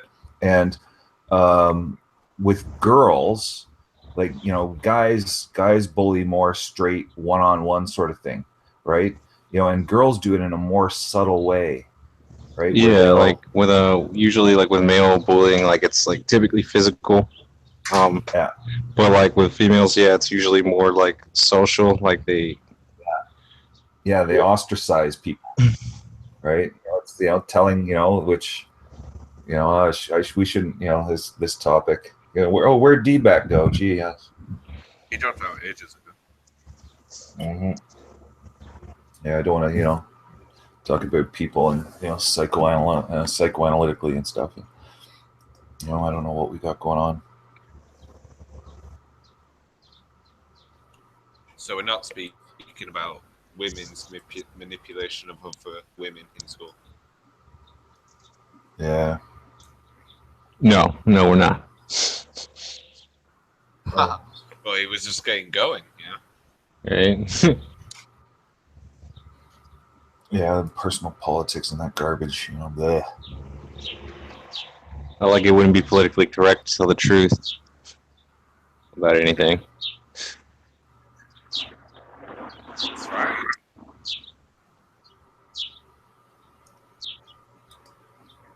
Wow, Tudor, you're still out in the yard. I am. You can hear the birds, can't you? Yeah. And it's cold.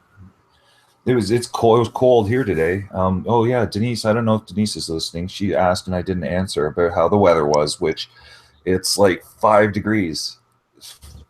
Which I guess in Fahrenheit that'd be just over 40. It's like 45 Fahrenheit.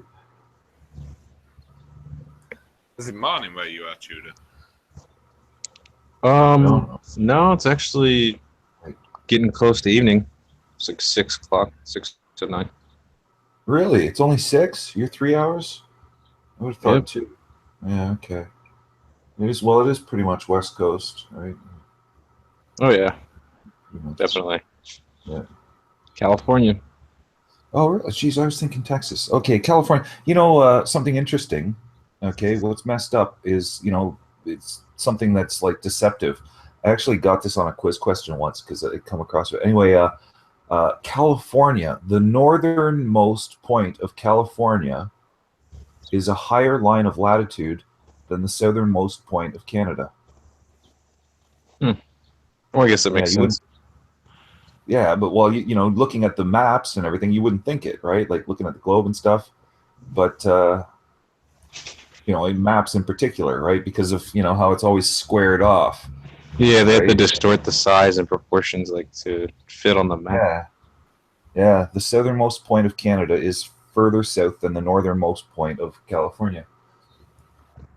Oh, fun fact. Interesting. Yep. Yeah, it's I can tell you more. Southernmost point of Canada is Point Pelee, which is like Lake Erie, and in Ontario, and that's actually a spot where migratory birds, right? Because there's so much lake and water around. It's it's a reserve or a nature reserve in Canada because of how many migratory birds channel through and stop in at that area. Huh, no kidding. Yeah, and north. No. At the Great Lakes. Yeah, in the Great Lakes. Right. Between Lake Erie and Lake Ontario. Yeah, that's right near me. There's decent fishing, by the way. Lake Erie, really good for smallmouth bass. I don't think. Yeah, I would not expect Grizz to be big into fishing, but Tudor, maybe Tudor, eh? What? Oh, why? I've done some fishing in my life. Yeah. Well, I don't know why, Grizz. Just it's hard to actually estimate what you look like or what, and it might be deceptive. It probably is deceptive. Like how you dress and everything. Everyone, you talk to people, you meet people online. You know them well, right? You can you pick certain things up from text and stuff like that, and then if you talk to them, you hear their voice and stuff. You build more of a picture, and I used to always blow people away because of the way I speak and everything. I had people tell me all the time, it's like, they expect me to be wearing like a lab coat, a white lab coat with a pocket protector, wearing glasses, right? I'm like a scientist or something, is the image that people would build in their mind, right? And then they see my picture and it's like, whoa, that's like, you don't look at all like that, Right. So I don't know. With Tudor, Tudor's not a big surprise. What is that supposed to mean? Well, I think it might have to do with your just certain things like everyone's face is a story also, right? Like there's more than one dimension to it, right? Like a person's past will be written in their face in a certain way, but there's also the other side of it, which is like the whole genetics, and that has to do with a person's potential and stuff like that, right? So there's like there's like 2 dimensions to being able to read the story of a person's face. And so like what does your face say about you? Oh, I don't know. A lot. I don't know how to analyze myself like that. It's what does DeMello's face say about DeMello? Oh, come on. What does my face say about me? Okay, that's fair enough.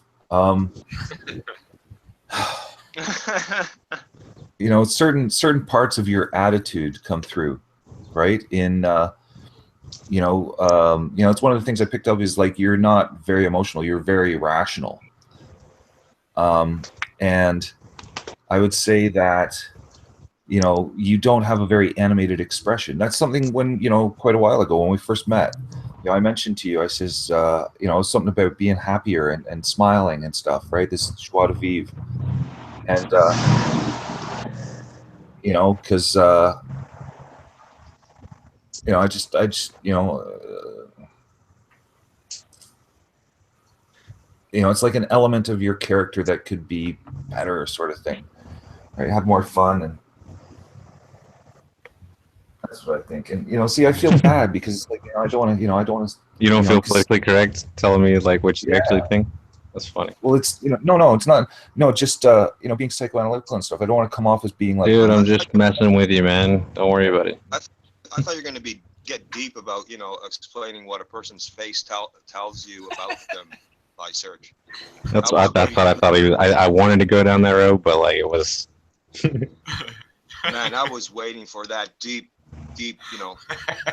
I did, dude. Beat this. I was trying to bait it Come on, like. Light search. Can you do it again, man? what about people? Yeah, about Tudor. What does his face tell you about him? Well, you know, I don't want to say bad things, right? That's nice. Just be open. Just be open. He's a man. He can handle it. Or you could, yeah. Go Yeah, ahead. you're gonna hurt my feelings, man. Like, yeah, well, yeah, no, you know, but see, that's the thing. Apparently, you know, it's like you don't have any. Really? He's got feelings. Don't worry. He's got feelings. Don't worry. Well, I know he does. Well, then you can't hurt them. You know, there's a you know, a dullened, or you know, you know, I don't mean dullened in an intellectual sense. I mean in like in an emotional Just sense. explain it in simple terms. Right? It's this a certain. Well, that's I'm trying to go as simple as I can by saying dullened or numb. Because then we're gonna do him next after he's done doing mine. Like. Right. He can Well, do me too. you know, have you I don't seen? care. You know this. Okay, go ahead. You know, it's. You know, I only We're said waiting really. for you, Light Search. We're waiting for you, man. I'm basically done. I have to think more and go more into. You didn't say shit, man. Well, I said something that I think is pretty obvious to everyone, which is, you know. He's trying to say in the nicest way. Yeah. That I'm some kind of sociopath, I guess. I don't know. Like. Not really. No way, man. Not to me, you're not. Not quite at that length. It's just You're far from that, John, to me. I just think it's funny. Like he doesn't want to be mean. Like he's like. Like associating here, and what came to mind was you know those, you know, like an eraser. Yeah. What about it? Yeah. You know, like not the one on the end of a pencil, but the ones that are kind of rectangular but sloped on like the little pink one that you hold. Yeah. Yeah. Or does it have the other one that has the blue on it as well? You know, it's got the softer rubber. Yeah, and it's no, got just the the kind of flesh colored one, like the pinkish. The pink one, the pink rectangle. Yeah, black writing on it, right? Black stamp ink writing, right? That's okay. That I associate that with Tudor, okay. And I think, you know, further, you know, thinking of why I think this is because it has to do with his well, it's about, you know, like being rational and logical, okay, where, you know, this would be a bit of an OCD thing, okay, where, you know, errors, he does not like errors, he does not like mistakes, right? And that's why. So you're like an eraser. There you go. Oh, he's an eraser. I thought maybe he was like a hitman, you know, he rubs out people. Well, how do we know for sure? You don't? But I'm pretty sure. I'm pretty sure if I was, yeah, you'd be here. I think I would hope I'd know about it. Like, yeah, would you be good at it?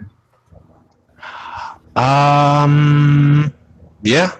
I think so too. Yeah, I think so too. You know, I just got the image. And coming home, okay, you know, and he's got his own house and it's just to himself. He's like a loner, Okay, and he walks in, right, flips on the lights, okay, you know, the keys go in their place. Then he walks like into a certain room, it's like the laundry room or what, okay, and he takes out, he's got like latex gloves on, right, and he peels them off, right, and puts them in the garbage bag, right, which will be dealt with later, right, because, you know, there's like, it's like evidence and stuff, and, you know, and then he washes his hands and everything, because, you know, he's got to make sure, and, you know. Are you kidding me? This guy's a professional, man. He already got rid of those fucking gloves, Yeah. man. He's not just a professional. Those okay? things were burnt a long time ago, man. Burnt those things, man. That's gone. Yeah, no. He's wholesale, dude. That fucking trash bin is full of these gloves. Okay, it's like every, you know, set of gloves for every fucking hit job that he does. Right? So there's like, he burns them. He burns them after every hit job, man. Are you kidding me? He's not going to be good. No, it doesn't make sense to do it like that. He's wholesale. This is like he's a mass production killer here. Look, man, if I was like some kind of contract killer, I probably wouldn't even be on YouTube. Like, I'd be so rich. Like, oh, I know, you don't have to defend yourself. We're just making this up. Yeah, as we go along. well, see it's those things right there that, like, you know, I get, it's that fear of God, man. You can't just go around doing whatever. I mean, even if you can, and it's easy, like, you know. Like, yeah, but what if they're sinners? Maybe that's right. You know, this is the whole thing about that. It wouldn't make you any better. Like, you're doing it for money, like. But they're, you know, well, yeah, but you don't have to necessarily. Okay, maybe, you know, let's go. You know, let's forget the hitman part, and we'll just go with the serial killer part. Oh man. What, as a religious serial killer? Oh, that's happened. That's in fact, there was a story about that just recently. A serial killer, okay, on that exact fucking theme. Okay, I don't remember the details, but I read about that no less than 2 weeks ago. That's what he was doing. Okay, it was about religious zealousy and righteousness. It's really psychotic. Yeah. Like, the son of Sam, there you go. The Sam, you know, the son of Sam in New York there. Was actually giving him signals, you know, and telling him to fucking go and do these murders. Do you believe that? Yeah. Well, you know, I think a lot of the time, you know, who knows, you know, about their testimony. He thought the detectives were going to believe that story, you know. This is how fucking fucked up this guy was.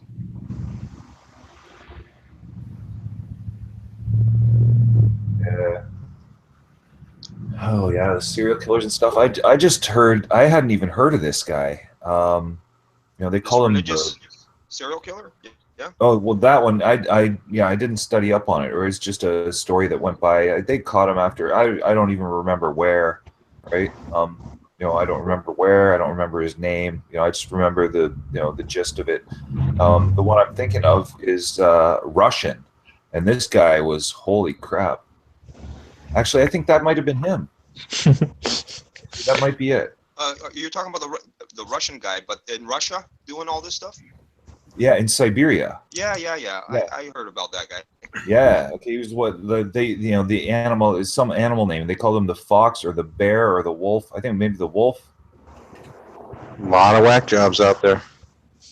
You know, this guy, he's up there. It's like over 50 or something, and he's going after a certain type of woman, right? Yeah, you know, that's the thing. He's obsessed and fixated, and you know, you get into the psychology of it and all that, and do with his mother, but yeah, in a broader sense, boy, yeah, he goes after a certain type, which probably, yeah.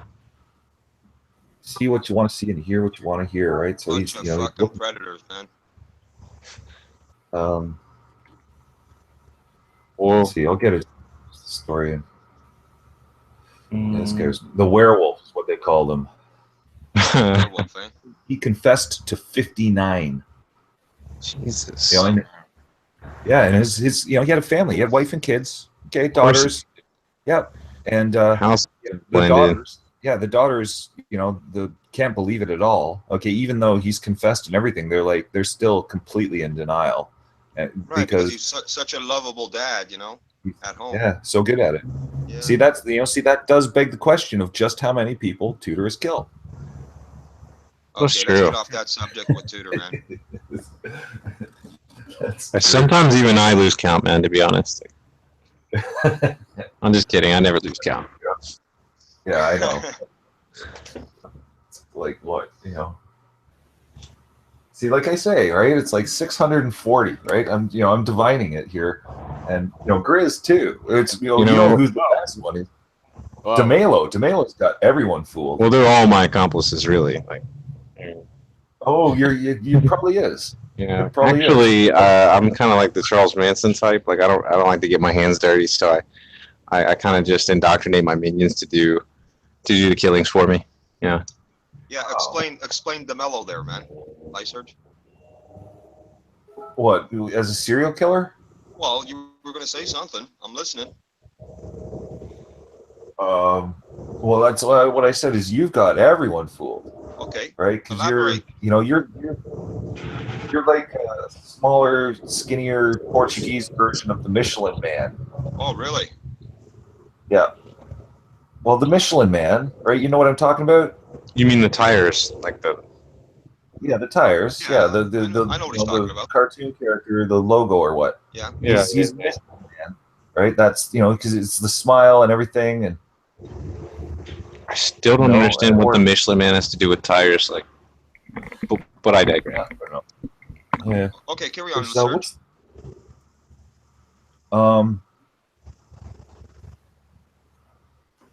oh, dude, this geez, I'm just think it out carefully. Yeah, man. I know where you live. I know where you live. Well, I'm not. Yeah, I know. That's okay though. I'm messing around. And, yeah, he does. He knows where I live. Oh man, it's like I'm bolting the door. So what he's saying is, DeMelo, like if you were to kill someone, like he would be shocked. But if I were to do it, he would have expected it all along. Well, let's just put it this way. I wouldn't necessarily have to do the job. That's right. Carry on, Lyserge. What so what you're saying is you're like a Charles Manson type too, where you got minions. I didn't say I had minions. He prefers to call them proxies. Like flock or agent or I don't know. Oh man, well, how about me? How about you guys? What about me as a serial killer? Oh man, I think wow. I think you probably got at least over 200 corpses somewhere, man. You're the type that would like if you were just based on your facial structure and your overall countenance and just your basic profile, like you would be the type to eat the body and then you'd be twisted, man. Talking to you. Yeah. Hannibal Lecter, right there, man. Lyserge. Hannibal Lecter. You'd be like it'd be like a sexual deviant cannibal / torture. Buffalo Bill. It's so hard. BDSM. See, now, you got me realizing how hard it is to understand how to take that. Like, is that flattering or is it insulting? I have no idea. Buffalo Bill. Oh, I guess it's however you want to take it. Yeah, man. I'm the type who stands in front of the mirror with the mangina. Lyserge, I'm messing around with you, bro. Yeah, dude. Yeah. I can laugh at myself. People misread me all the time. Hey, man, if you would have said the same thing about me, I would have laughed my fucking head off, man. I'm pretty humble, man. I thought it was funny, what my face says about me. Apparently. Yeah. Is it a? You haven't seen. Hey, John. Hey. Oh, what kind? What kind of serial killer is John now? Wow. What a time to show up. Can't say right now, man. He's a special agent, man. Yeah. Well, what kind of killer is Grizz? That's what we really want to know. Yeah. Well, see, we don't have a facial profile to work from here. So that casts a bit of light on. He's, right. That tells you a lot. He would wear a mask for sure. right? It's very extremely impersonal with him. Oh yeah, man. He's on that religious, righteous. He's the religious righteous killer, man. Impersonal. So, with me, with my victims, I like to keep it very personal. Yeah, you're looking in their eyes while they're dying. I really want them to just fully appreciate all the little details, and I just want them to know that it was me.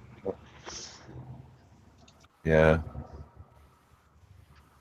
But Grizz, on the other hand, you just ski mask him. Yeah, that's what I was thinking too. Yeah, he'd probably read a passage, Balaclava, you think? I'm not sure. It would be like Kill Bill style, where he's just standing above her, talking to her for a minute, and then just boom, just blows her away. Yeah. I'd say Pulp Fiction. Samuel L. Jackson, before he shoots that kid in the apartment, what does he say? That passage in the Bible, is it Ezekiel something? Yeah, Ezekiel something 17, I think. Yeah, and he fucking tells him that, and then he starts popping him with the bullets. Be my brother's keeper, and you will know that I am God. I don't think that's a real passage. On thee. It is. It is, man. That is a real passage. Is it? Yeah. Yeah. That's Grizz. That's what he says before he kills. Yeah. His victim. You think so? Maybe, eh? Maybe he does. He carries the Bible with him. What about No, Grizz is just gonna say fuck and then insert name here, fuck DeMello, yeah. In Pulp Fiction, right? Samuel L. Jackson has it memorized. Yeah, right man. Which is kind of cool and all that, but that's kind of sloppy-esque. And see, Grizz, Grizz would have it memorized. However, he would carry the Bible with him just for the ceremonial aspect of actually holding the Bible out to read the Bible while he's so that he can recite it, and it's a matter of ceremony tradition. And why we all speak about thing? What? I went to the toilet, I come back, and now Grizz has got a Bible in his hand. What? Yeah. It's basically like you're the judge, right? And it's like you're delivering the sentencing, right? To a person, right, as you're passing judgment on them for their sins, right? So you will know what they've done. It's kind of like this is kind of like Saw, the Saw movies. Yeah, man. Yeah. Yeah. Right. So the guy from Saw, it's like he knows everything about people. Yeah, man. Right. So that's Grizz. Okay. Grizz he's got electronics all over the place, and he's been watching. He just knows shit. Right. And so yeah, and he it's there's no real personal attachment to the people and all that. Right. It's just he's God's chosen. Angel of death. And then there's David. And then there's David.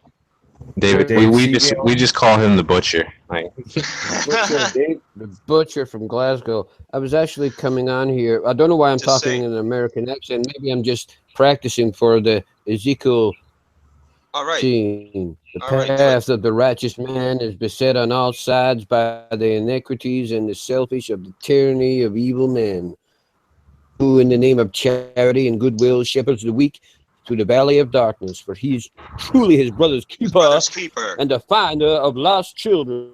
And I will strike down upon thee with great vengeance and furious anger those who attempt to poison and destroy my brothers. And you will know my name is the Lord when I lay my vengeance down upon you. For years. And if you ever heard it, it meant your ass. That was hard. I never really questioned what it meant. I thought it was just a cold-blooded thing to say to a motherfucker before I popped a cap in his ass. This morning made me think twice. Now I'm thinking it could mean you're the evil man and I'm the righteous man. And Mr. 45 here, he's a shepherd protecting my righteous ass in the valley of darkness. Or it could be you're the righteous man and I'm the shepherd And it's a world that's evil and selfish. I'd like that. But that shit ain't the truth. The truth is, you're the weak. You're evil man. But I'm trying, Ringo. I'm trying real hard to be the shepherd. There you go. Well done, David. Good job, dude. You know your American pop culture. No, that was he's reading it. He was reading Of course I'm it. reading Stewart, it. man. Jimmy Of course Stewart, I'm man. reading it. Came Of back. course I'm reading it. I'm not fucking. I don't memorize fucking lines from Oh, I movies. did- Should have did that in a Jimmy I, Stewart I accent. memorize this shit. What I do. Well, I can memorize bits of Clockwork Orange, but unless you actually know the film, it'd be pretty pointless. The quotes I give I give quotes verbatim, and I know who I'm quoting, and all that. I got some big ones. We know Lysearch. There was me, that is Alex, and there were my three droogs, that is Pete, Georgie, and Dim. And we were wondering, our zoo dogs, what to do with the evening. So we sat in the Milauto milk bar. Milauto sold Drinkrum, Villicet. Oh, I've lost it. Yeah, as a serial killer, David would be terrifying. Like, once he's gotten a hold of you, it's over. Like, yeah. Yeah, and he's gonna chop off your dick too, man. I would keep start in the talking in basement. different movie voices. Hold you in the basement for long. Oh, okay. Now, I can After see he that. slices your throat, he's chopping off your dick. While reciting fucked up movie lines, like. Yeah, that's fucked up, man. That's a horrible death. Mm. What will he do? He'll dismember you while he's recording Braveheart, like the final scene. No, not Braveheart. I'd be citing lines for Blazing Saddles. Of course, gods.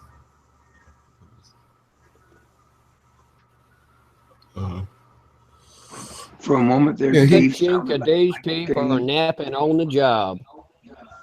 What a lazy Saturday. Yep. No, it's nearly Sunday. Well, it's Sunday here. It's 2:30 in the morning. Wow, that was a strange fucking conversation there. Subject with a serial killer fucking shit. Yeah, you're welcome. So he's enjoying my new avatar. I wonder who brought it up. LaSarge said I looked like a serial killer. Yeah, that's what it was. And then he said that DeMello has everybody fooled. Well, we're all. Made me sound like I was a fucking serial killer. Well, I don't even take offense to it. Like, I think it's funny. I don't take offense to it. I'm just laughing along with it. Sounds like the ice cream truck. Yeah, go get your ice cream, Yuda. I'm gonna go get my. Oh man! I'm gonna go get my ice cream. I'm gonna go get my frozen dairy treat. Yeah, he's here with those drumsticks. Hey, that might be the ice man Scooter, from New York. can Man. can you buy me a popsicle? The ice pick killer from New York, man, with the ice cream truck. Yuda's actually wants the van. It's getting louder. Like, yeah, he's like, this guy never stops. Like, I don't know why I always end up living next to people with ice cream trucks. Like, fuck me. It's actually just gonna play it until you buy one. You know, we only get ice. yeah, like he won't. It's like he won't leave until you buy one. We only get them during the summer in this street. It's like I'm just like looking out the window, and then you just see this guy, and like you just make eye contact and pretend you didn't, and like he just won't shut off the fucking music until you go buy one. Have you seen the sketch on Eddie Murphy Raw? Where he's on about the ice cream. Sure. He'll stop everything. Ice cream! The creepy part is when he comes around here like 3 a.m. and shit. The fucking ice cream noise. Yeah. It's just, oh my god. It's like subliminal it's delirious. It's on. It's delirious. It's on. Do you know that's banned because of the age references? He tells a terrible age joke, and it get banned for years and years and years. I mean, you can see it now on YouTube, no problem. It get banned for years and years and years because he was basically saying that you can catch AIDS through touching people and all that. No, that would be fucked up if that was true. I mean, it was right. It was really early 80s. It was like when AIDS was just being known about, you know. So no one really knew. So I don't even think Eddie Murphy really knew at the time. I don't intentionally being ignorant, you know. Yeah, like they didn't understand how it was being transmitted yet. Like, yeah, they didn't know it had to be exchange of body fluids or blood. You know, it was just a completely unknown disease. You know? Right, I remember, man. Excuse me.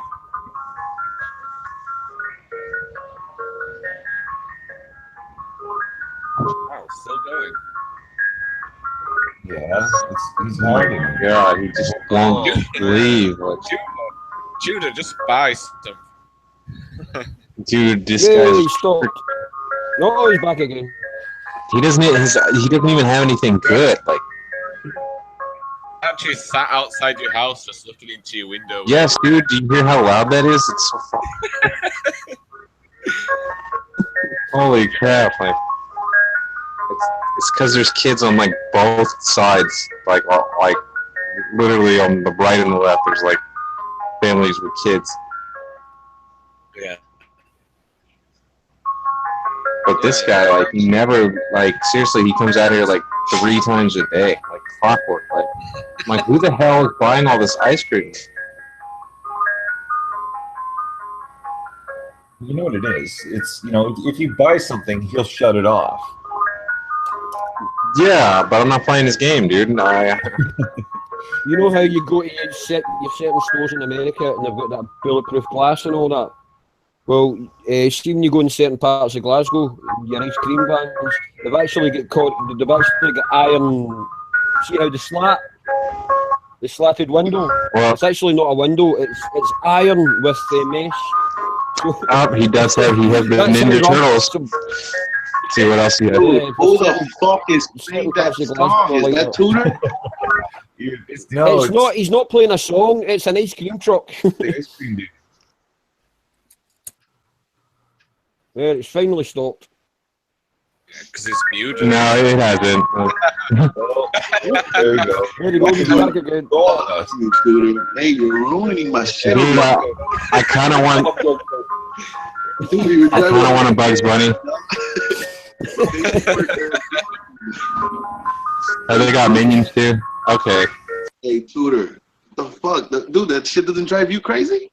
It's fucking driving me crazy. I'm actually in a good mood.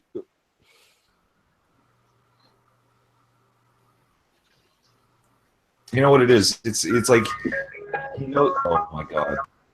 Shut! He's trolling. No, this guy is trolling. Like, seriously. Like, there's no way it takes that long to give you a motherfucking popsicle. You know, this is it's very similar. Okay. It's very similar to being a serial killer. Like, this guy's meticulous. Okay, he has gone to the fucking, you know, the township office or what, okay, to look up the law on exactly what the decibel level is. Okay, you know, that is, you know, he can't be over, say, like, you know, 90 decibels or something. So he's got this fucking thing rigged up to 89.88 decibels. Right. It's got like 0.1 away from being illegal. Yeah. He knows what he's doing. Yeah, I don't know. This guy does this all the time. It's crazy. Like, if it like. Yeah, is anyone even buying anything currently, or is he just sat? That's what I'm saying. I see no one. Like, what the? Oh, okay. Now someone's walking up. Like, what the? My God! I guess if he stays there long enough, people get sick of him. Like, yeah. Or are they asking him to leave? Oh, now he's like. Okay. See how you're talking about serial killers and ice cream trucks? You know, are you aware of this fella called Fred West? It could be a lucrative business. Rosemary West. You have no idea who I'm talking about. Fred West and Rosemary West. Right? He's going to sit there, okay, and wait. And now, if someone finally does come, he's going to just drive off. No, I mean he's actually like fucking hand scooping it, but like I mean he's taking his time though. Like, what does he look like? looks like just some brown guy. Like he's Mexican, I guess. Yeah, that's what I was gonna say. Is Mexican? Yes. Okay. I mean, I am in East LA, and pretty much everyone here is Mexican. So. Mexican lives matter. I think it's a cultural thing, man. I don't know. Like the motherfuckers have roosters like will wake you up. Like seriously, this next door neighbor like has like a fucking miniature rooster, dude. Every morning. Like, I thought you were Texan. no, actually, I'm actually in California now. Oh, in California now. Were you Texan? No, I was in Texas. That's true. Sure. Yeah. I don't know if it's I could ask what state you were born in. Oh no, I was born overseas in Germany. You're kidding me. No. Oh. Look at that. So you really You have no German accent at all. So you obviously left very young. Oh my god, this guy, dude. Like, I seriously just want to light up right now. Well, then you just put him on the list, okay? You can whack him later. And say he trust me, if I do, he's earned it. Like, Yo, he's actually been playing for like 5 minutes. I'm gonna go back in YouTube and see when it first started. Yeah, let's hand him over to Dave. Dude, I told you, man, this guy is relentless. Like, yeah. It shouldn't. He should not be murdered by DeMelo, not by Grizz, not by maybe me, but probably Dave. I think he would be the best one hand on. Right. I swear it got louder. Like,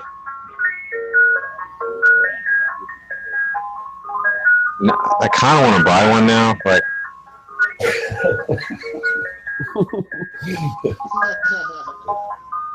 I guess I should. I don't know. Damn it.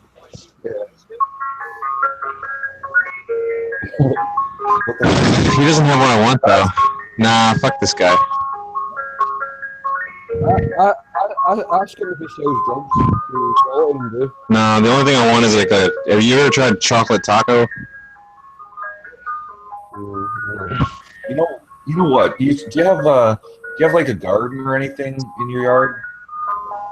Yeah, there's like a little, garden-esque, I guess. Yeah, like a little. How about cherry tomatoes? You got any cherry tomatoes there? No cherry tomatoes. Nope. Okay, good.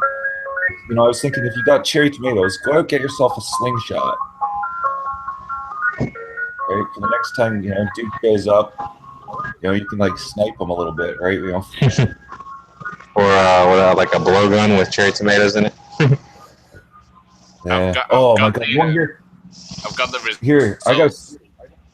You know what happened to me when I was a kid?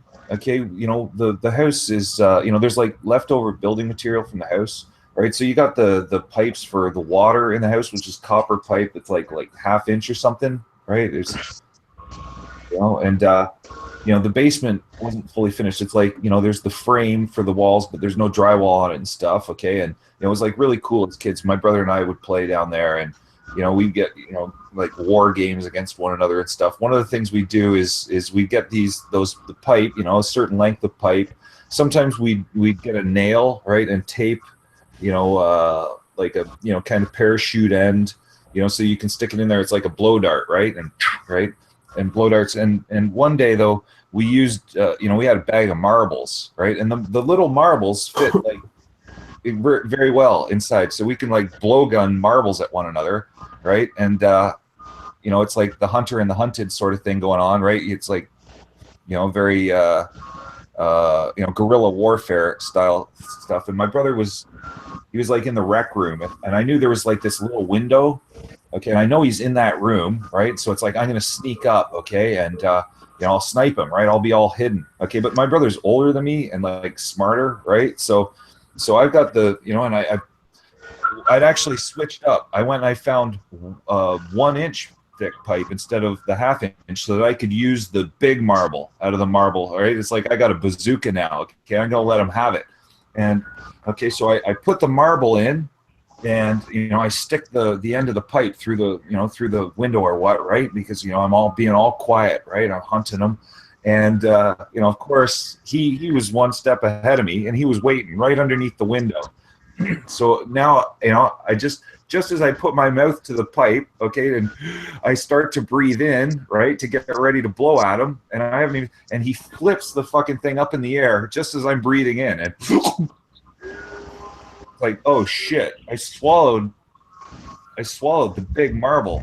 I damn near choked, man. It sucked. Nice. Like one of the worst things. Yeah, that's what happened. Is I'm lucky I didn't breathe it in. I'm lucky it went down the right way and went into my stomach.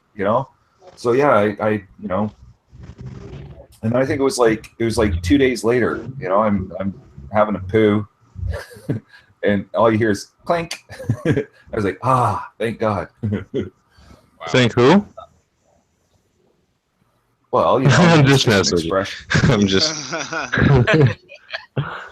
Yeah. Hey, No, I've got the results, Tudor, of the ice cream man. He played it for about 14 minutes outside your house. Oh my God! Did you say 14? Yeah. My God! I knew it was a long time. I didn't have. Oh my God! Yeah. I'm gonna have a I'm gonna have a nightmare with that music. Oh my God, dude! Like I feel like a sense of relief, like that it's gone. Like it's fucked. Jose, one day when you're walking down the street coming home from work, you'll hear that music creeping up behind you. Dude, I will. What do we? What? You gotta get some sort of like, EMP or something to shut his. Right? You gotta figure out some way to get that guy. Do something about it. How many times? Like daily for. Yeah, like if I was like a different person, I would have like slashed his tires or something like. What did you say, Chris? Yeah, that's not. We can do better. Oh yeah, I mean that would be like the start. Maybe you should start buying things and just pay in all pennies. Yeah, because it wouldn't look suspicious at all. Well, you can do it. You can give them even rolls of pennies, right? It's sure it'd be a bit weird and all that, but I don't know. Pain in the ass, right? The trolling and.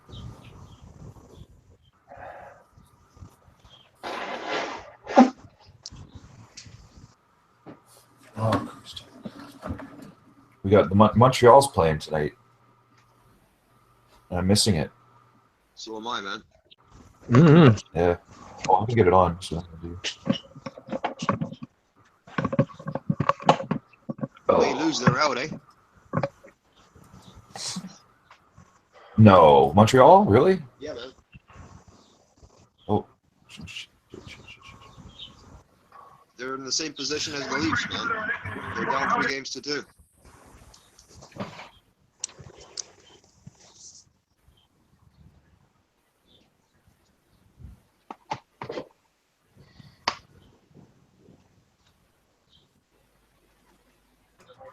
Dude, Montreal's losing. It's 2-1 New York.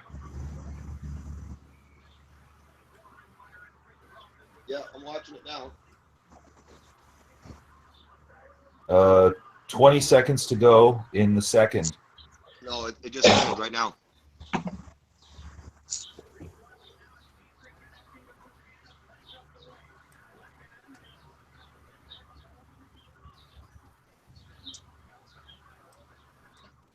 Hey, man.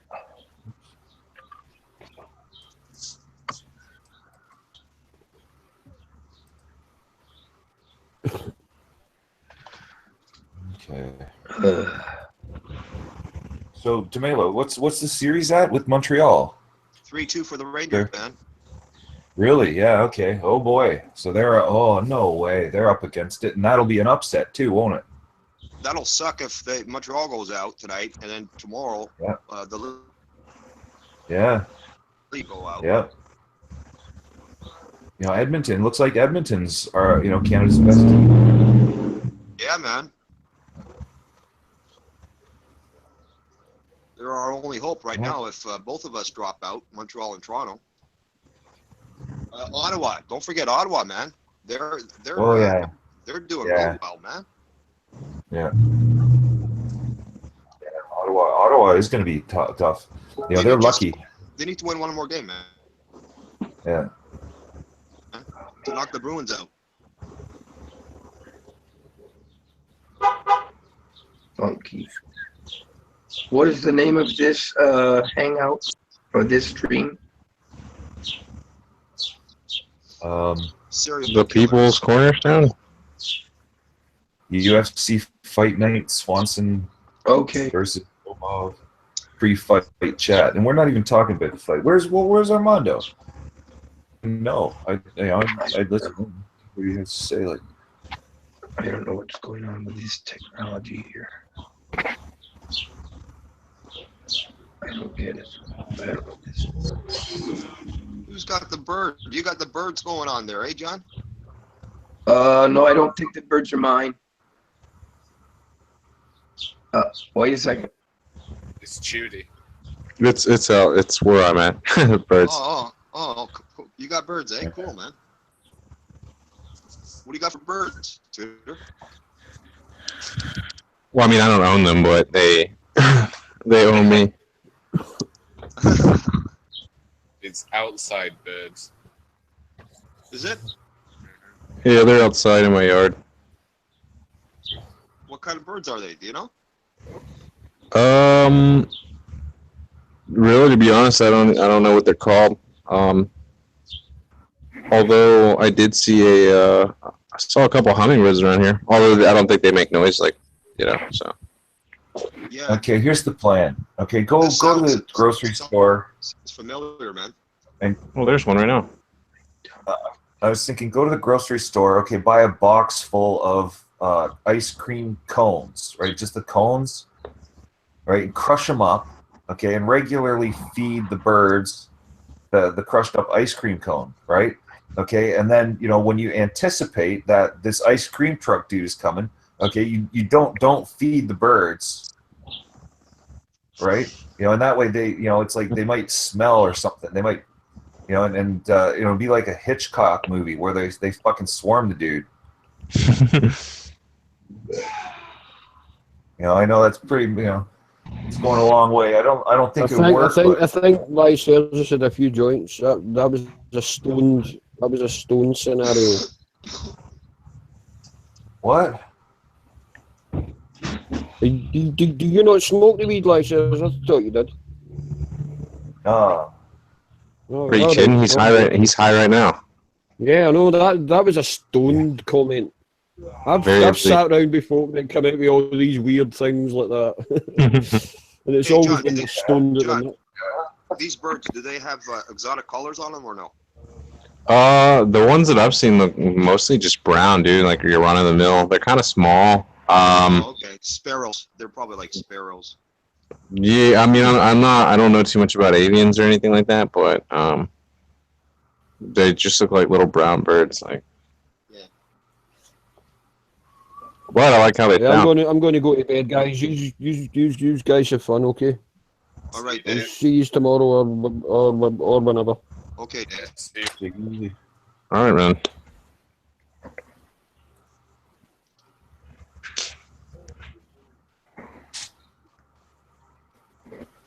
Yeah, the reason I ask is because they sound like sparrows to me, John. Well, yeah, I wouldn't know the difference if they were. They could. Hell, they might even be. The sparrows are like everywhere. Basically, everywhere around the world, like every continent, all that. They're probably the most successful bird species, and the fact being is, they're not afraid. They adapt. Adapted to human conditions and human situation and all that. They're having a steady food supply. I mean, in urban areas is always a plus. Like, oh yeah, man. I was reading about the Romans, or where It's like when the Germans were coming, I forget who it was or what. There's like a Roman fortress and there's a siege, and they're walled in, right, and getting them out, right, and they were going to lose this battle or war or whatever, and so what they did, they noticed, okay, that there's birds, that the birds are always leaving, right. And so they came up with a plan, and what they would do is they net the birds, they catch them, right, and that's what they did because they know where the birds are going to return. And they had this certain very light string, okay, with a little thing, and they put like a wick or something dipped in like oil or kerosene, and they'd light that on fire, and then they'd let the birds go, right, and the birds would fly back into the fort, okay, and it set the fort on fire. Right, that's how they won that battle. They won the war by catching the birds that lived in the fortifications. That's pretty clever, right? Wow. That would do it. Yep, that'll do it. Because they couldn't breach the walls, so it's like, well, let's just burn them out. Set fire to the whole thing, and that's war for you, right? War is, any means necessary. Like, a lot of the time what they did in the old days is they just siege. They literally just siege like a fortress for like years, just starving the people out, and the people would have to ration it and hope a relief force came. Yeah, that's one of the reasons why Alexander the Great was so badass, because he knew every trick in the book, basically. Like, he was educated by Aristotle, and he's a prince, and he was brutal. Okay, he was like cutthroat, like biological warfare, and that's like commonplace, more or less, right? Every dirty trick, and he would do, like, he would take cities that had a garrison with a much larger number than his invading force, right? But he knew what he was doing, and he wouldn't directly siege. He'd just hang out nearby, worried and paranoid, right? So they send out scouts, and that's exactly, it's all about being one step ahead. It's just like chess, right? And so he'd wait there, and he knows that they're going to send out, because they need intel, so they send out the scouting parties, and he would catch them and execute them, right? And they never returned, right? And you just wait, another, a few days go by, or another week goes by, and it's like they finally muster up the courage to send out another search party to see what went on, and they'd catch them. He'd just keep whittling them down, moving around, okay? And most forts and stuff are built on water, right? For sanitary purposes, for water and for sanitation, right? They dump the the sewage and everything into the river, and he'd go upstream. He'd let the bodies rot and stuff, okay, and because it serves, and then he would put it in the rivers, right? Because that serves two purposes. One, you're contaminating the water with disease, okay, and two is the psychological aspect, because that's their families and stuff, right? Yeah. Like, he was nasty, okay? He knew every trick in the book. Yeah, sure enough, and then he just, like I said, there's, to list all the different things that he'd do would take a while, but, that's how, with just a small army, he would take huge cities that had, that could easily have wiped him out, but they just, his reputation preceded him and everything, right? So they're afraid. Yeah, because the army, the Greek army that he had at his command, it wasn't huge. Most of the land he occupied, it was like autonomous. I don't know if you know what autonomous means, but you kind of just do their own thing. They don't. It's not central. It's not like a centralized state kind of. Yeah. So it's not like he could levy the men, from the land he conquered. He gets some, but Yeah, really interesting stuff. There's some great documentaries on that. Like, there's so much now, and it's all, people put it up on YouTube, like, and his battles too. Like, he was also notorious for leading from the front, right? He would charge into battle himself.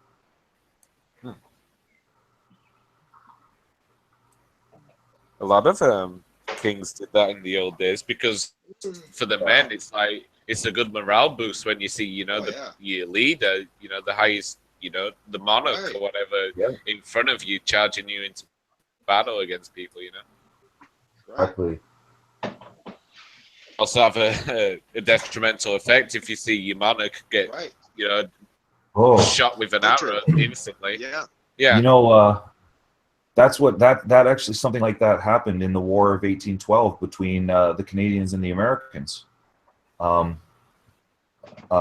the Americans were invading, right? It was an American invasion, and that's actually right, like where I live. Basically, is it's Brock Township, right? And why Brock? Because Brock was a significant dude historically, right? General Brock. Yes, man. And yeah, what happened with him? Okay, he was involved with because the forces, they were allied with Tecumseh. Tecumseh was involved in that, right? The natives, who was actually American native, right? Don't forget Huronia up here, right? Huronia? Don't forget Huronia, yeah, up here. Yeah, Hurons. Oh yeah. Oh, there's tons. There's tons and tons and tons of tribes. Anyway, what happened with General Brock was, the Americans were encamped, okay, and they know what they're doing, right? So they took the high ground on a hilltop, but it's a forested area, and they got a pretty significant force. I don't know, maybe couple thousand men or something like that, and they're in muskets and all this crap. And the Canadians, and it was British leadership, right? Is some British troops, some Canadian troops, and some natives, right? In all different kind of regiments and stuff. And this was down Falls or something.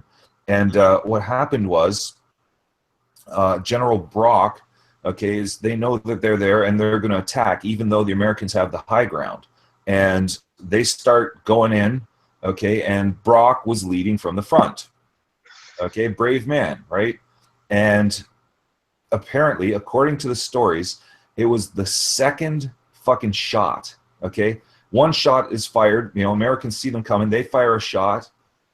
Okay, I don't know what happened with that, and then bang, another gun goes off. I don't know who it was, and it was a headshot on General Brock. Like, ouch! What a bad start to a battle. The second shot fired killed their leader. And it's like, oh shit, right? Because that breaks up the ranks and morale, and so they keep pressing, and then it's like, oh shit, we're gonna lose, right? It's like, okay, well, run. Okay, and the Americans, it's like, this is going to be a decisive victory for the Americans, and they're like, okay, well, let's press. Okay, but what they didn't know was that Tecumseh was leading the natives around the flank. Right.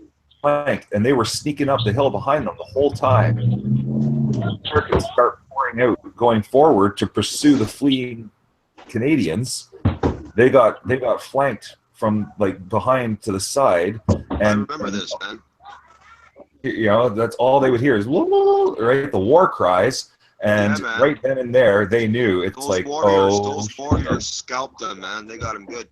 Yeah, that's what they most of the natives didn't even carry guns. They prefer hand-to-hand, and they got the skull crackers. That's what they use. It's a little club with like a mallet on the end, this round thing, and then bam, they'll hit you in the skull and crack your skull open. The Americans, they were more fearful of the natives, really, because of their guerrilla tactics and everything, right? Like, they had no idea what they were capable of, the natives, man. Yeah, and they wiped them. They wiped the Americans on that one. Yeah, I've heard about stuff like that. They actually like torture them, kind of, when they capture some of them and stuff. Like I picked some of that up off of Westworld to watch some of that. Yeah. What's up? What's happening? What up? Standing outside. It's man, it got cold down here. It's weird. Some strange shit is happening with the weather. Yeah, we've been noticing that. Louisiana weather, right? What do they call it? Harp? Louisiana weather, right? Judy. Yeah, right. Fucking chemtrail shit. Yeah, Louisiana. unpredictable. Ooh. It's been so slow. It's been raining here, so I haven't had a lot of customers really.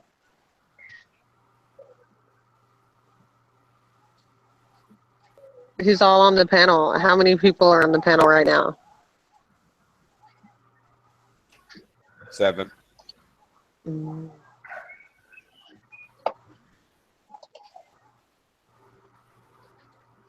Okay. All right. Everybody got quiet. Well, I'm not. I can't do too much talking. I'm kind of getting over this cold. Yeah, it sounds like you have a cold. Dang. Yeah. It's okay. You need to soak some peppermint in a bottle of whiskey and then let it sit for a week. Yeah, and maybe a little bit of brandy.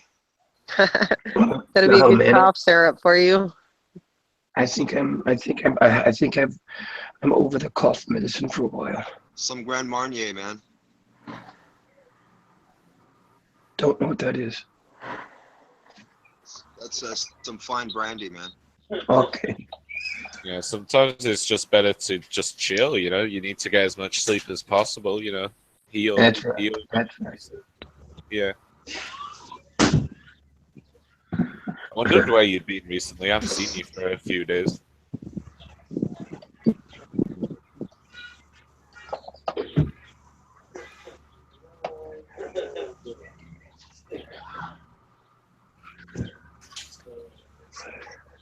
Hey, buddy. Country Buddy? boy. Country boy, what's up, man?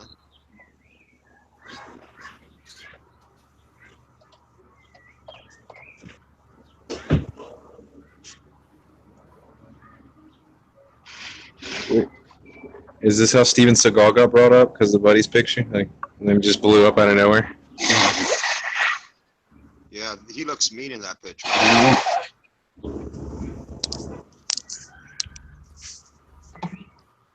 He looks badass.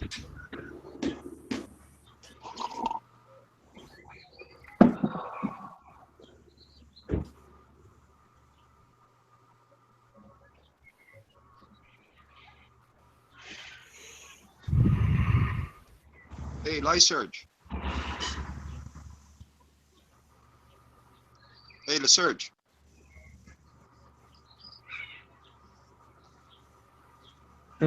Where'd he go? I don't know. He didn't mention Joseph Brandt.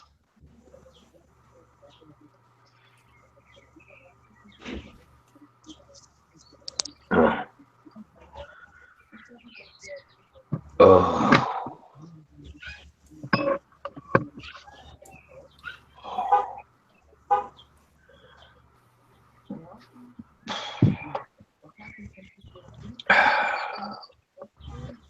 You okay there, buddy? Yeah, I'm good. Just, you know, whenever you get a little bit of a cold, you gotta get over it. So I'm. Yeah, man. I'm getting over it. Well, that's good. Yeah.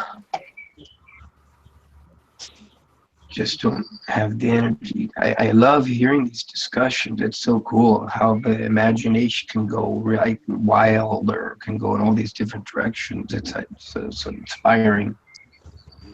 Yeah, you get some pretty interesting people on here. Yeah, sure do. How'd you find this place? Just by accident. I was you know, I've been following the whole political scene in America. I'm living in Germany. I hear you were born in Germany. I've been here since 1980. I was born in 1958. I'm 58 years old. Okay.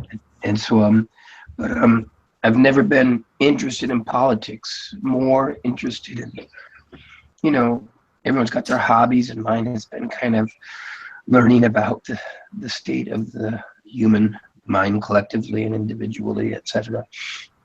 And so, you know, I've always, you know, looked at politics and looked at, you know, the power struggles in the world or wherever, but never participated in anything until this past election. And so then I started following all of the rallies and what Trump was doing, and what, Bernie and Hillary and all that, and how the media was portraying it. So in that, I was watching RSBN, Right Side Broadcasting Network, because they would. So anyway, so I was just always doing these watching live streams, and there's a chat next to it too. So it's really good to get kind of like a barometer of the collective thought of people in the States in all these different directions. So that's how I always jump into stream. And so after the election, they kind of slowed down. And so I was just checking, and there was this stream, and I thought, oh, what is? And some of them are, they got streams from NASA, looking at the Earth, or the streams from in Africa about looking at the wild animals. They've got a lot of streams of people, showing stuff, webcam type of thing. So I saw this and clicked on it, and just jumped right on in, not knowing that not realizing until like the third or fourth day that that they put them down as YouTubes, which is kind of cool. Well, it's good, but yeah. So that's how I found this, and I think it's really great. I really, really enjoy. God, hearing all these. You got the whole spectrum here, man.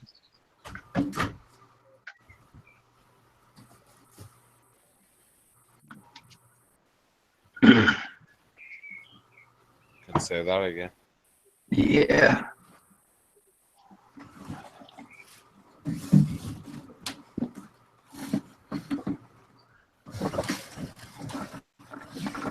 Wow, geez, all quiet. Sorry. No, John had just finished speaking about how he found this place by chance. Well, it's rare. Now, Armando goes out soliciting, for crying out loud, which doesn't go over well.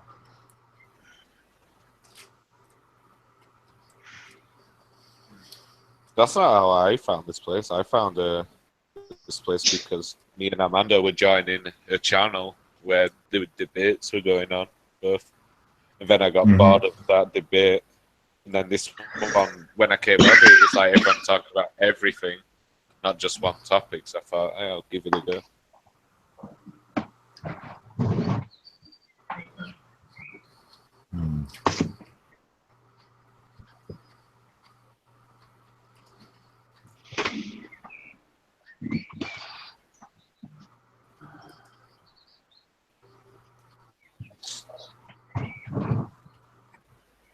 Yeah, don't expect me to be too talkative. I got the game on.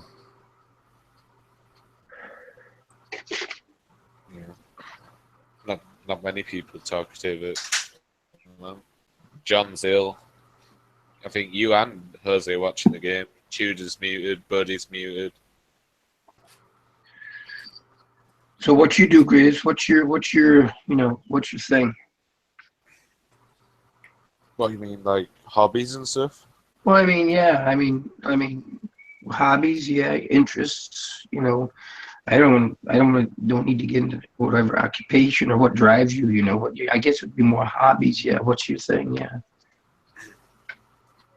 Quite like football. I follow that a lot. I went to the game yesterday. Let my team lost 4-1. You're talking soccer, football, or footballs? American? I mean, English football, European football. Okay. What about you? Do you like it? Oh yeah. A long time ago, my son was in I got him interested in checking out rugby because, but American football, I tell you, I just I've never. I've been over here, I did a sports, in high school, but they were, what do you call them? God, I mean, not team sports. I never did really. I mean, I pole vaulted and I wrestled and things like that. And because I kind of got disappointed in an early age, whatever, about, some kind of a team. But, so I've never really watched them too much. But I saw baseball, the Cubs win. My God, that was incredible this summer. And I came to visit my mom, and so I saw the Cubbies win. And then, these are great. great, great games. And I had really got interested in American football, and saw the Super Bowl after that, because it's a really strategic, interesting game. And I've always kind of poo-pooed it, not knowing it. It was as interesting, the quarterback and the different types of moves and all the communication that's going on between the coaches and everything, and how it's like way high tech now, and just a strategy. So, but I love, I like European football, but kind of, I really enjoy it. But it's but what you've kind of gotten into for me, like rugby too. Are you familiar with rugby? Yeah, definitely. Yeah. I fell in love with rugby a long time ago.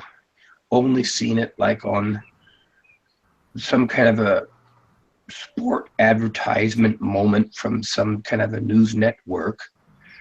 And the only thing they showed, they were talking about something, was it was like 10 seconds.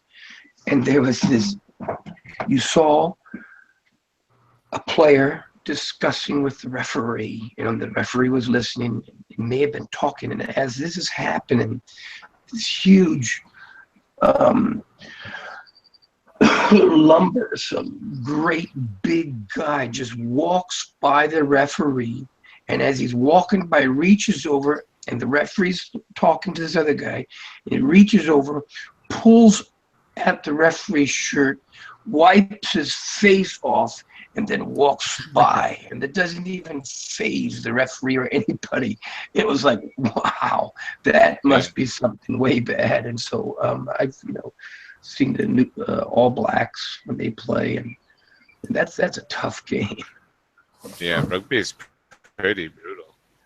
Well, it's I guess I don't think there's many, but I think that the way they ram at each other with these helmets on in American football, I think it probably does more damage to the, I don't know, what I've noticed recently, because I think the rugby, it's when they go in there it's the head button up against, they're not hitting head on head.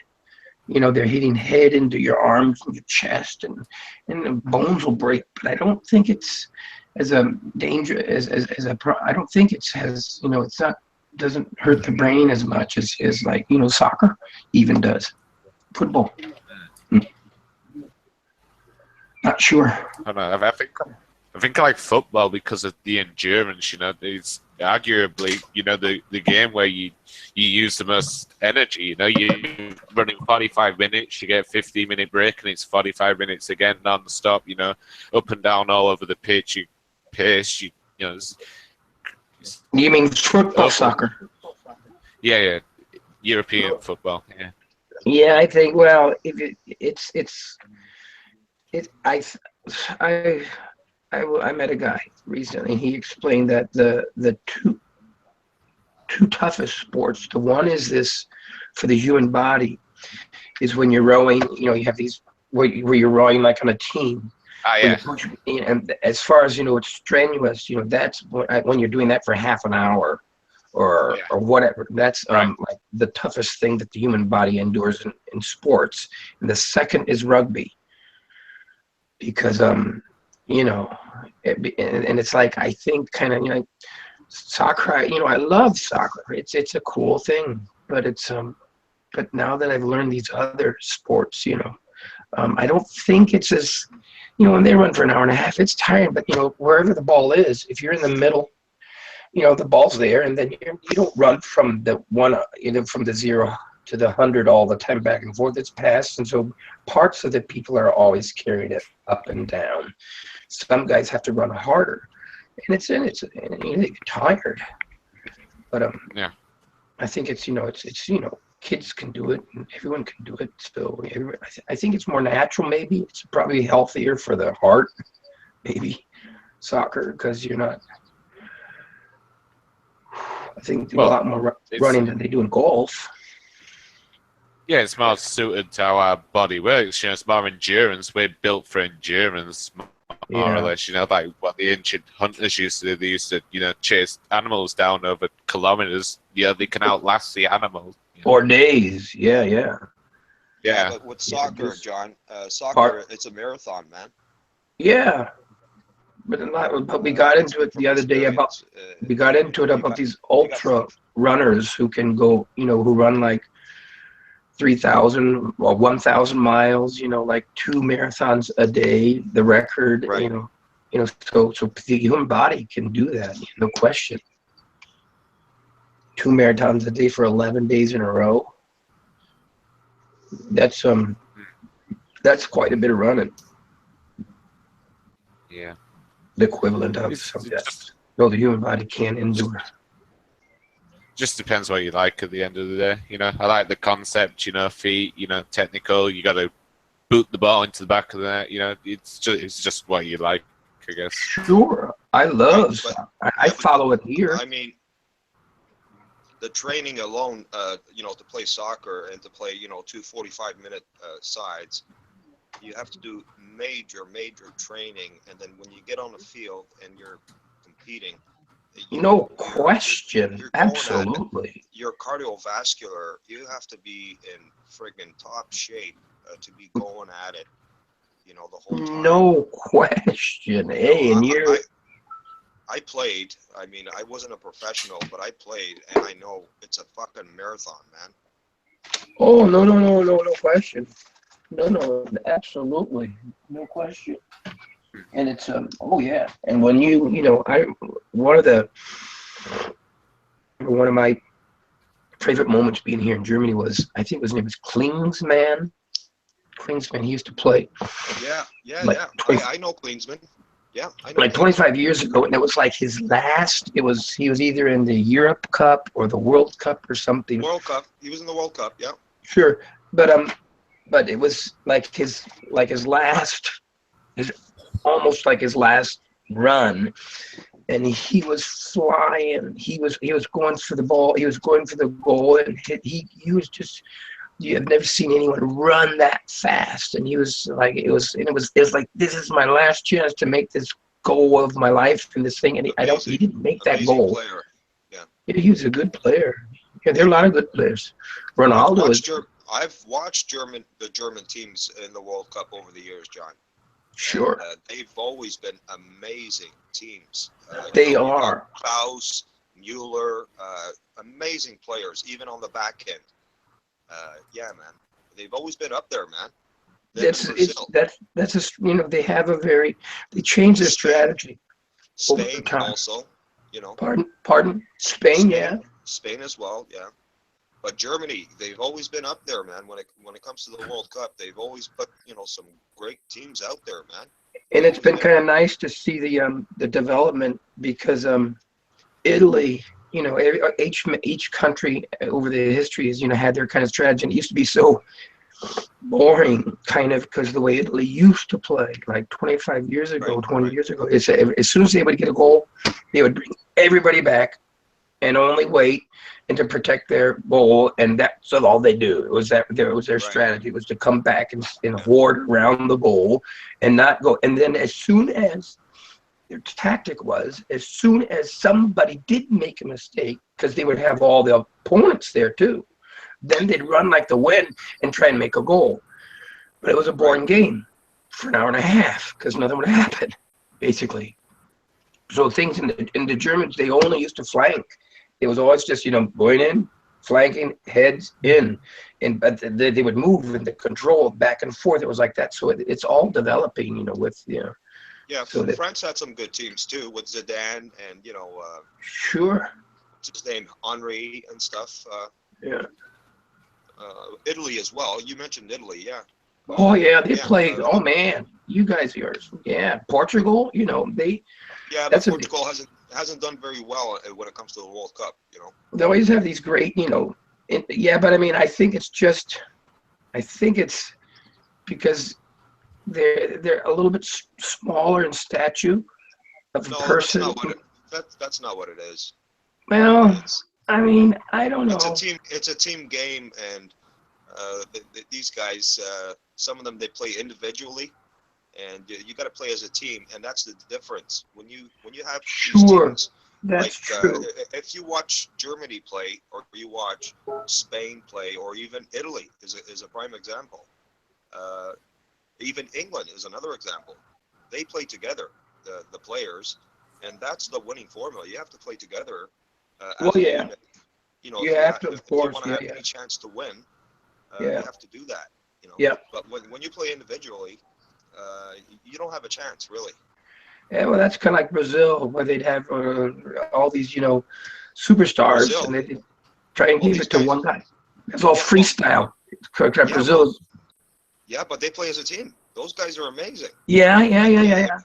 But If you look what at I'm saying is, yeah, compared to like how the real strategic teams play, like Germany, right, with coming forward and passing the ball back and forth, and then waiting and to flank it in to have some guy to either hit it or. I mean, they had a very, very clear strategy. They never had the individual jumping backwards and doing some wild stuff, and it didn't have that. And that's the thing where the artists, what was the guy's name?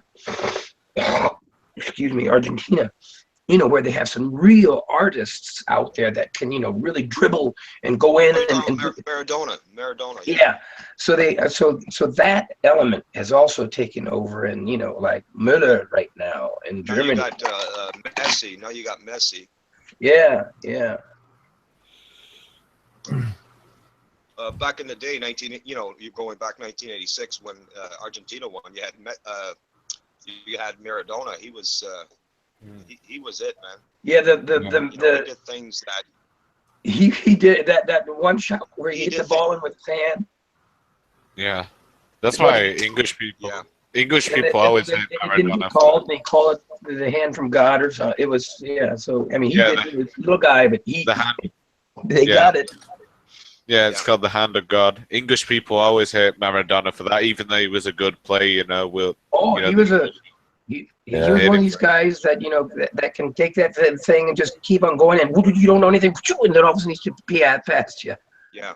And that element, because of the international teams, I guess the German teams having, guys from France or from wherever, Africa, whatever. So they, it's developing the whole team, and it's a cooler game now than it's kind of ever been, because it used to be kind of boring because it was like one goal would happen. Of course, it's a great thing because the world's coming together and playing a game, and we're channeling that kind of energy away from It's the most popular game in the world, man. Yeah, no, but like I say, and that's what I've known all this time, and it was always exciting. And now that I've gotten tuned in, I really like watching the Super Bowl last time. That was like whoa, and the game, and the whole thing, the whole. I don't know if you've ever seen it, the Super Bowl, but was I in America? I don't remember. No, I think I was here. Yeah, I was here watching it. I think. I can't remember. But it was really exciting. Gosh, I don't remember.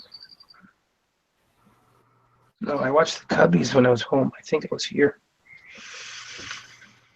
But that's a cool game because it's also cool and it's unique. Right. Yes, and it has something different, because there you have all that technology. They're communicating with the coach, with and then not only that, but the quarterback goes in and knowing how much time there's left and what was his name? American football now. Yes, football for practical purposes. Maybe if we're going to be, if I'll be talking about, football or European football, I'll call it soccer. Oh, okay. I thought you were referring to American football right now. I was talking about when I call football, it's American football. When I talk about soccer here in German, I'll call it Fußball. Yeah, because if you want to talk European football, it's European football, it's soccer. Yeah. God. We have Deutsch. American football, it's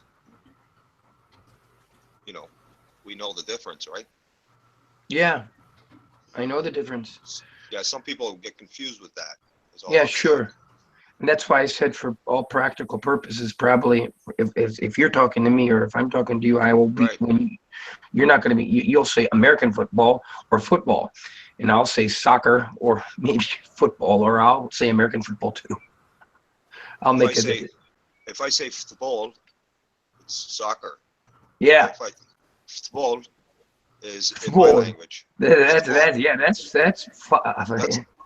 the Portuguese. I learned a little bit of. I learned a little bit of Portuguese a long time ago. Yeah, football. And when I'm there, it took me a while because I can speak Italian. Like where I am in France, even we used to go to France every year. After having experience going to Italy and not speaking a word of it, and then having to learn it, and then having that where all of a sudden the words start tuning in, and you realize, oh, this is making sense, and you can, and that then it's like going from Mach 1 to Mach 2 or something, then all of a sudden you're at that point where you can even understand the words, but your brain's taking that long to process it. You're not realizing what it is you're understanding, and then you finally get there. So I'm like that with Portuguese and with French. I can understand. If I've been there for a little while, then it's like learning a dialect or the German dialect. So there's no such word as soccer for us. You know what I'm saying? Pardon? There's no such word as soccer for us. Okay, it's football. And that's that. Football. Yeah. Football. Yeah. They used to. It's pretty simple. It's pretty simple, Yeah. I think Grizz knows what I'm talking about, don't you, Grizz? I know what you're talking about. I know you do. I know you do, John.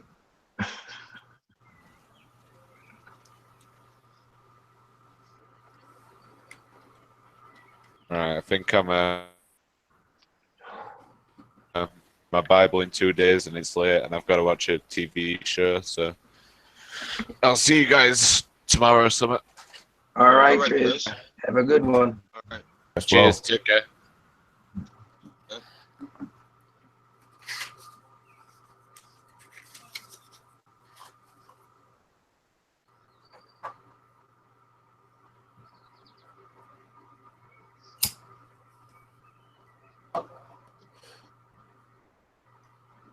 Lyserge used to play too, man. Yeah, what? Soccer. What you call soccer. Yeah, sort of. I didn't play in leagues, but yeah, I grew up playing in every recess. Especially lunch hour. Everyone wants to be the guy that grabs the, make sure we get the soccer ball, go down to the soccer field. There was nothing like it, at that time, Yeah. Yeah. The best, what my school did was in the winter, they made it so the entire soccer field was like the snowball area, okay? And they made sure every kid knew, right? Everyone knew. It's like if you go in there and you get hit by a snowball, you can't come crying to a teacher. That's the snowball zone. Right. Right? Every now and it's kids weren't really jerks, really. Like, things were pretty civilized and all that. And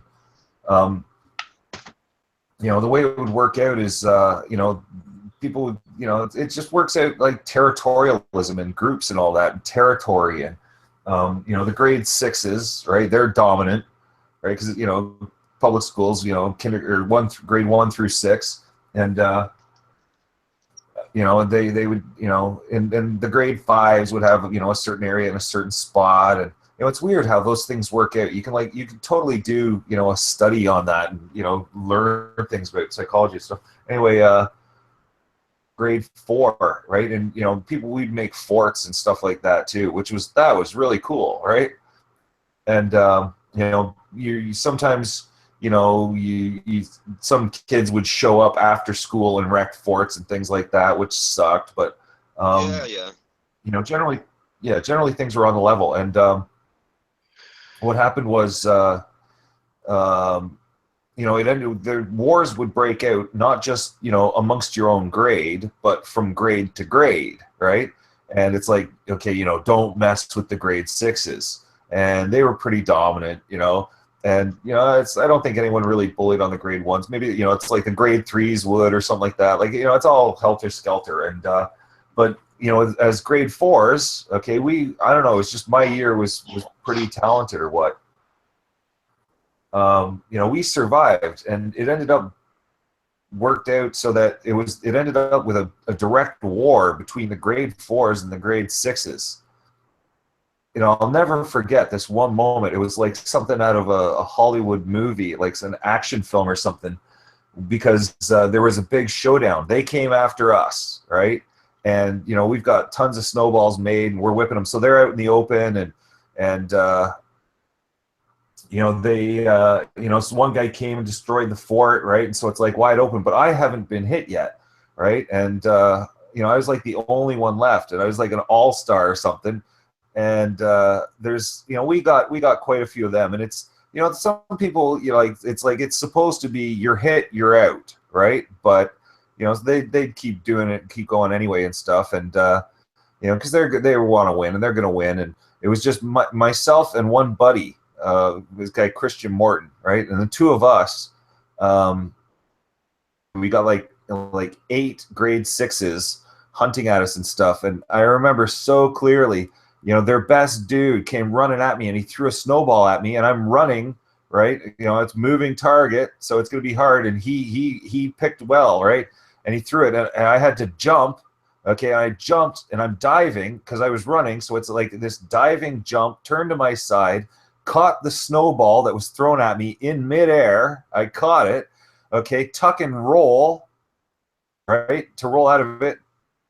Okay, and I spring up to my feet, okay, and turn, and I whipped it at him and fucking hit him.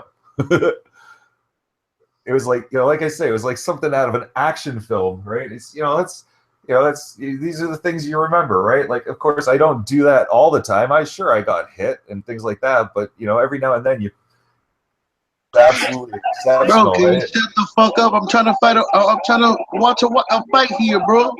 You over here? What the fuck you got this on, man? Come on, man. I'm over here listening to you and the fight. Can you slow it down for me a little bit, man? You know, what the fuck? Then why do you have it on? Well, you know, mute the room then. You kill me, Armando. Yeah, what the fuck? This isn't this fucking guy. Someone's talking in the chat. Oh no. He's messing with you, Lyles. Yeah, I know. It's just, yeah. I know. It's, yeah. Who do you know? How do you know? So. Listen. What we have witnessed in these fights today was fucking insane. You guys. Oh no way. 3 spectacular knockouts, though. Okay, Lyles, let him talk. Go ahead, Armando. Well, I wanted to hear. Yeah, just let him talk. Like. I didn't hear what he said, man. Yeah, well, I was, you know, I was asking too. It's like, what? Oh, he's taking off. Armando, man, what'd you say, man? Dude, I was only trolling, but you guys missed a couple fights, man. These fights are fucking insane. Well, we got, you know, it's hockey game. Still going on? Yeah, man. How can I? All right, look, I'll send you the link through the Hangout thing. Okay, all right. Hi, Suzanne. Not telling. G'day, how are you, Ronan? Hi, Suzanne. Hi, DeMelo. G'day, how are you? Not bad. Oh shit. Good. How are you? I'm good, thanks. No way. What? It's this. Montreal is facing elimination. Okay, there's like 2 minutes to go. It's like extremely intense right now. That's what I wanted to tell DeMelo. I don't think they pulled the goalie yet. Okay, I'm gonna turn on the TV right now, man. It's like 1 minute 20 left. I'm in the dark. Oh, they man. did. They have pulled the goalie. Oh shit. I think it's icing. Yeah, they're facing elimination, and they almost got it in. They almost had a chance. God, oh my God, close. Oh, John, it's a you're great. muted. Oh, sorry. 117. 117 left, man. Yeah, I'm. Should have had it. He should have had it. The I'm goalie. doing It's a good disgusting save. things here, you know, and so I just have to mute myself sometimes. Yeah, it's the same thing Ray's posting. So Okay, thanks, Armando. Oh my goodness. Okay, is that what you guys are watching? These guys are pretty. I have to turn the sound down just a minute. Wow, man. It's. I don't think. I think this is it for Montreal. Wow, man. Let's see if Montreal can get lucky, man. I can't see it happening. I'm not feeling it. The minute 17, that's empty, right? And they just had. That's the thing, okay? That opportunity, that was it, okay? And the goalie stopped it. And the thing is you know, it was good that the defenseman was on him and everything, and he still could have made more out of it, right? He was a little tight and all that, and he haunting him. It was a great pass out front, and the guy was there, and like, wow, that was tight. That was intense. Wow. Yeah, I can't honestly see them getting a better chance than that. I think that was it right there. You just know, man.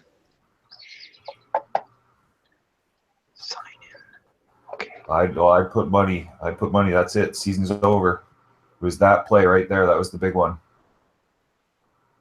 It's possible, but you know, the chance of them tying now is you know, basically nil. Right? They got maybe a 5% chance. Here it is. Here it is. Go to the net, boys. Go to the net. Yeah, well, it's, you know, Where there's did still their that pressure. go? 52 seconds is a lot of time, and Who's in front of the net? Who's in front of the net? Get in front of the net. Stay in front of the net, man. Get in front of the net. Get in front of the net. Oh, it's going in the net. That's it. It's all over, man. Oh, you really? Empty Yeah. net See, goal, you're 30 seconds. You're 40 seconds ahead of me. Empty net goal, man. Oh, okay. See, yeah, exactly. This. Wow, that sucked. It's over. It's over. Rangers win. No way. All the way down, and it's in the net from there.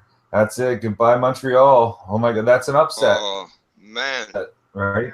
They're getting qualified pissed. ahead of New York. There's going to be a lot of hangovers tomorrow morning in Montreal, man. They're getting drunk tonight in the bar. Not hangovers. There's Montreal.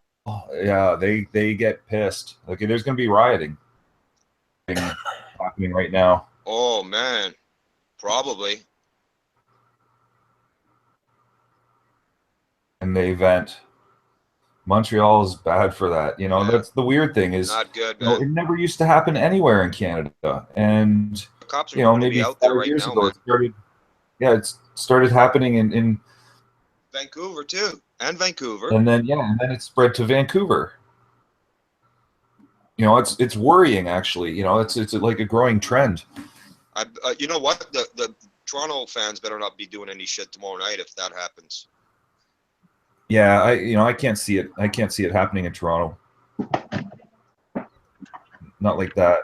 You know, just because, you know, it has to do with emotions and, you know, and Toronto, you know, hasn't really ever been all that good. Like, we haven't won a cup in 50 fucking years.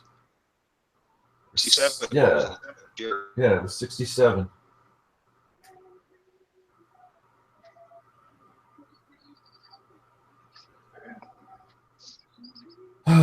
Oh boy, Montreal. Ouch. Montreal's got the most cups, man.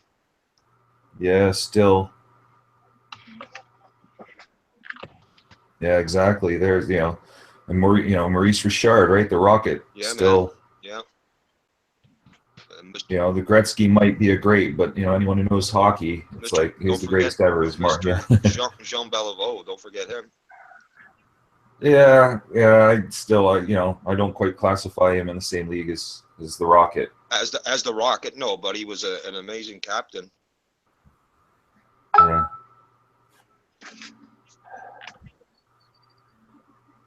Right, that one picture of Rocket on the ice actually captured it, right? The look in his eyes. Yeah, there was only one Rocket, man, and he was it, man. Yeah, you know the picture? You know what I'm talking about? Yeah, I know exactly what you're talking about. Yeah, it's famous. It's that look in his eyes. He's he's a man possessed, like. Oh yeah, man. And don't forget Mr. Davy Keon, eh? Yeah.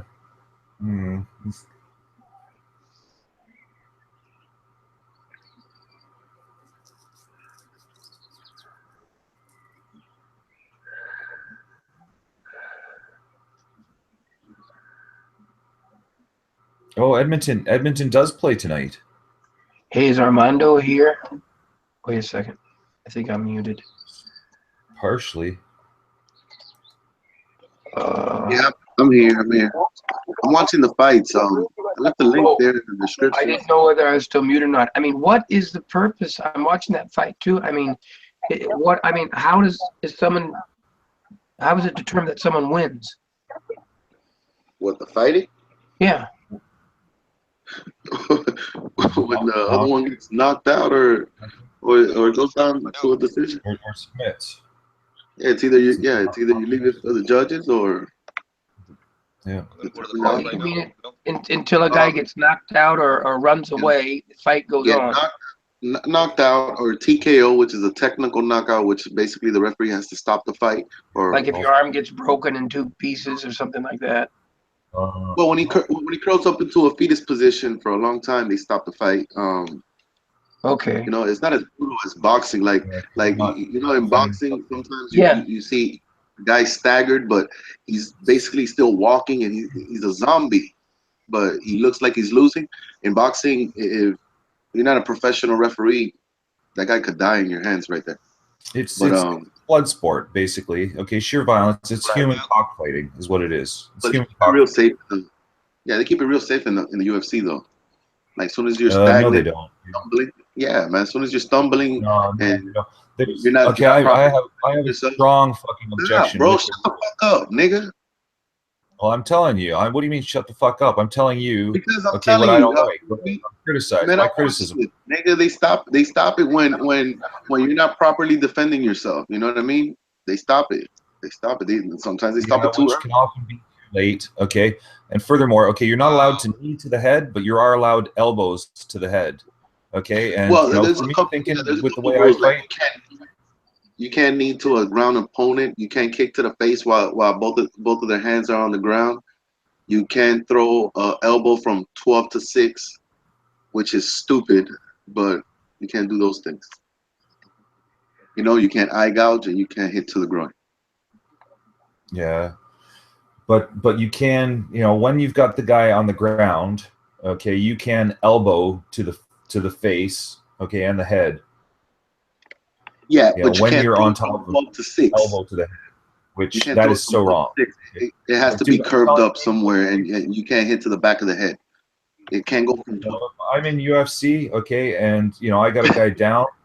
Right. Okay, I ain't mount. Okay, things like that. I will. That's what I would do. Okay, and the thing is that's why I wouldn't want to do it because, like, I don't want to hurt people. Permanently injure. It's like you can fracture. I can easily fracture someone. Watching this fight, this guy is throwing elbows, but it's not coming from 12 to 6. Yeah, it's coming. You see how he's curving it? It's a little, it looks different. I have no idea. It's a stupid rule. I mean, stupid rule. It's because I've seen the Joe Rogan podcast, and he says that the UFC Athletic Commission banned those because they've seen those Chinese people, developing a lot of power coming from 12 to 6. Yeah, but no doubt. See, it's here. This is it's fucking retarded. That pisses me off. elbows to the head, you know, to regulate it and say, oh, you can do it this way, but not, you know, normally. It just no elbows to the head. It should be outlawed straight up. No elbow to the head. No. Man, we just saw an elbow knockout right now.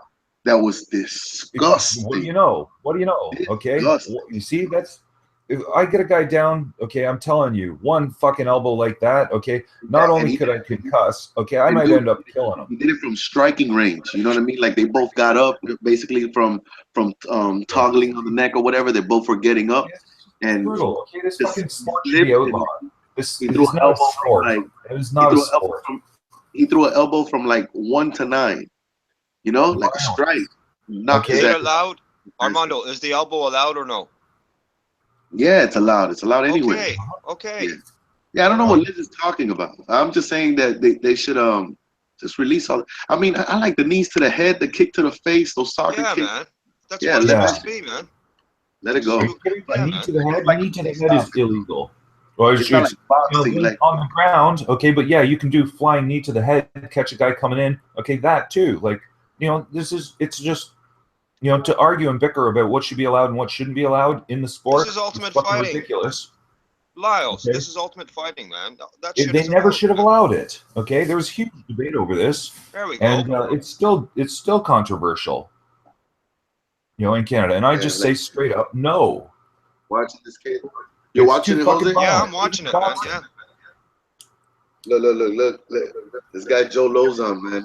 This guy needs to retire, but still in there. Those warrior blood sports shit. A kid, man. For fucking kids and meatheads and you know, it's violence. No, Okay, you're and wrong. You know, what message does that send to our kids and stuff like? No, there's professionals in there. There's bankers and dude, Rich Franklin was a school teacher, substitute school teacher. No, you're wrong. You're wrong. No, I'm not wrong. See that? You know, when someone's expressing an opinion, it's not a matter of right or wrong. Look, Al Quinta is it's all over, man. Yeah, Al Quinta is he's a real estate agent. You know, there's another guy. What's his name? Shane Carwin. He's an engineer. Dude, is you know, like it's mostly these guys that come out of wrestling and they got some kind of career and still train there. And what are you putting on the line? What are you putting on the line for easy money? What do you mean? Fucking life, your health. Yeah, I mean, well, dude, it should not be allowed. You could die in there. You could die in there, but it's not as dangerous as boxing. Boxing. The problem is with boxing is that some people don't fall. Listen, some people just don't fall. They could take it. Yeah, and that's why we should have a doctor. Or start. They have a doctor. And they stop there, you know. Some people just don't fall, but in here they will stop the fight. Half of those boxing matches that they died in, they would have stopped the fight. Are you kidding me? It's fucking ridiculous. Okay, you just, you know, Armando, like, oh, it's frustrating to talk to you. I know what I'm talking about here. You're talking about brain hemorrhaging, man, in the boxing. Yeah, some of those in boxing. Yeah, that shit is dangerous, man. It's no, you get brain hemorrhaging so much easier in MMA. Liar. No, you get concussion. Yeah, are you fucking kidding me? You get a concussion. I mean, a shin to the face. You can kick to the head. You can kick to the head. Yeah, but okay, that doesn't happen. Like way more pounds per square inch pressure than a punch. Okay, and you're trying to tell me that boxing isn't as. Meanwhile, look at the gloves that they wear in boxing.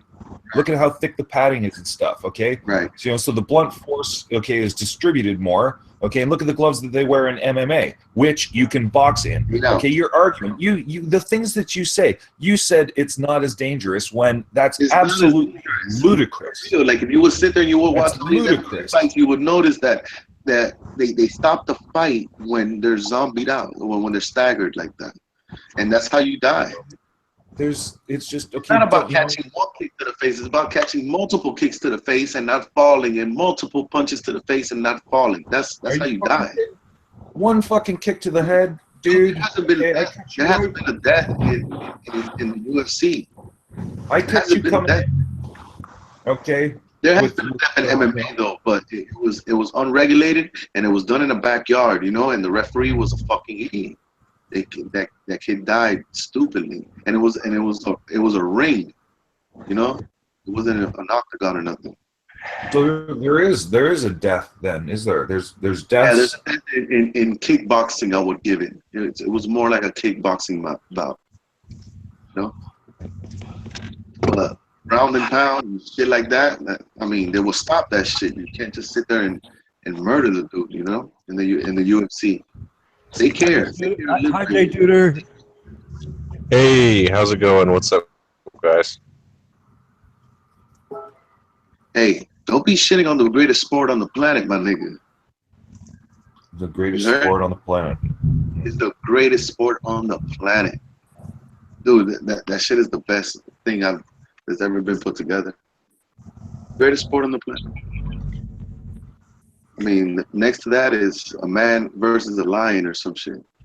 You know? Yeah, well, of course. You know, that's what we were thinking is what goes on in the Roman Colosseum, right? Yeah, I was just about to mention the Colosseum, man. I think, you know, it better than a man versus a lion, okay, is a lion versus a Christian. Well, I'd rather just see a lynching, you know. I'd call me old school, but yeah, you're gonna see a lynching of what race? let's say Of what race? The nigger race? Say it. The nigger race? no. Like they would actually like hang people in the towns, like and shit, like. Yeah, it's not the same, man. No, I mean I'm talking about white people hanging white people, like. Yeah. No, I mean, of course. It's not the same to me. Those two entertainments, you know, it's not human cockfighting. That's what I'm gathering. It's not, man. Are you kidding me? It's Just like how morbid it is to find entertainment value out of like somebody dying or like, you know, like a lynching or like a fucking gladiator match or like a. That's not what we're seeing. That's what I'm saying. It's we're seeing skill and technique, speed. Yeah, the UFC is nothing like that now. Like. Yeah, I mean, yeah, nah, right. That's not like gonna get too. So technique, what like gymnastics? What like sprinting? I say again. And just, you know, he says, you know, technique and speed, and I'm like, oh, what technique? Like as in gymnastics, or speed, as in like. No, he's saying it in like hand-to-hand combat. Like he's saying like. I know what he's saying. Dude, I'm talking about hitting somebody with a cross and then duck a punch. You know, just the movement, the whole thing is it's a work of art, my nigga. Work of art. Pugilism. In other words, pugilism. You enjoy pugilism. Got it. I love that shit, man.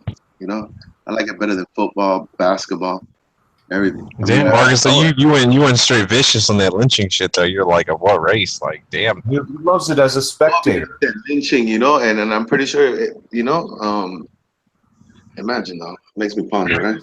To live like I'm talking about, like, dude, like even back in the day when they would burn people at the stake and shit, like for like suspecting their witch, like. I'm telling you, it was a game. Even with the crucifixion of Jesus, nigga, we're talking about a game here. Yeah, well, this is what we're talking MMA, right? We're talking about the public being so accustomed to that shit and so desensitized. They're like, yeah, kill him, for sure, nigga. Yeah, let's see what Armando likes about watching the MMA is he likes watching. He has an appreciation for the speed, the skill. Okay, he just said he's telling us what. Like I'm not the dude that screams out for blood, you know, like a pure. There's sometimes in MMA that is a pure wrestling match. Fantasizes about being the winner, right? He's like, oh, there's times that it's a pure wrestling match, a pure jiu-jitsu match, and it's not as entertaining as everything else, right? Because it's satisfying your desire. No, man. That's why I told you the psychology shit doesn't work. No, really. No, I agree with Vargas. Like I think like the skill involved, and yeah, I think it's a very skillful sport. Like it's like and it's fair. Like, you know, it's highly regulated. You know, I agree with him. I think it has a lot of good things going for it. Like, yeah. Well, it's just yeah, it was something that it was in the works. You know, like Pride had soccer kicks, elbow steroids. I mean, it was in the contract. They didn't give a fuck about you using steroids. You know, and Yeah, but they've gotten a lot more legit since then, though. Like, yeah, for sure, the UFC locked that up. I mean, imagine in the past it was any weight class. yeah, I remember those days when like Royce Gracie, dude, was just breaking people's arms and shit. Like, Yeah, nobody. that doesn't work. People don't like that. You guys assume, but people are not as That's bad why as I got. That's why I stopped watching it back then. What you just mentioned, Tudor. Yeah, because well, I mean, shit, dude. Like, it's because like bare knuckle fighting, like that shit just doesn't work. It doesn't work. People don't like it like that, man. I mean, some people will sit there and watch, but it's not. It's bare not knuckle. There's something, huge bro. following. no, I think people You know, people like that, like the brutality and shit. Just nobody wants to get hurt. Like, one of the best bare knucklers in the world is an Irish dude. You know, there's a league for it, eh? They still do it, right? It's like underground. You know, you can look it up in Vice documentaries and stuff. And Look, now this dude, man, you guys are gonna miss this fight: Diego Sanchez versus Alquinta. This is gonna be a great fight, dog. And watch. I mean, dog, you could see that it's not as bad, dude. As soon as you curl up in the fetus position and you cover your head, and nigga, the referee's gonna be like, all right, no mas, nigga.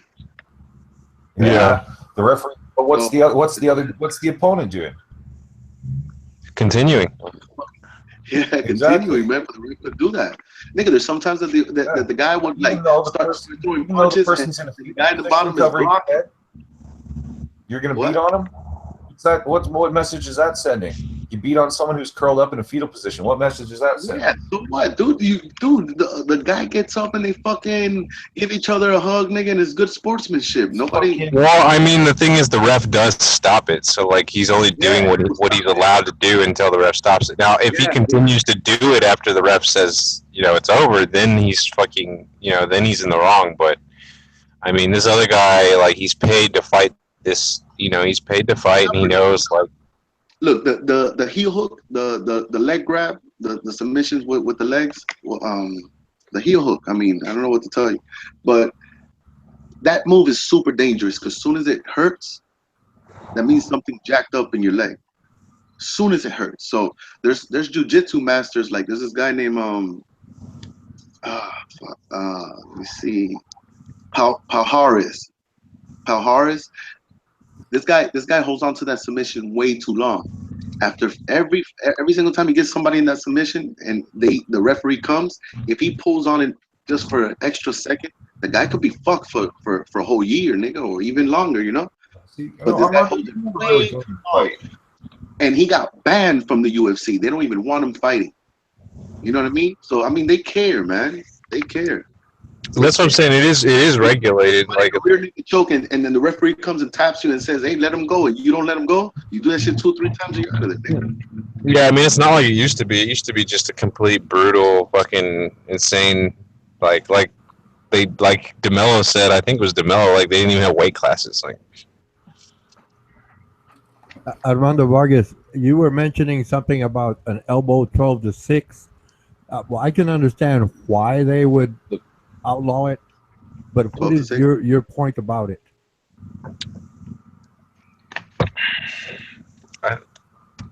Wait, an elbow what? Armando Vargas was explaining something, and he was talking about certain rules. And it was Armando that said there was no weight classes. An elbow 12-6, which means it starts at the 12 o'clock position and goes down, right, to the 6, to the number 6, which is obviously you're using gravity to further propel the elbow into the person's skull, I guess. So I was just wondering why Armando Vargas had issue with that. It would make sense to outlaw that direct type action, because I can see the danger in it. I can see the danger in it because because people can die. Like that is the reason why it's helping. Right, I'm with you. The reason I have the reason I have issue with it is because it doesn't really have an effect in the fight world at all. Like they throw it sometimes, you know, and then it doesn't have that you think that it's gonna happen. You know what I mean? No, it goes back to the 12-6 position and the use of gravity to further accelerate the blow. And like I said, if it was a novelty, I'm sure they would keep it, obviously. But I think there was sound reason for basically outlawing that move. And I was just wondering what your view on it was, counter to what I understand it to be. Well, I'm not arguing. I'm not arguing. You know, it's not that big of a deal to allow it or don't allow it for me. But what I'm saying is that watching old Chinese films and watching them break bricks from 12 to 6 and implementing that in the UFC and saying that should be not allowed because look how much power you could generate is fucking stupid. Well, no, why is it? Like I said, why do you disagree with it? No, because it comes from the mind that doesn't actually fight. Like you're just looking at something from the outside. And what I'm saying is that even if the elbow comes from 12 to 6 or it comes from 11 to 5, nigga, that elbow coming down hard, nigga. You know what I mean? Yeah. So, well, obviously 12 to 6 would generate the most energy. I disagree. I've seen. All right, you never seen. I've seen somebody get tackled, right? And the guy has his head like by his hips, you know, by his rib cage, like in a headlock or something like that. So he'll turn to him and he'll throw the elbow from 3 to 5, and I've seen them buckle. So 12 to 6, it wouldn't have mattered. And then if he throws it from 12 to 6, he'll lose the fight, which I think is ridiculous. That's the only thing. Well, it's not like the man would have the advantage of being able to jump and then propelling 12 to 6, where he was going, like you're saying, 3 to 5, for example, or any close combat elbow. I can understand, but like that's I said, another thing. Jumping, you know, that's not gonna land. It's a stupid move. You're gonna get knocked out. Go runner, try to jump and throw an elbow. You know. You gotta be really close to somebody. Like, yeah, there's no jumping on throwing the elbow. Like you don't throw the elbow like the uppercut. It's not a significant move. Dude, not necessarily. There's some things that won't work out in that. Here, listen. Armando, get this. Okay, this footage is basically impossible to find. Okay, but you talk about Bruce Lee. It does exist, and I've looked for it. I can't find it again anywhere. But it's from when he was young. Okay, he was doing just a display on his own. Okay, so it's like big wide open mat in this huge arena. There's like 30,000 people to watch Bruce Lee, and this is so old. It's only black and white footage.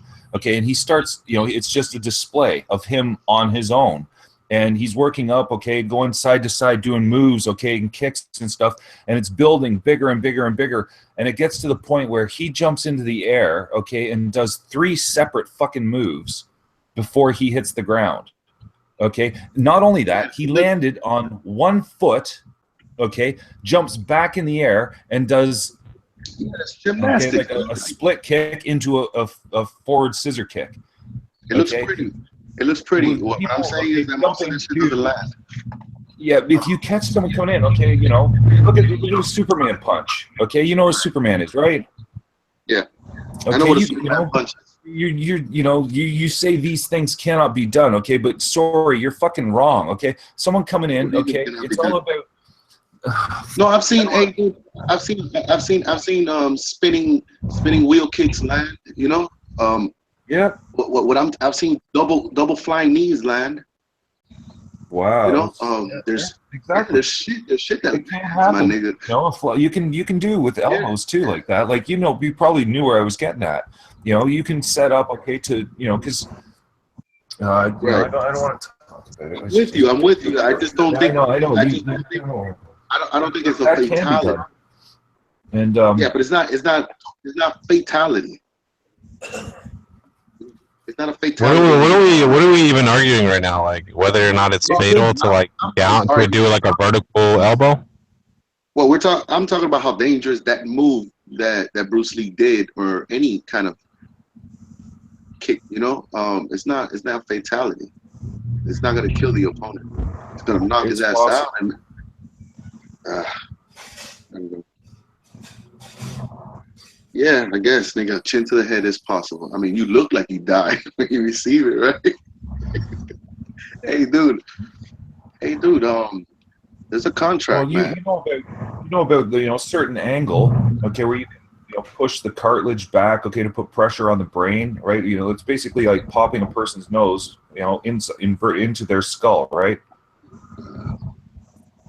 And I don't know if it's truly, but you can with the amount of force, okay, on the right angle, okay, you get into the fucking physics of what is possible, and people can be killed quite easily. It depends how vicious a person is and how there was this guy that did a flying knee, and he dented in the skull, like he just fractured it. Oh yeah. Middle of it, and I pushed in, and he doesn't die. Yeah, because the skull, like any other bone, has like marrow. I'm pretty sure, but but the density is pretty solid. I forget. That's the most brutal shit I've seen. That dented skull. Besides that, torn ACLs. Oh yeah, I saw that dented skull. That was fucked. Yeah, that shit. That guy right there. I mean, that's the last time he fought. That guy's not fighting anymore. Silva after he snapped his leg on Weidman's knee. No, yeah, that was excellent. I almost, My dude, look, imagine fighting for 20, 15 years and getting caught with that dented skull at 40, You ain't fighting no more. You out of there. The thing, absolutely not. Not only are and why is it that you're not fighting anymore? Okay, because of what is permanently done to you. Yeah, because you're injured forever.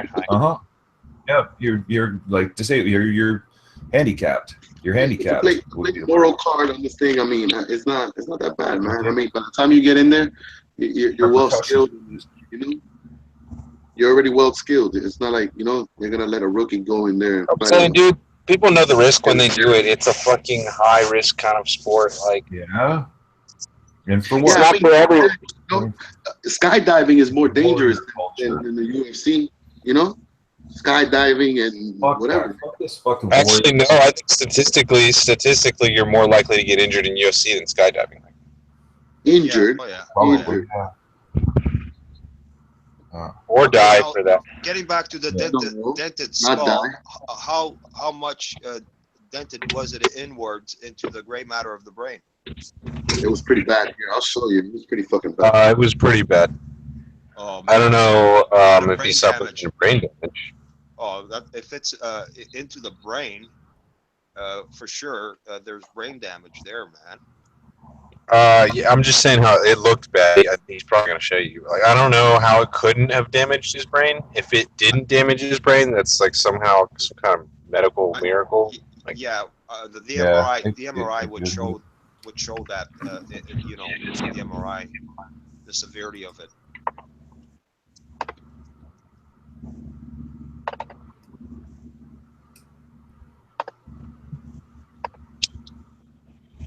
Look, it was pretty bad, though. See? I'm putting it on the screen, Jose. Yeah, I'm looking at it right now, Armando. Pretty bad.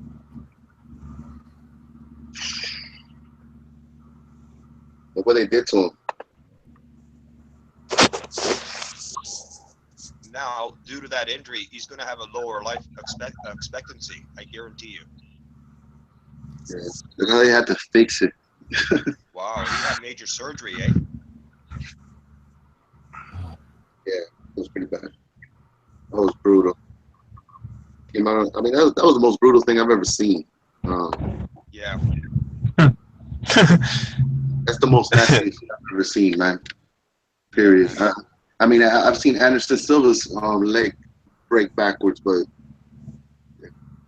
yeah, I agree, man. That's more cringy than even the leg. Like, right, jacked up. Like I mean, dude, that's your skull, man. Like, fuck. Yeah, man. That shit was dented in. That's dude, that is so crucial. Yeah, that damn right there would collect water. It's like an undeveloped baby head. Like, it's like just dented in. Like, You know, see what am I? You know, what am I saying? Like, How was that damage done? shouldn't- Was it it a shouldn't- knee it to the shouldn't be head? allowed, or- man. It's or Yeah, what? eat him to the head, I think, right? A flying knee, and he was pushing forward. Yeah, I've seen. I saw that one. Guy caught the guy coming in with a flying knee, and Ting. Yeah, That was so that ended up dead in his skull. I was watching that when that happened, and I knew right away. It's like, you know, and that's another. You know, I've seen it so many fucking times already, Armando. Okay, I sat and watched. Okay, and that's why I'm telling you. And then I saw that one, and I've seen things like that happen. I don't know, a dozen times, even before that one. And that one was one of the most severe things I've ever seen. And like, MMA is more dangerous than boxing, I think. I mean, just because of like. Yeah. But I mean, huge. boxing though, like depending on what weight division you're in, like obviously if your chances of incurring like serious injury are higher, like the higher your weight class, like because For headgears, you know, they try to knock. Yeah, I don't mind the Olympic boxing. What sport? Right, which more of a scoring method, and it's about the style. What sport has the most head-to-head? Listen, I wasn't finished, Ronan. Please let me finish. The point that I made is that, okay, the intent of both sports, okay, including boxing and MMA, is, you know, MMA isn't all that bad in so much as having submissions where someone taps out, which that's cool, okay? But the knockout aspect, okay, and that's the thing, is the knockout aspect of both boxing and MMA should be gone. Should be illegal. MMA is 3 5-minute rounds, and Have you ever been and there's there's like a lot of shit going on, like submissions and wrestling shit. Okay, Boxing- dude, that doesn't surprise boxing me. is 12. Okay, so you don't know what you can do. Hey, see, Armando's never been in a I mean, are we trying to regulate knockouts now? Like, come on, I don't. Good job. Look at the valid point, though. Hold on. Look at the valid point he made. He said 3 5-minute rounds or 5-minute rounds if it's a championship bout.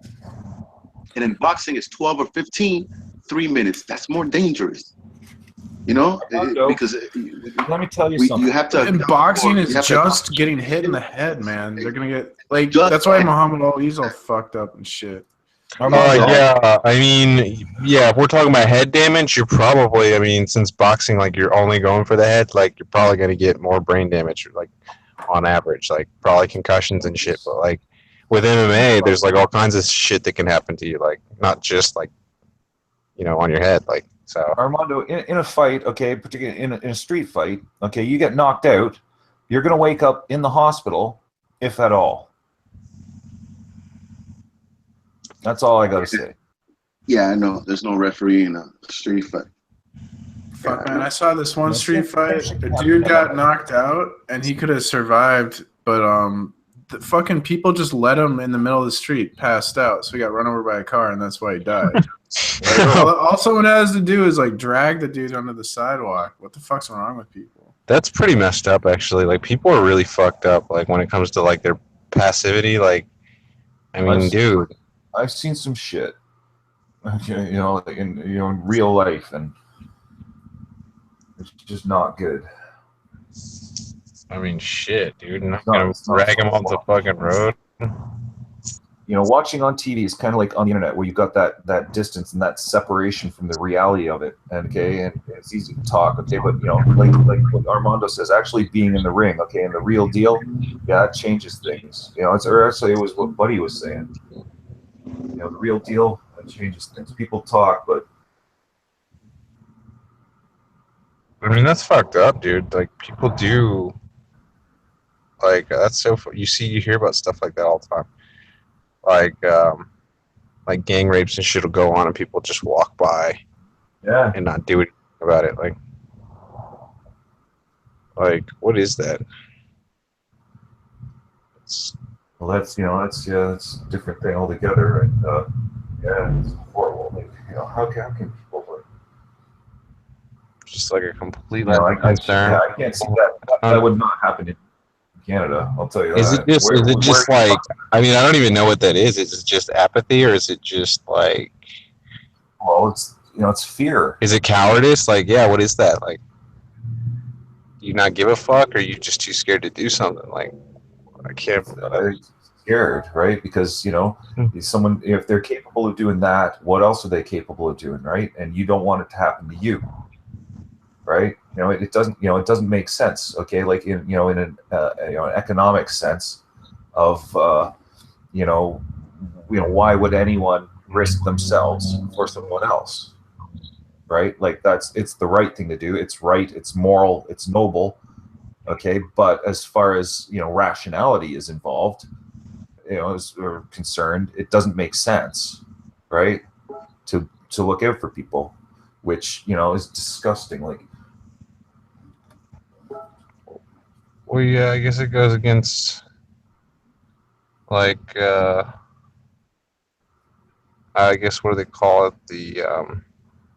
that's the thing. Okay, well, even watching this shit is desensitizing people, makes them less likely to actually do something to help others and to care for others.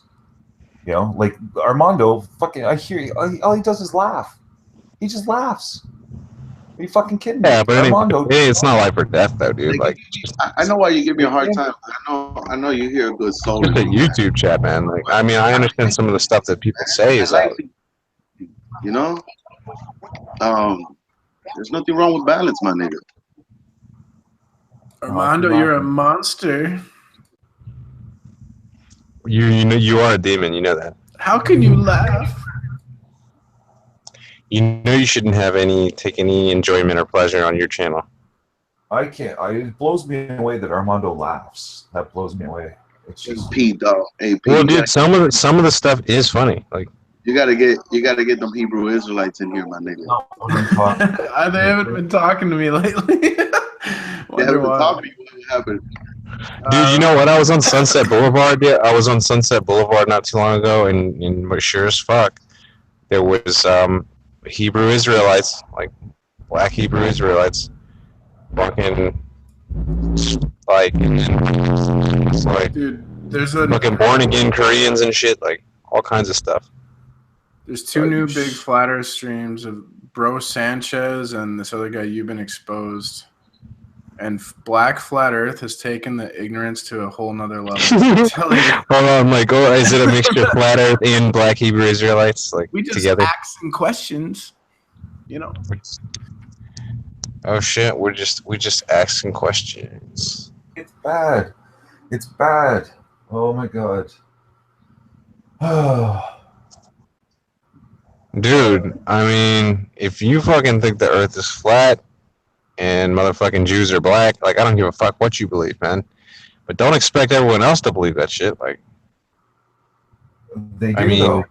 If someone honestly believes, then of course they expect everyone to, because they think they're right. That's what delusion is. But surely they're gonna understand if people don't believe that. Like, goes with anything. No, they wouldn't. No, they wouldn't understand. Well, you could use the same shit vice versa. If you believe the Jews are white, you have the same mind state. Listen, everybody wants to be tied to choosing people. It seems like, but man, as far as was written in that book, it points towards the blacks more than the whites. This is a fact. And it just does. I don't think it's talking about blacks or whites personally. I think it's talking about like Semitic peoples. But I mean, that's just what I believe. I don't. And the thing is, and at the end of the day, I really don't give a fuck. Like, you're allowed. You can believe whatever the hell you want to believe if it's not affecting. Well, it's not affecting anybody. One thing we both agree on that is not this blonde-haired, blue-eyed Jesus. Yeah, Semitic peoples do not look like European, like Anglo-Europeans now. So, but the fact that he's painted white, shows you who the enemy is. Like people have right, that is a cultural depiction of Jesus, like propagated by the early Roman Catholic Church, because that's how they envisioned like perfection. Well, I guess they were sort of like that's what they envisioned. Well, they're making everything like I mean that's the only. It has to be something that they're used to, and so like obviously they're gonna make Jesus fucking white because they were white, like, so like it's just whatever they were familiar with, like. But nowadays you can see all kinds of different Jesuses. Like you see like Chinese Jesus and black Jesus and all this other stuff. Like, well, what I'm saying is that we have a look. They have a lot of things in their favor as far as history goes, because the slaves in Egypt are depicted on the walls of Egypt, and they're black. And the slaves that came over here are black. Race has been enslaved multiple times. Armando, can I ask, what color was Jesus? He's black. He's black. Okay, then explain to I have me no why problem. it is. Okay, that he comes He's from black. Jewish. Okay. yeah, because he's saying what he's saying is that the Hold on. Now explain to me why it is that Jesus, who comes from the Jewish tradition and the Jewish tribe, okay, or what? Now, okay, explain to me why all modern day Israelis are white. Because they stole the land. Just like the whites stole America. And just like, I mean, what land did they steal? That makes no sense. They stole Dude, I'm gonna be honest, man. Like you're nuts. They stole Israel. They stole America. I mean, dude, it is not a black and white thing, man. Like, honestly, there may be like. You can't go that route when we're speaking about this one thing specifically. I know it's not a mean- black and white thing. I know it's not a black or white thing. I know this. But what I'm saying is that if we could identify them, it would point that they were black. Oh, good God. Yeah. Right, and the thing is, dude, I respect your believing that.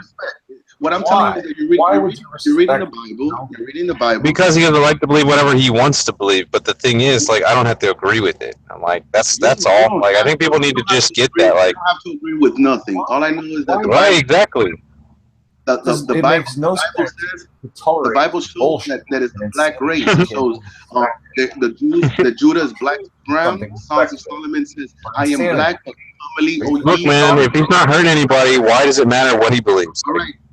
Hold on. The Bible in Solomon 1:5 says, I am black, O ye, or comely, O ye daughters of Jerusalem. And it says, and the only way you could shy away from that is saying that the word black means something else. It's either that's actually, hold on. That's the only way. What's the thing that you're quoting there? Songs of Solomon 1:5. I mean, and Jeremiah. Yeah, because he's talking about because Solomon's girl was black. Dude, read it. It seems like all the girls in Jerusalem are Solomon's girl, like Solomon's main girl, like he had like thousands, but his main chick was black. Like what? He had no main chicks. But the whole one that he's talking about, that's what the Song of Solomon's about. It's about a woman, like, and she's saying she's black, like because she was out in the sun. His side chick is black. His main chick is white. All right, no, you got to learn a little bit more. That's not all right. Anyway, no, actually, his main chick is black. Apparently, like whoever the Song of Solomon is about is like about. Apparently, she's saying she's black. Like that's not what I'm. Like saying. He's right. What I'm saying is that the verse depicts all the children, all the girls of Jerusalem are black. Oh, read the thing again. Just read it again. It's about to die in 5 minutes, so I don't know if you want to do this now. Just, I mean, is it really for? It's not for TV, man. Just or YouTube or whatever. Like, I wanted to hear it again. Hey, Armando, has it ever crossed your mind maybe that you're wrong and other people are right? I think everyone should consider that. The problem, look. To tell you the truth, Jesus being white wasn't a problem for me before, and it's not a problem now. You understand what I'm saying? Jesus was not white. I know he wasn't white, but what I'm saying is that I didn't have a problem with him being white before or now. You know what I mean? No, I don't think you do. I don't think you have a problem with it. I think you believe that Jesus was black. Like, you're not saying that you have a problem with white Jesus. Like, you're just saying that he's not. I don't have a problem with white Jesus or black Jesus. What I'm saying is that the Bible depicts Jesus as being black.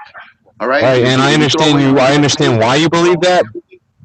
And we read the Bible. It points of him being black. It shows descriptions. It says everything. If you know the color of the feet, you know the color of the whole body. You fucking kidding me? Listen, what color are the Look, Egyptians? and I don't. He's saying that according to the hieroglyphs that they were black. No, I said according to the hieroglyphs, the slaves that. Yeah, the Egyptians, the Hebrew slaves were black, which makes the Egyptians apparently white. Which makes the children of Israel that were captive in Egypt, the whole nation black. Oh my god! So does that mean that obviously their captors were white? So the Egyptians must have been white. No, the Egyptians. Now that's the thing. Were the Egyptians white? Or was it like black on black slavery? Like, what are we talking about? Like, were the Egyptians white? Because according to the that's what I'm asking you. Like, what do you believe? I believe that they were Egyptian. Like, I believe. Listen. According to the scripture, Moses hid in Egypt, and his mother wasn't able to know that Moses was her son because all the Egyptians. I mean, black people could mingle with the Indians. You see what I'm saying?